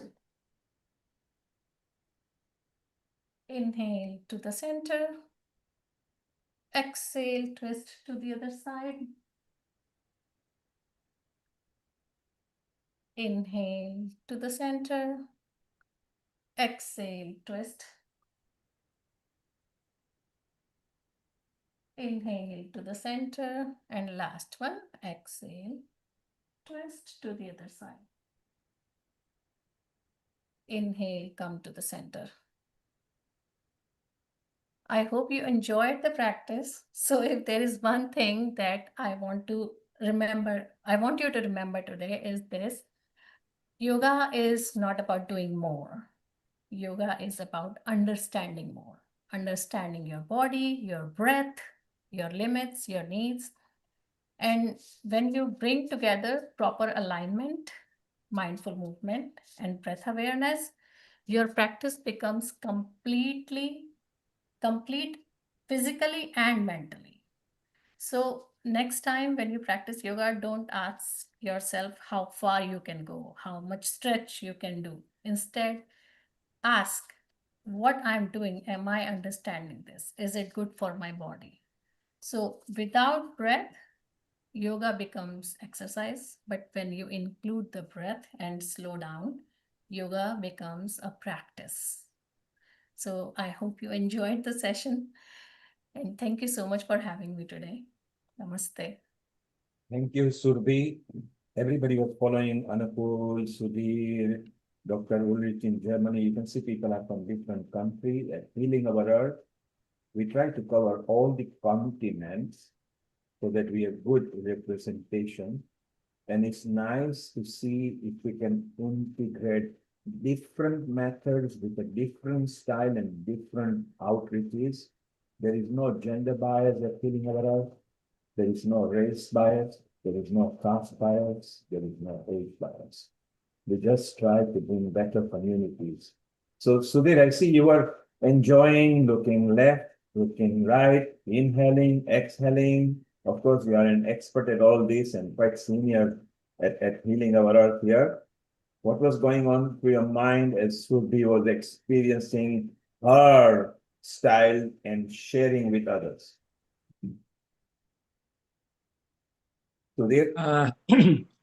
Global Namaste, and thanks for giving me voice. Yoga and meditation are like a starting points for making oneself whole. In today's world, it is so easy to be fragmented. So literally, yoga is picking the pieces and making oneself whole. So that's first thought that crossed me. The second is, I was marveling at Maharshi Mahesh Yogi's foresight. In 1950s, nearly 70 years ago, he gave us transcendental meditation. I was late in learning. I learned it in November of 1998. So today, I'm reminded of great men and their great gift to mankind. That has healed me a lot. Not that I did not have my share of trials and tribulations. Neil, I did have my share.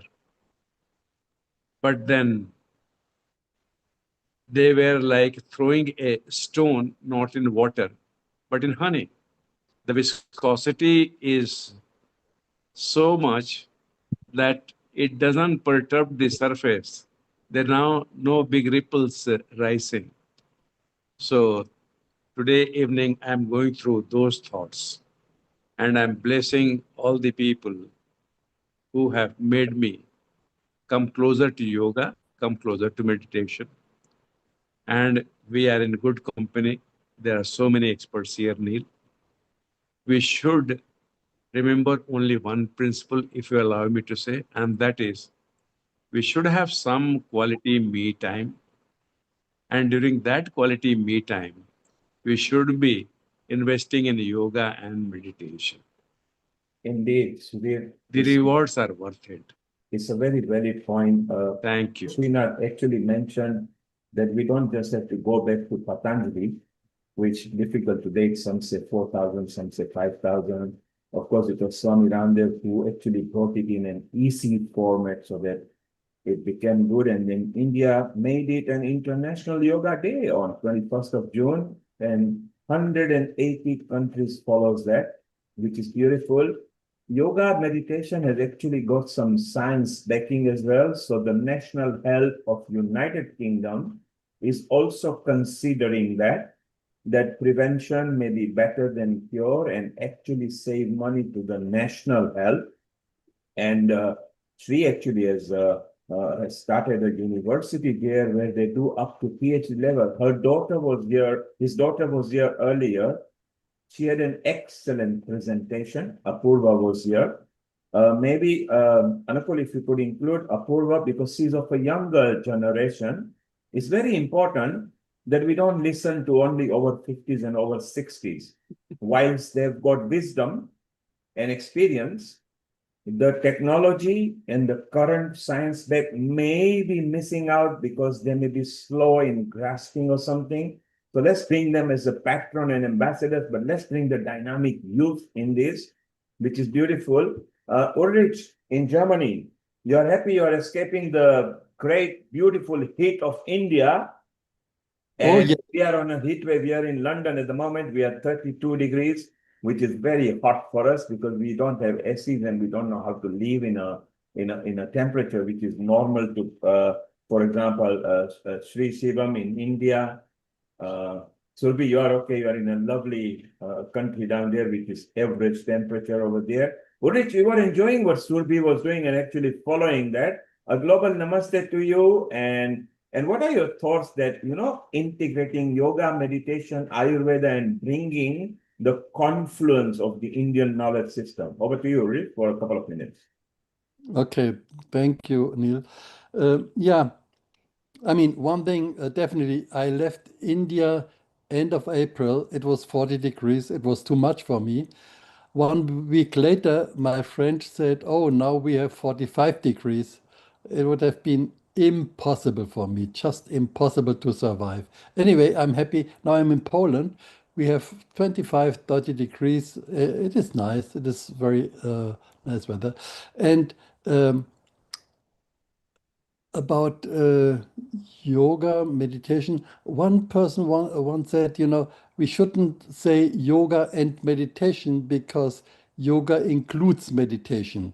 Meditation is part of yoga because yoga is a union, so meditation is part of that. We shouldn't. But anyway, I really enjoyed the last two contributions. The meditation from Seema and the simple practices which Zobi showed us. I don't do so much. It would be helpful. I will try to start. And one thing is, because it's all about bringing our body in harmony, and we did one experiment recently with an instrument which can measure the chakras.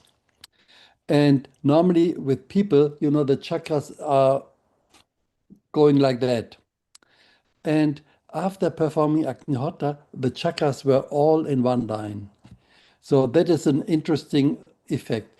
And another thing is one person who who was doing transcendental meditation for decades. He was one of the first people in US who followed that.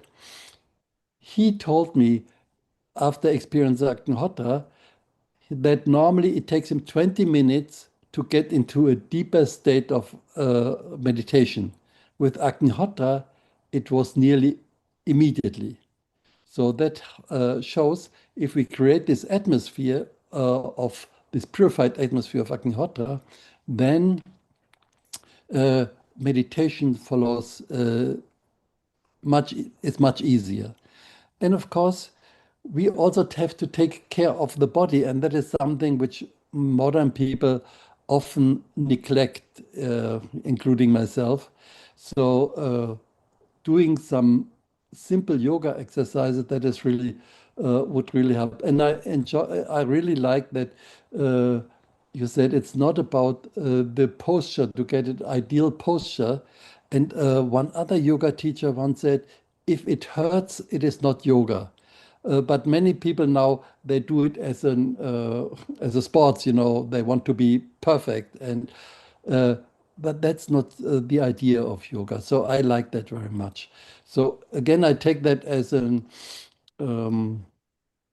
impulse for me to do again a little bit of these exercises also. So I'm grateful to that. Thank you, Ulrich. Ulrich has made it very clear. If you are hurting when you are doing simple yoga or yoga, maybe you are not doing yoga. You are doing gym fit or an exercise, which is not the right way. So take an expert's advice, someone like Surbi or Seema, who runs the classes, someone like Sri Shivam here, Acharya, who is a dean at Pune University and has actually imbibed science to it, someone like Sri Srinath, who has gone next level and forced one of the state in, I think it's California, where he said, come on, we need university here. And they asked, university? Yes, we need university. And now they actually do accredited versions of masters, PhD, and further research, which is beautiful. Now, this is where you come in, Anukul. Yes. You, Ulrich, Sudhir, from different continents, different countries, are actually nurturing and a steering team for SATA, which is Science and Tradition Association, which actually stemmed from our common interest of all the people with the Indian Vedas, Vedic knowledge and Indian knowledge system, where we think we can bring science together with tradition and also embrace other traditions. So we already had the Tai Chi and the Qigong gang on Healing Our Earth. We have had the Homeopathy Supremo, Dr. Mukesh Batra, who is part of our team. We've got plenty of yoga, including the Ayush Ministry, and two of the people are part of Healing Our Earth.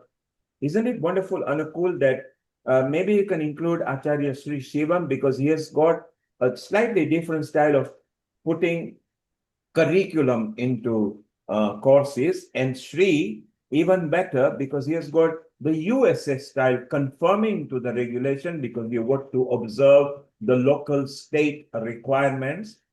Together, he stems from India originally, so has affinity to a lot of Indian knowledge system, and presently in America. So I think this confluence and chit chat with everybody to merge science and tradition, so that every state or every country on the earth can refer to this association for guidance, that can be for quantum analysis, that can be a cure and prevention rather than, and so go for prevention first and then maybe cure and then maybe stop it altogether. So it's beautiful. So Anukul, you have said, you did say hello to Sri, but maybe you can chit chat with Sri, Sri Srinath and Sri Shivam, till beautiful Seema. Surbi, make friends with all this group, because Seema, you travel, you are stemmed from East Africa, but you also lived in America. You are, of course, British now because you're in the United Kingdom. Surbi, you are in United States of America. This is what we love at Healing Our Earth. Without judging, without bias, share information with everybody. So Anukul, All yours. Chit chat with everybody, and then Sri Srinath has got a comment as well. In a moment, we'll bring it in. Over to you, Anupul. Oh, yes. I think it was fantastic listening to everyone, and particularly Apurwa's table that she had presented with all the types of yoga classifications and all. Insofar as my advice, and I'm not a yoga practitioner at all, I must confess, but when it comes to some of the patients who come and ask me, what should I go for? I said, go for anything, but I like that somebody told just now that if it hurts, it's not yoga. And that's perfectly the approach that I would like to take. And I just wish somebody like Surabhi Sharma would be there in our clinic to tell exactly what should be done and what should not be done. But at the same time, when it comes to telling the patients as to how they should be practicing yoga, one of the biggest things that we have in the patients is they have got many psychological disturbances as well. And they try to sort of overdo the yoga practices sometimes and underdo sometimes. So in order to do that, I tend to use the Ashtanga system to give an explanation. But I say that you must again follow a yoga teacher who will tell you exactly how to do it. But do not just take my words for granted. It's worth taking it that way because many of these patients have gone through all the kind of treatment, they have not improved.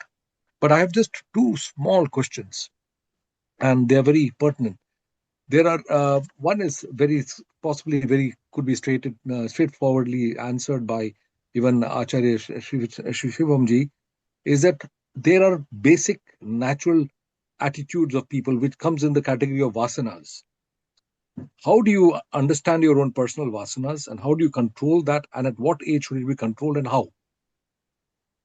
And the second part, which is a bit more complicated, is where is the role of karmic fall and things like that, and your outcomes with any kind of interventions. So Acharya Sri Shivam, you go first, and then Sri Srinath, both will be able to answer them in their different style. Acharya Sri Shivam, you go first. Over to you. So this is very important question, and I think it is very important to understand the people's attitude and behavior. When we see a human mind, people's attitude and behavior often come from their vasanas, the deep unconscious tendencies, their conditioning, the desires, their fears, their ego, and all the patterns, the past impressions. So if someone asks, who are we? So we are the accumulations of all the past experiences, all the past memories, all our conditioning, all desire, all fears. The way to deal with it is not by reacting unconsciously. We cannot force ourselves to remove all the vasanas. We cannot do that. Because the more we try to suppress our vasanas, the more multiplier effect we will see in our lives.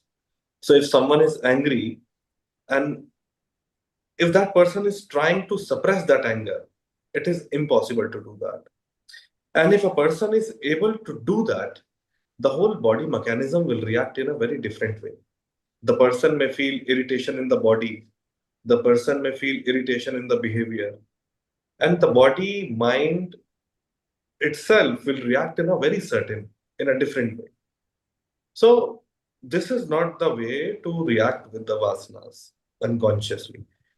What we can do is, we have to become aware of our vasanas. We have to become sakshi. The word sakshi means, when we say pashya in Sanskrit, pashya means to watch, to see. So when the discussion was going on, what is the right way of meditation? Actually, the right way of meditation is to see. When we are able to see exactly what it is, then we are just aware about everything. So there are 2-3 things. First of all, we should not take everything personally. Our ego is so sensitive. It is like a balloon, and everyone is carrying a pin. So ego is so sensitive that we take everything so personally that the balloon gets burst very easily. Number one is, don't take everything personally. And the second, the most important thing is taking a pause before reaction. Usually we don't take a pause. If someone is saying bad words to me, immediately I want to say something. Immediately I want to respond. If I take a pause, then in that pause, there is a huge possibility. Then in that pause, there is so much to understand, about our own mind. And that pause can totally transform our reaction. And third, the most important thing is compassion. When we are compassionate enough, we will create healthy boundaries around us. So if we react with anger to anger, unconsciousness increases. If we remain aware, centered, which I just mentioned, is sthit pragya, the centered, the balanced one, and the calm, then we respond intelligently instead of reacting mechanically. So meditation helps because it creates a gap between stimulus and response. And in that gap, wisdom is born. So other people's vasanas are their responsibility, because many times we say that person has done bad to me, that's why I'm in response saying this. That is their business, that is their vasanas. What I can do is I can just be aware about everything. And the moment we become aware about our own faults, our own fears, our own suppressions, anger, and all the complexities, then gradually vasanas will dissolve on its own. So rather than suppressing the vasanas, we have to become aware and conscious about it. So it's like. Thank you. And now, you've got a comment, and then in a simple format, you can answer. We can chit chat, and shortly we'll be closing as well. Wonderful to have all of you. Namaste. Thank you for taking my question. Actually, one thing is actually it's a great union of so many minds and so many experience and so much knowledge. I would request the organizer to share a list of contacts so that we can be in communication together and individually. Okay, so I think that will be great benefit. You have already got a contact number from Anukul. He will put you in touch with anybody else you like, anybody who is authorized. So it is on your chat, and as is with you, Sri Shivam, both of you have got the number. You can get in touch with Ulrich, Sudhir, Seema, whoever you like through Anukul, and then he can update you about the science and tradition associations ethos and how we can bring it together. You are all very valuable, and let's bring the Ayush's dream that they want to bring that not just within the Indians, but to the globe and the indigenous population. Go ahead, Sri. Carry on, please. So say, I can't beat what Acharya Shivamji said, but I'm going to share my other experience as generally as a teacher. A teacher, we observe that you have a class of 40. You don't teach to the students who are A students or F students. You teach, and then it is depends on the different vasanas, different abilities to absorb, and each will have their own experience. We have seen the same thing with our students in the yoga university, whereas they may come from different backgrounds. We have physicians, we have homemakers, we have software professionals, all kinds of people. But irrespective of their background, it is the ability for them to absorb what you tell them and how they react, all these things. And then Professor Acharya Shivamji has expressed, I think, very poignantly about all these aspects in a much 30,000 feet level. So I don't have anything more to add to it. I just wanted to make sure that we will all be in touch continually and collectively. Thank you, Sri. Sri Srinath, you are also in touch with our own team, Riddhi, Vyas. Even she can help you if you want. Anukul, maybe you can put the contact details later on a WhatsApp to both the Sris, Srinath and Sri Shivam, and keep Ulrich, Sudhir, everybody in touch. Seema, you are also connected. You got Anukul's number and Sudhi. So let's create the usual harmony that we do. At Healing Our Earth, we've got well over 7,000 contributors like yourself. globally from 180 different countries. And on this purpose, for this, today yoga and meditation is very important that we can share it particularly to indigenous people of the country of your choice, not just the Indians. Some of the Indians or Indians, because it's naturally there, take it sort of lightly or really practice it, but the indigenous people go out of the way. One example we got is Ulrich. Long way back, he used to love disco and beer in Germany. And then he had affinity and fell in love with Agnihotra and Homa. And today, he has got so many friends who believe in that. And they practice Agnihotra. He's in Poland right now. Every night, they do Agnihotra there. Ulrich was there in just prior to mid-April. He attended many universities, and one of the science-related experiment they did was with the chakra, where he actually saw it balanced from being everywhere to balance. And Ulrich is part of our SATA team in a senior steering committee there as well. Sri Srinath, Sri Shivam, you can connect to him. You got Anukul's number. Anukul, you can throw them my Telegram or my Messenger. I'm on Messenger and Telegram. Keep in touch. Sri Shivam, you're already on my Messenger, so we can communicate here. So, it's so beautiful that if we can share in whatever way we know and however we've expanded, because both Sri Shivam and Sri Srinath have actually experienced putting it in a curriculum format. Now, if we can train young generation now, so all of you will remember in the school you had extracurricular activities like PE, physical education, or vernacular, depending where you are, learning different language. Well, why is there no health? Why is there no yoga? Why is there no integrated Ayush way? So Ayush Ministry of India is very keen to spread the word. Those who like it can adopt it. Those who don't can say goodbye to it. And those who actually take advantage of it may improve their life. It's just simple practices. The pharma companies were not here from 200 years back. There were no pharma. We didn't have doctors as such. In India, they were called Vyas, and elsewhere they were called physician. Now we got doctors, we got pharma company which tells you what your blood pressure should be, what your sugar level should be, because they can sell the medicines accordingly. But let's go back to the Indian knowledge system, which is founded very simply on a ground level basis.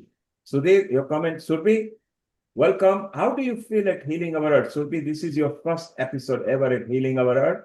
What do you feel when you were here, and how is the experience for you? It was really, really great. I am truly grateful that Seema introduced me to this panel, and so many great minds here. Spirituality, yoga, meditation, this is all it is about, and so many good, I think Acharya Sri Shivamji, Sri Srinathji, I am nothing compared to them knowledge-wise, but it was really great to hear everybody. I would love to continue with this. So, number one, nobody is nothing. Everybody is very highly talented. Even a child that is born, that child from 0 to 6 months knows how to attract you by throwing in a smile. And then as they grow, like Acharya Sri Shivam and Sri Srinathji, they have actually gone through the process from almost thinking, being nothing, to now becoming leaders. So nobody is nothing. Everybody is very valuable. Just keep on contributing. Very keen to bring the Indian knowledge system in a simple format so the consumer can understand. Sometimes the experts come with superb presentation and everything, but only few people of the same level understand. How can you distribute your information in a simple form? So Patanjali has been there for several centuries. But this one person who was written off, Swami Ramdev, what he's called now, then he was Baba Ramdev. He became world famous in 2006, and I was lucky. It was me who did that event in London. And ever since from there, yoga and meditation is now yoga, including meditation now. Now we got a meditation open day as well. We got yoga. And the important bit is how can you teach the consumer, the end user, without complicating, that they can understand in a simplistic form. So I think it's very beautiful that each and every one of you have a lot of contribution to give.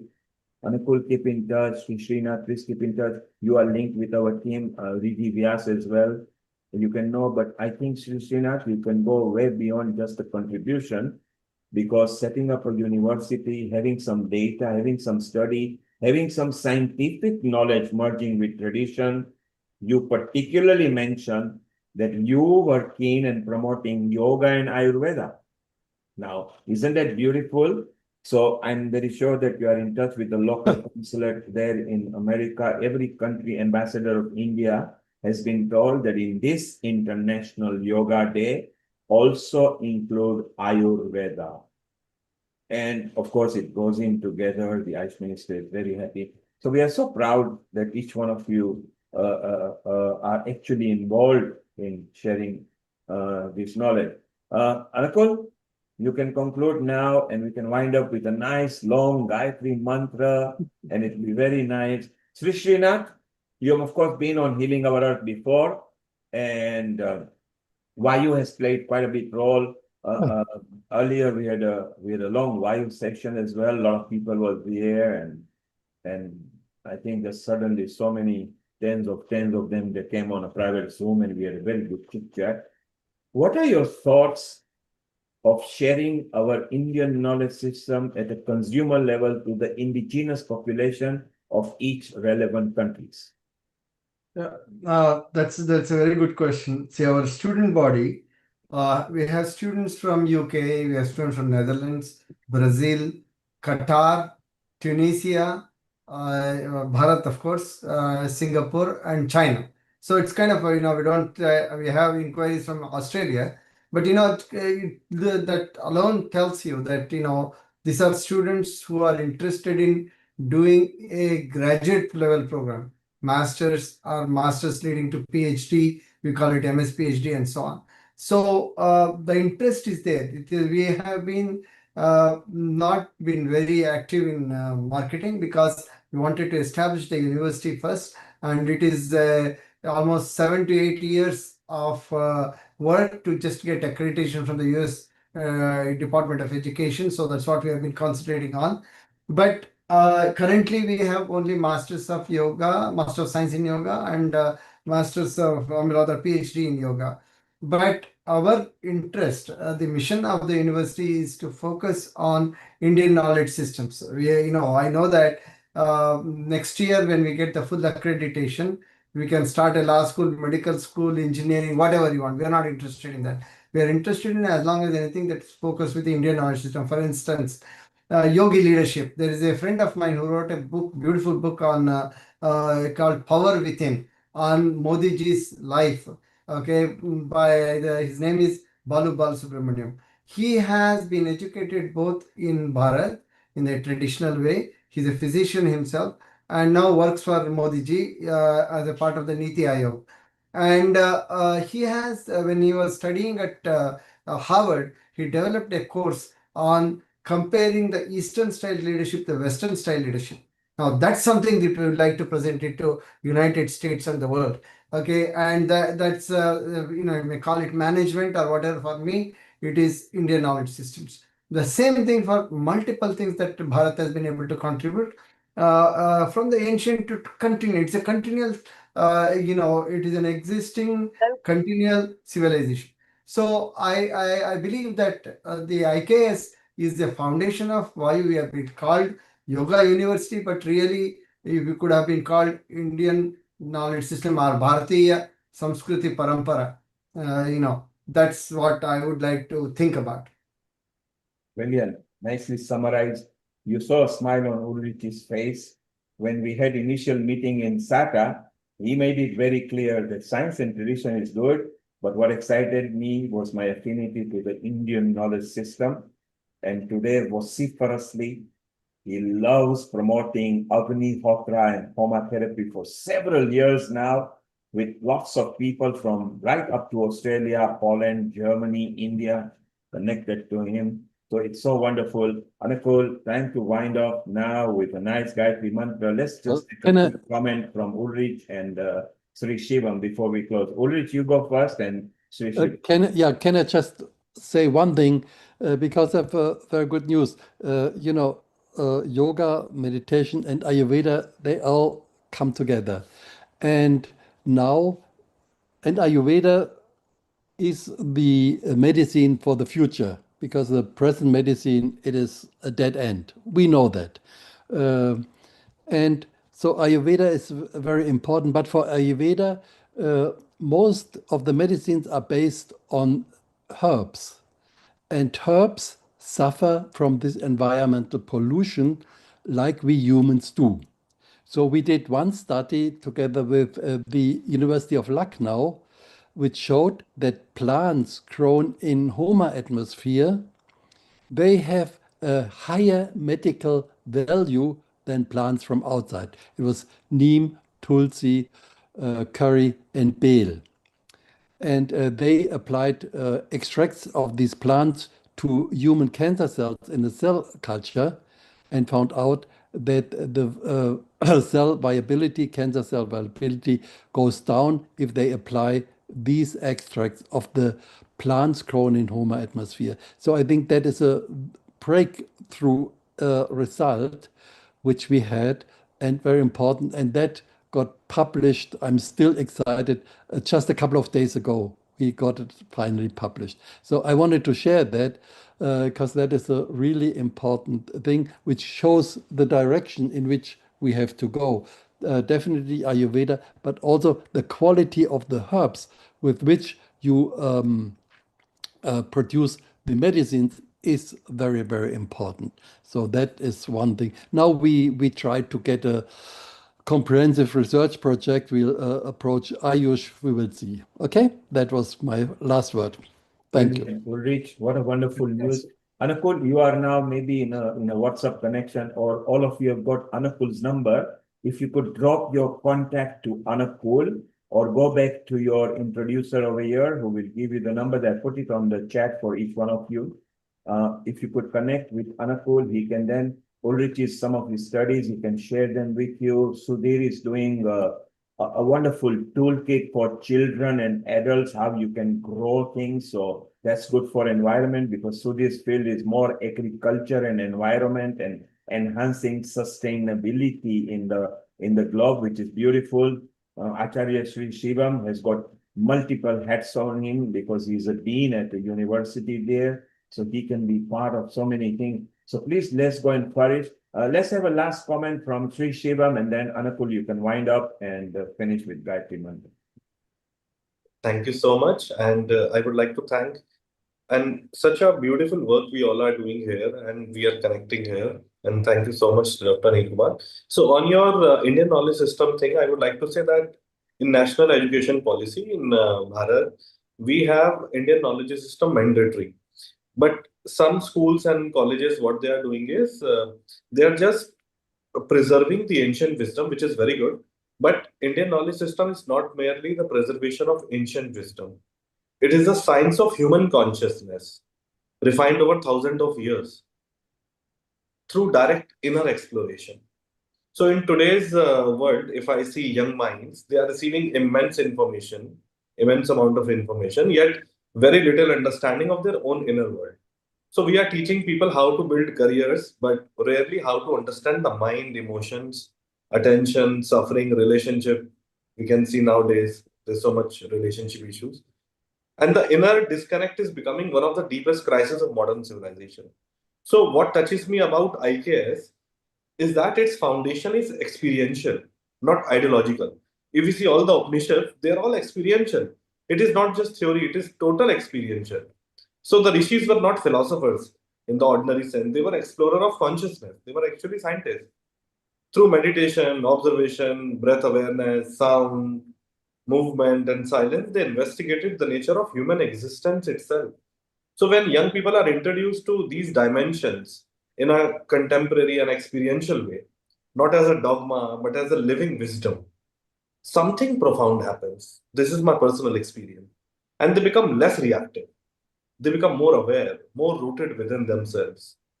Their intelligence becomes integrated with sensitivity, which is missing nowadays.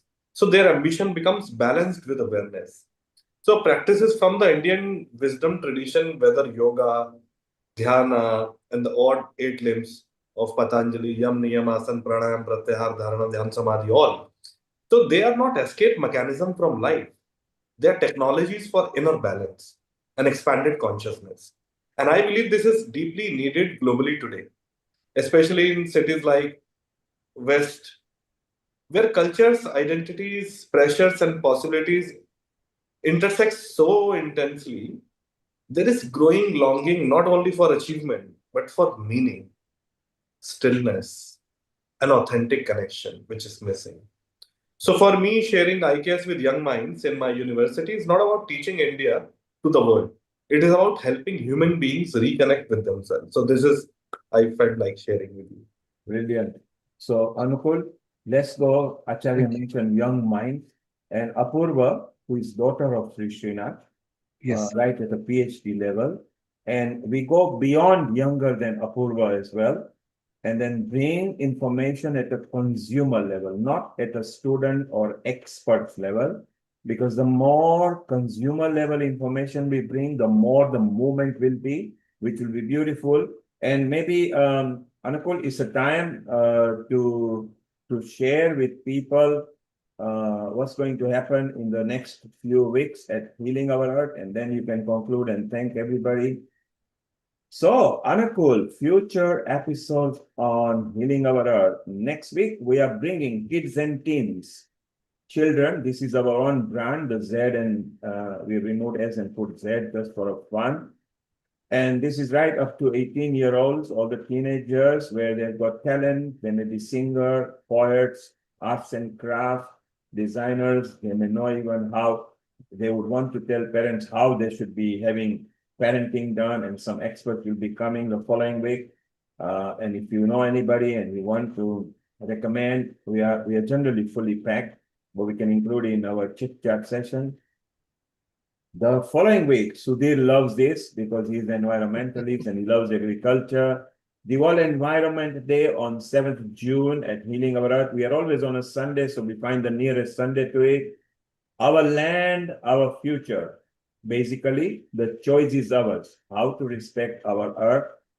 So that's on 7th June. On the 14th, summer, we've got a lot of summertime recipes. You see at the moment, India is completely on a heat wave, as is London. So we are going to bring some cool summer recipes. Vegan and vegetarian is what we do over here with the plant-based. So achieving good health gastronomically. So again, they're all free sessions. And the following week, the world famous now, it happens to be on the actual day on a Sunday. Lots of people earlier, Sanjay came from Uganda.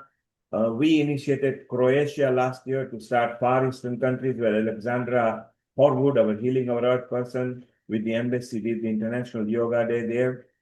So here, all the yoga experts are invited and bring something, or if something is happening in your city and your country and you are involved, come live and show it to us, as long as there is no copyright music being played, because we transmit our programs on local channels and international channels.